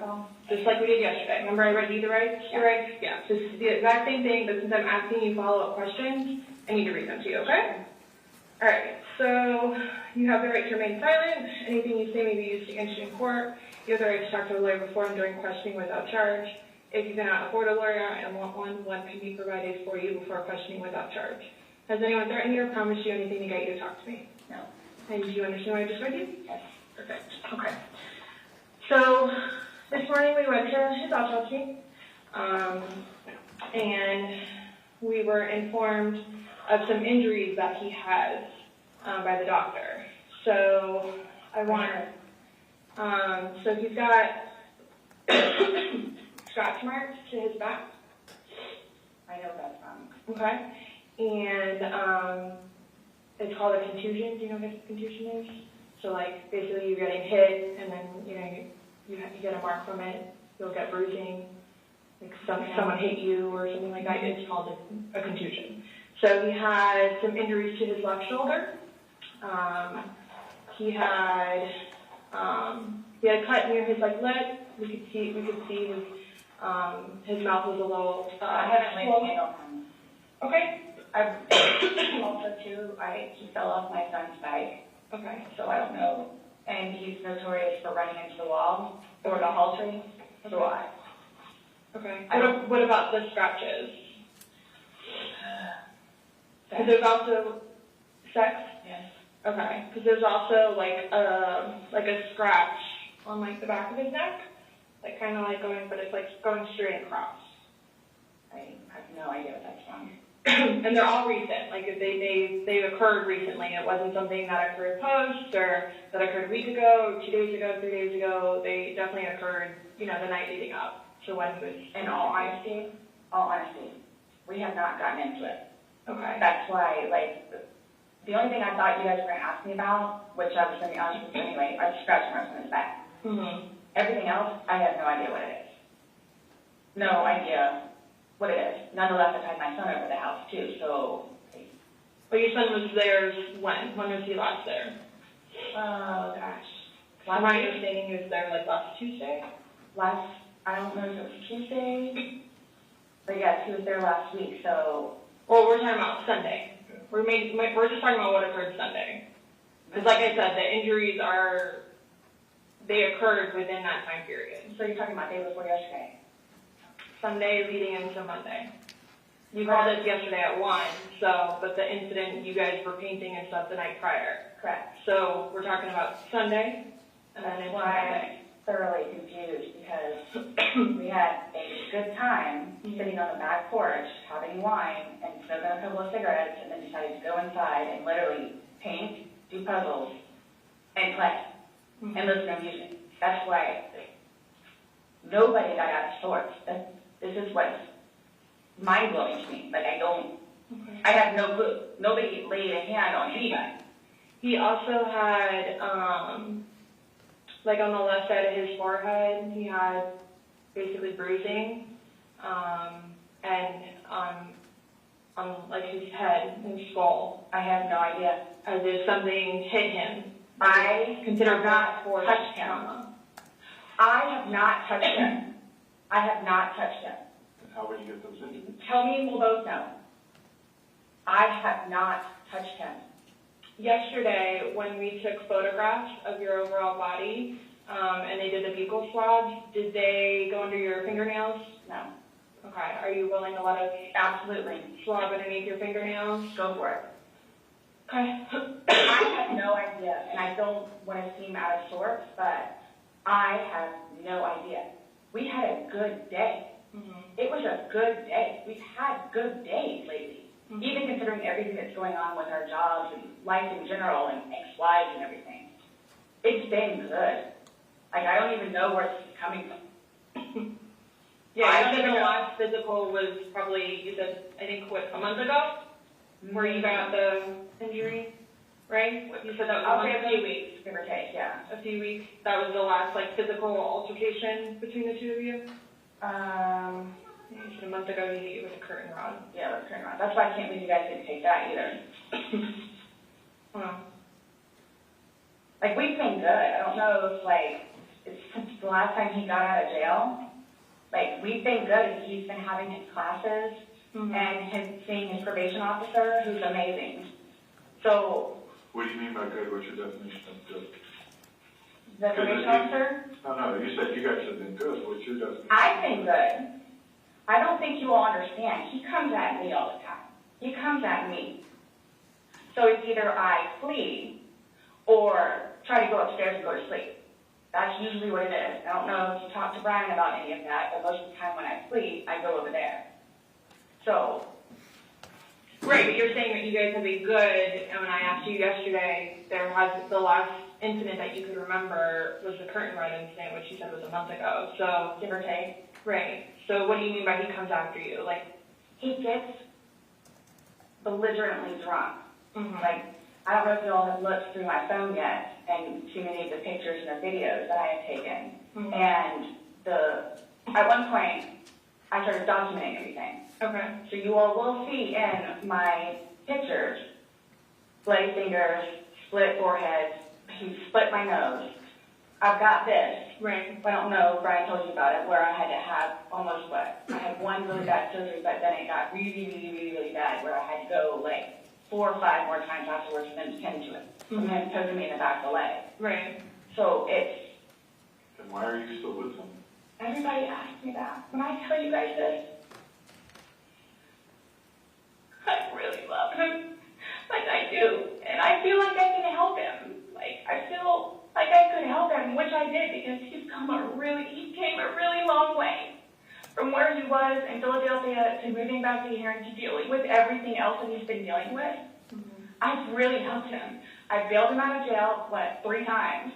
I've gone to every single hearing and every single arraignment, everything that I did for him. Gone to see all his public defenders, go to the state, I've gone to the state. I did everything for him because I'm trying to help him, because I had hope in him. And he was trying. He was really trying. And then he starts to think about things, and I think he gets overwhelmed, and then it's like, next thing you know, he's drinking. So it's like, oh man, I know where this is going to go, so I'm going to go upstairs and read a book, or I'm going to go for a bike ride, or I'm going to do something else. Or I don't want to drink. I don't want to drink. The occasional wine, whatever, or if it's a weekend, that's when you have a good time. You don't have to wake up the next day. I have to wake up the next day and do things. I have to tend to Lucas. I have to take him to school. I have all this stuff to do. He doesn't know how to, I guess, maintain himself, where I can do 50 things at once and still know the 50 things prior that I need to get done. He can't process like that. He didn't process like that, so he would not literally, but have smoke come out of his ears. So the next thing you know, he doesn't want to deal with it. I'm going to go get something to drink. So the majority of the time, I would hang out outside or do something else because I don't want to drink. And every time, his job broke his heart. And it made me sad because he had so much pride in his job. And the store that he took care of so much totally went downhill. And that broke his heart because he had put so much work and effort into fixing it up. And his manager was awful and basically gave up on all of the employees. So I think that had a huge bearing on why he would drink so much. His ex-wife is bonkers. She was all over him all the time. Send me money, send me money, send me money. How can I send you money when I don't have a job? And he's still trying to take care of me and Lucas by paying a bill here or there, getting some groceries. So he always had something on his mind, which is why, again, I got the puzzles and the bank to try to get him off of it so we don't have a drink, or he doesn't have a drink. So when you all see my phone, you can see all of the damage he has done to me and the videos of him smashing my television because he's belligerently drunk. Where most of the time, I just don't want to be there. And I try to help him. I try to calm him down. Eventually, he just passes out. Well, yesterday it made it sound like you guys were just drinking like a glass or two. Like, yeah, you obviously had the bottle, but you told me on recording, like, that you were not drunk, he was not drunk, you guys were having a good time. I can't get drunk. Number one, I do not want to get drunk. I don't like being non-complimented, having my wits about myself. I don't like feeling out of control. So, I'm just saying, you're making it sound like he's a raging alcoholic today, and yesterday I was kind of asking you those questions, and you're like a little defensive, like, no, we're not alcoholics, we are not, but you guys were both sober on Sunday, to your knowledge, because when I said you went and passed out, you were like, no, I didn't pass out, I just fell asleep. So now it's kind of like, what is it? Were you guys drinking and it got out of hand and it got physical? No. Or is it? Sunday was one of the better days that we have had in quite some time. He's dancing with my dog. You can see that too on the pictures, him loving the dog. He loves the dog and dancing around, having a good time, and just being happy kind of thing. He doesn't know, I can get like maybe 2-3 glasses of wine and I'll be fine. But I have to have my wits about myself because I don't know what to expect. Well, let's talk about Sunday. What was Sunday? How were you? Like, how many glasses of wine did you have? How many glasses of wine did he have? The bottle was gone. I mean, I don't know if you poured any out. Yes. No, that was from previous. You said that there was a half bottle left Yeah, over. over. And then that you had wine. Well, I don't even know how the wine. How'd you guys get the wine for Sunday? I'm guessing he went to Publix. Does he like leave the house and you stay home, or do you go to Publix? Like, cause Sometimes I'll go with him. Okay. Did you go with him Sunday to No. Publix? So most of the time what happens is, because the convenience store where we get cigarettes is here, and then Publix literally is cattywampus to it. Okay. So what he'll do is he'll start, go by Publix, and then on the way back, catch the convenience store. Okay. So Is that what you did Sunday? I'm guessing that's what he did, because next thing I know, he's walking in with bottles. Okay. So it's him trying to be nice, so I don't have to go out and do it. Plus, there's stuff that are around the house that I have to take care of. So that's usually what will happen. Or I'm folding laundry and he'll go run out and do whatever. So, where were you guys at on drunkenness, not drunkenness on Sunday? You told us you weren't drunk. No, I was not drunk. Right. I was not drunk. So with him, I don't know. I know when it's like, oh, okay, man, where I have told him, slow down. It's starting to catch up with you. Slow down. Slow down. Bless you.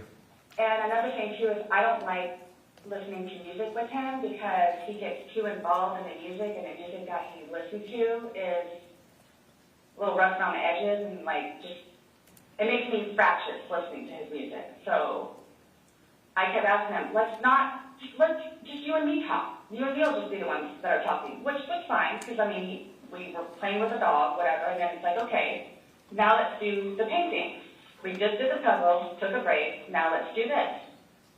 Sure enough, that dog, we're sitting in there talking, laughing, talking about new movies, we're watching movie trailers while we're doing painting and all that other stuff. So it's still background noise to him, because I think that's what he's used to, is having background noise. Where me, I can sit in here all day with not a peep. But he always has to have some kind of background noise, which I didn't mind because the trailers were cool. And he was interested in showing them to me, getting excited about movies that were out or upcoming. Okay. So on your laptop you're talking about? Okay. And I mean, and then it was. But you said it was a good day. Like, you guys didn't have any conversations about your relationship. You guys didn't go down like the rabbit hole. Like, had too many to drink, and you guys start getting. Nope. When I tell you this, it made me so happy that he actually listened to what I had to say. With just, we'll get through it. This will be fine. It's a small hurdle that you and I together will get through, because I'm talking about the money, jobs, stress. Yes. Nothing relationship-wise though. Like no issues. Like, did you guys have a conversation about your relationship, or was it just about like what's going on right now? Got it. I try to evoke it from him so he gets it off his chest, because I call him the volcano, where eventually he's going to erupt. Right. And what he has learned in his classes is to communicate, which is a huge thing in a relationship, where he has been practicing communication. So he actually talks to me about things and unburdens himself. Put it on me. I'll sit there and try and figure it out for you, like I have almost everything. Not a worry, just tell me, get it out of you. Right. But it was, when I tell you, I was so happy. Like, it was such a good day. I kid you not. The weather was beautiful outside. I'm the one that had him go inside so we can do puzzles and painting and listen to music or whatever else he wants to do. So then he starts doing whatever it is we're doing together in the living room, and then starts talking, because I think he gets comfortable with, okay, you know what, we're here, it is a good day. Let me go ahead and explain myself. So I know. Nobody else knows, but I know. Nobody knew George better than I did. I say that I knew George better than himself. And I tried in every way, shape, and form. Ask everyone. I helped him. I took care of him. I missed him a lot, and I didn't even sleep last night.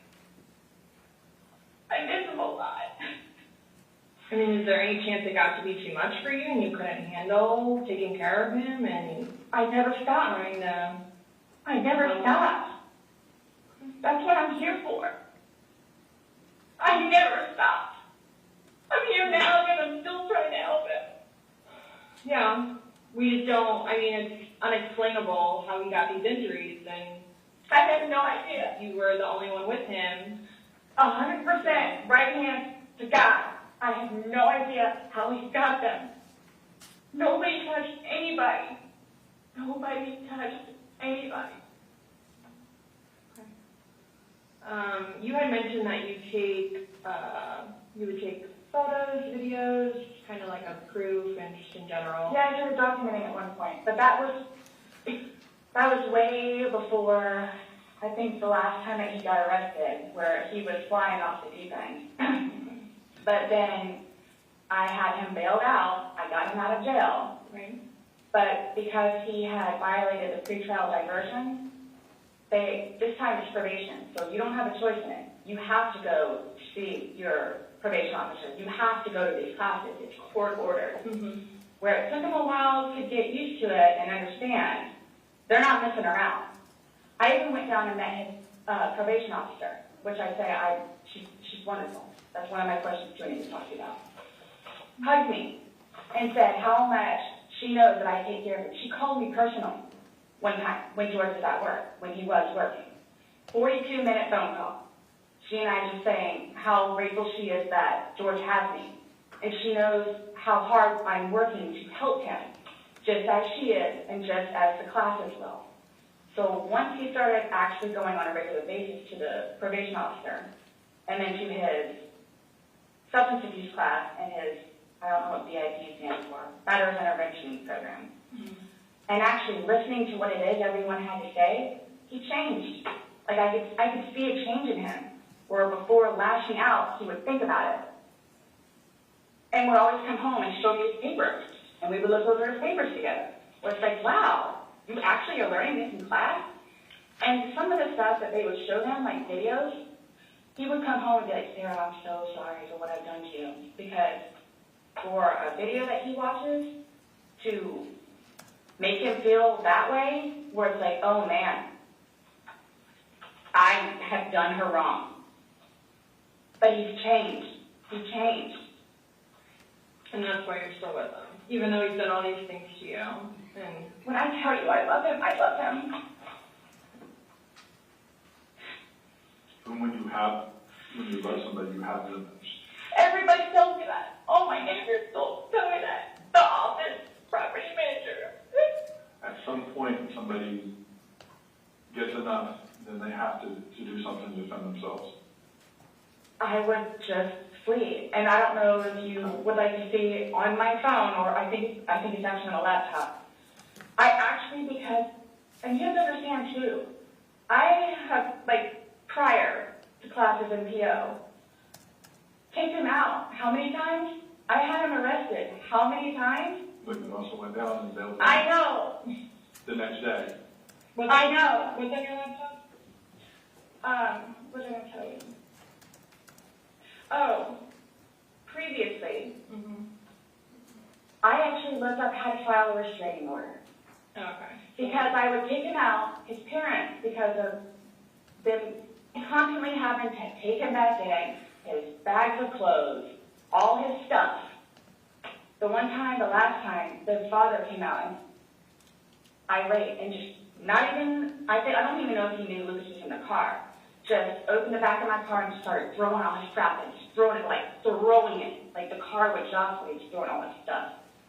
At that point, because I continually did it, not continually, I think I maybe did it 3 times, and he has nowhere else to go, they got fed up and said, nope, either you're staying there or you're staying here. But if you're staying here at their place, it's permanent. You're not going back over there anymore. So what happens is, he pursues me. So, I don't know if y'all know where Katie Way Trail is. Okay, so it's literally right there from our apartment. Would ride his bike to work, but before he would leave extra early and come up to the wall, stand on top of his bike and poke his head over because he would know that I would be outside having my morning cigarette and cup of coffee. And I would also know too what time he would get off of work, where I would know come get off the work, you can do the same thing. So it's not like I ever got like a break from him, where I told you all yesterday, or whatever it was. I started to feel that it was too much togetherness. And when you have too much togetherness, friction happens. So I'm going to go ride my bike. I'm going to go upstairs and read a book. But every waking moment, he wants to be with me. So, and mind you, our townhome is either upstairs or downstairs. So it's like, if you would like to sit downstairs and watch a movie or play on the laptop, look at some jobs, you're more than welcome to. I'm just going to be upstairs maybe watching one of my shows or maybe reading a book. So, and then when that would happen, we really needed that. So what's for dinner? And then we would cook together and eat dinner and then crawl in the bed and watch a movie. Are you talking about this is like recent? I don't know, you kind of like lost me. Like, what are you It was a little while ago. Now you're talking about tension building up and that you need space. So, have you been feeling that way lately, or? No. Okay. No. Okay, my thing is too, so you all know, I hate that you can't talk to her, but, Dee, his ex-wife, when I say a monster, she's a monster. Like, she withholds their children from speaking to him. So he gets upset about that, and then she's like completely berates him about money, about the father that he is, what he did to her, all this other stuff. It doesn't matter. I mean, mind you, this is not like a recent, but which is why he doesn't even bother calling anymore, because he knows that she's going to answer and he's going to have to talk to her, so therefore he can't talk to his daughter. The other time he talked to her, made her talk to Cookie. That's on my cell phone too, so you can see it. Mm-hmm. It doesn't matter. Like, it doesn't matter. What does she have to do though with anything about what happened Sunday and into Monday? Like, no, I'm just saying, like, previously, why the incidents would happen is she plays a big part in it. Okay. On top of job and money and groceries and all that. Okay. Sunday, when I tell you this, I have no idea. I have no idea. Is there anybody else at the house? No, it's just me and him. Since talking yesterday, do you remember any like timelines better? Like what time you guys were playing? What time he was zipped up in the luggage? What time you went upstairs? We started because we cleaned the house a little bit, did some laundry. You started the activities around 4, you said? Yes, around 4:30ish, and then you just said that it was dark when you were playing hide and seek, and I'm just curious if you remember. But when we were outside, that's where we would start and talk about things, and then eventually I was the one that had to come inside, so we could. About what time do you remember what time that was? Is what she's asking. You said you went up to bed around midnight, fell asleep around 12:30ish. But those were the only times I have. So I have 4 and I have midnight. So there's a big gap. So I'm just curious, like, if you recall when you went upstairs to hide in the shower, or like when we started to play hide and seek. Yeah. Well, we went inside probably about half a day. We weren't out there too long. Maybe about 6-ish. Then you're talking about from hanging out outside and like. Okay. Well, we have 2 beach chairs that are out there. And right. Just enjoy the weather. Gotcha. Plus, it's starting to get dark and gnats and mosquitoes. Yeah. So let's go inside. I don't want to be out here anymore. Okay. All right, let's go. So we're doing whatever. We did it for a while because that puzzle, I don't know if they took it or they saw it. Worked on the puzzle again, finished it. Started to paint. Well, started listening to music for a little bit. Started to paint. Can we turn the music off? No problem. Started at the top, paint, whatever. Maybe, gosh, that puzzle, we worked on that for probably a good hour and a half. So 8 o'clock-ish. Is when you went to hide upstairs originally? No, that's when we were like painting. So then it's like, okay, well, I don't want to paint anymore. Let's just, come on. Okay, you want to play hide and seek? What he does is, okay, Tag, you're it. We're so like, okay, we know. Okay, take off. Mm-hmm. That's what we did. And then you went upstairs, and then he didn't come up, and you came down. And the suitcase was there originally because you guys were planning to do donations, so it was already there. Have you guys ever played you said you played hide and seek like probably 3 times in your relationship? Mm-hmm. When you have played, have you ever zipped him up in a suitcase prior? No. Okay. So it was just kind of like that prop was there, and it was there, Yes. and it was in play because... Why do you say it like that, though? I would never do that. You would never zip them up in a suitcase? Well, I mean, we were playing. No, I know, That but time, but I'm saying, I'm talking about hide and seek, which is a game, so... the suitcase originally is in our closet, buried all the way to the back. If you, I know the CSI people saw our closet. Our closet needs to be cleaned out really bad. My son's clothes need to be cleaned out really bad because they don't fit him anymore, and I'm tired of looking at them. So he took it upon himself, including that suitcase, to take it downstairs so we can get all of our clothes, our donations, and everything, and just leave the whole thing by the clothing and shoe thing at my son's school. No, I'm just asking, in the past, like, have you ever zipped him up in anything, jokingly or not, but obviously I understand, you're claiming that Sunday it was a joking matter, you were laughing, he was laughing, but what I'm just asking is in the past, like, is it something that you guys normally do? Absolutely not. Okay. We were actually this last game running out of places to hide because we have a townhome where it's upstairs or downstairs. So. Okay, so do you remember making any videos or maybe having any any photos, videos that you remember doing on your phone on Sunday? No? I think I took a picture of a dog. Okay. But your phone is password protected, you have the password, he has the facial recognition, so it's not like someone else could be on your phone. No, I have both. But you have the face and the password? Yes. Yeah, but he only has the face, correct? No. To be able to get onto your phone, you told me that he looks at the phone. Oh, I misunderstood. I thought you were asking me if I did. Yes, it's me. Okay. Does he have access to your phone? Because you said it's your phone. Okay, how does he have access? Sarah, can I borrow your phone? Yeah, it's right there on the kitchen counter. Okay, but how did you get into it? Because it's password protected. He'll come and give it to me, and I'll just do the face thing. Where sometimes, too, like, he'll joke with me and say, okay, I need to borrow your phone. And he'll hold it while I'm cooking or doing something, do the facial recognition. Okay, so he doesn't know the password and he doesn't have the facial recognition. No. So he is the only other person that would use your phone, I'm assuming, other than... Well, Lucas. Right. So Lucas wasn't there Sunday. Right. Great. So, to your recollection, no videos on Sunday? Not that I'm aware of. Okay. I mean, I guess I maybe take a picture of them, the two of Tess and the dogs, and George and them dancing, but I mean, or it's just Tess. Mm-hmm. Okay. So I have something that I want to show you that we found, and it was from your phone. Mm-hmm.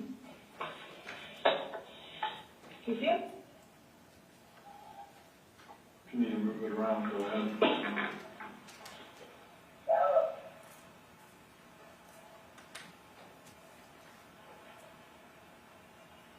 No, I don't remember that. For everything you've done to me. For everything you've done to me. Your battery's about flash. Shut it down. Oh, okay. Let me.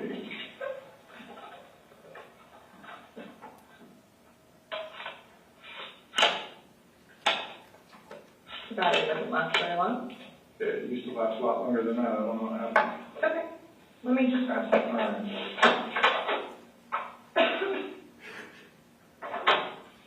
No, I was just simply asking because you had a look on your face when she asked you if you've ever done that before. You looked kind of shocked. And, No. okay, but why did you say it like that? Like, I don't think you all understand who I am. Where, well, tell me. I mean, I've always been a straight-A student. I am an outstanding mother to my son. I excel at everything. I would not do that. You would not zip somebody in a suitcase? Well, I didn't like completely lock it. I mean, I opened it with one finger. I left enough in there for us to get out. Okay. And I wasn't planning on going upstairs and going to sleep.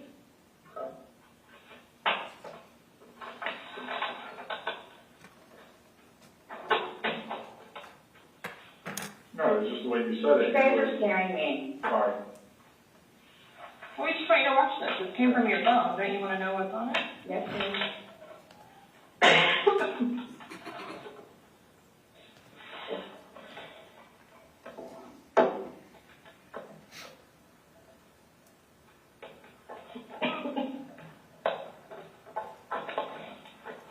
Is it long? Because I don't know how much I can take. I don't know how much I can take.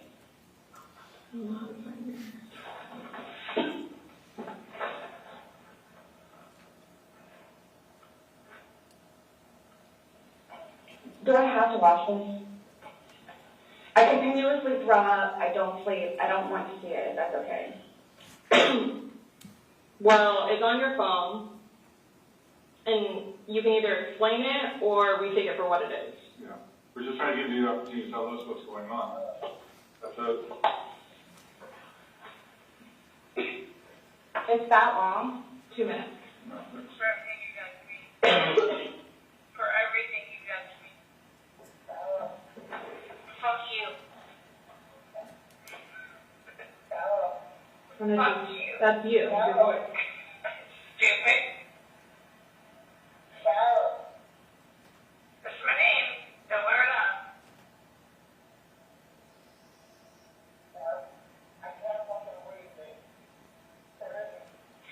Yeah, that's when you do me, show me.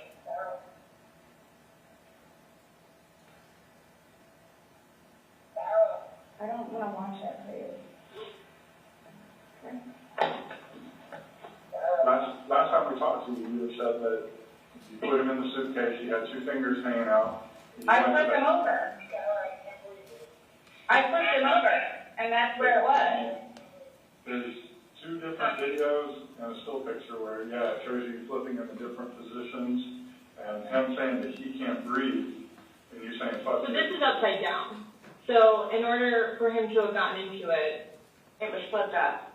right, it was flipped up normal. Yes. Like as if you're packing something. So this is upside down. Guys, this is killing me right now. So this image is upside down, and then this small video that occurred 11 minutes later, it flips over the other way, closer to your dining room table. Okay. Now he's obviously still in there. So he didn't, how did it go from the back to the front? I flipped it. Okay. My plan was not to go upstairs and go to sleep, Well, that's what you did. Yeah. but not intentional. No, you told me you went upstairs because But you were Stop getting here. ready for bed. stop here. Okay, but Where's you? show me where you can see any fingers coming out, because they're at the end. It's, and his head's right here. Mm-hmm. So going like this, rather than going all the way up, it's like this.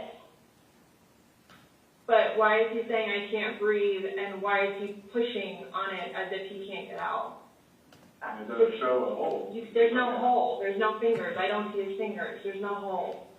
I don't know what you want me to tell you. Like, I don't know, like, what you want me to tell you. I'm just showing you. I'm just telling you what we see and what we've heard from the I other understand. I understand. He's begging for you to let him out. You're laughing in the beginning, and then in the end, it sounds kind of like a. No, it's not malicious. Well, saying fuck you, It's not malicious. then what is that? What does fuck you mean to you? Well, Like if I were to tell oh, like my this. Like, I get told everything by a white woman, so Okay. my intention was not to leave him in there. Please understand that. My intention was not to leave him in there. But you went upstairs thinking that he could get himself Yes. out, but the video shows That's what I at no told point you. can I see his fingers. He'll be up here any minute. And then 30 minutes later, he didn't show. And he's telling And you I he didn't can't wake breathe. up. Do you think Not able he's to joking? You told me he was laughing, and I We were, the before. video. There's no When we first got laughing. in there, both of us So were. how long was he in there for? Like, this video is at 11:12 when it starts, so was he in there for like a long time prior to recording this? No. So it goes from funny to no longer funny, But you're I the didn't, only one laughing. but I didn't think that he was, like, panicky. Like, So pushing up on a suitcase saying, Sarah, Sarah, Sarah, I can't breathe. George has done that in the past before too, where it's just like, he thinks that he's woe is me kind of thing, where it's like, He's never been locked in a suitcase, that's how he couldn't get up, so. It's kind of, I thought it was And the you boy have the oxygen. calling wolf, crying wolf kind of thing. Okay. And again, my plan. But nowhere in there is he laughing, is he joking, he is begging. And you're the only one laughing. Okay. And you're the only one saying derogatory comments, like you're mad. No.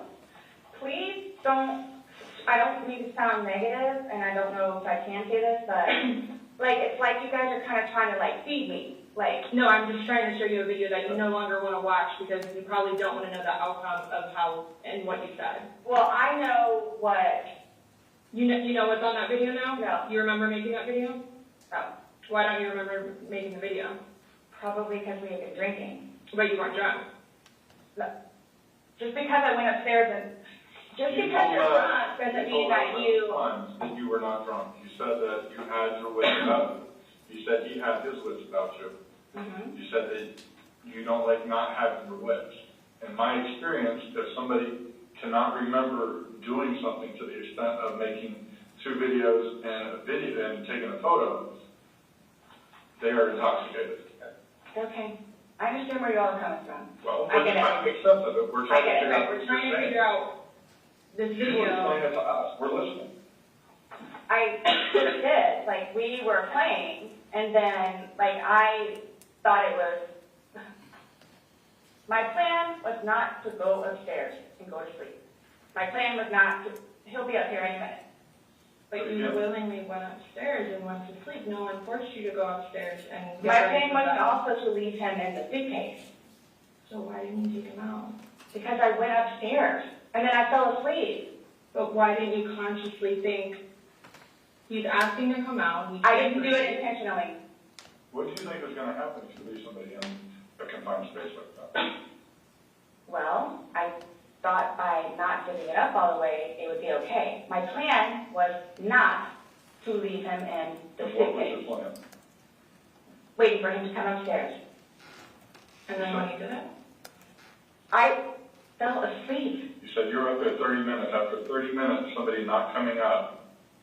Knowing that the last time you saw him was in the suitcase, 30 minutes later, you're like, maybe I should go check on him? Maybe I shouldn't? No.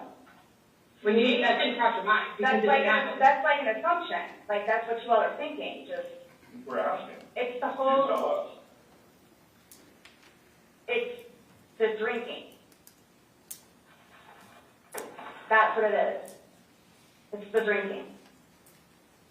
I thought it was, like, I thought he was okay. Like, I didn't, He's telling you he's not. He's telling you, Sarah, I can't breathe. He's saying your name, and you're like, that's my name, don't wear it out. Guys, that's how we are with each other. Like, nobody understands our relationship. The whole suitcase thing, never happened before. Would you leave someone else in the suitcase? Would you leave Lucas in the suitcase jokingly? Because it was a joking matter. You put him in there jokingly. Would you leave Lucas jokingly in there? And you love Lucas, right? And you I love wouldn't do George. that to him either. I wouldn't do that to him. So I just. Well, it's not like, again, I don't think you all understand. Like, that was not my intention. Well, I don't have any idea what I said from that. But by your acts, and that's exactly right. You get to the point where you've done so much for somebody and they don't show you any appreciation. He did. Not by your words in the video. I don't get that. He did. Because you bring up the fact that when he's choking you, you can't breathe. That's how you felt when he cheated on you. You couldn't breathe. And you verbally, several times, told him just, fuck you. Well, you said it in the video, but you won't let us play the rest of it. You don't want to. When I say cheating, it's on his phone. Okay. Cheating is cheating. I think so too. Exactly. It's your definition of cheating though, so I mean, that's what the word cheat means. And that's what you told him in the video. That I couldn't breathe when you cheated on me. No. That's how I felt when he said, Sarah, I can't breathe. And you told me I don't know, Jewel. This is. What would you say if somebody told you that they had done this? Someone. You said somebody in a suitcase and went up and went to bed. Do you all not think, so you all think that it's like, oh good, I got him in there, now I'm gonna go sleep? Is that what you guys are trying to assume? Or trying to The video is very portraying of the opposite of what you told us. No. It is not leading up, it is not matching what statement you gave us in the car. So. And that's why we want to know. And I don't injuries, the injuries are not consistent with what you told us. So we have a lot of inconsistencies, and this video explains itself. It really, truly does. You don't think that I have thought about that? Thought about the video, or thought about... But no, again, if you don't mind, please. So you all are assuming that it's like, oh good, I got him in there, now I'm gonna go to sleep? Is that what you all are assuming? Well, it's not an assumption when that's what you told us, so that happened. That's what happened. And the video, yeah, I mean... But I'm not gonna say you thought you could no, get out on his yes, call.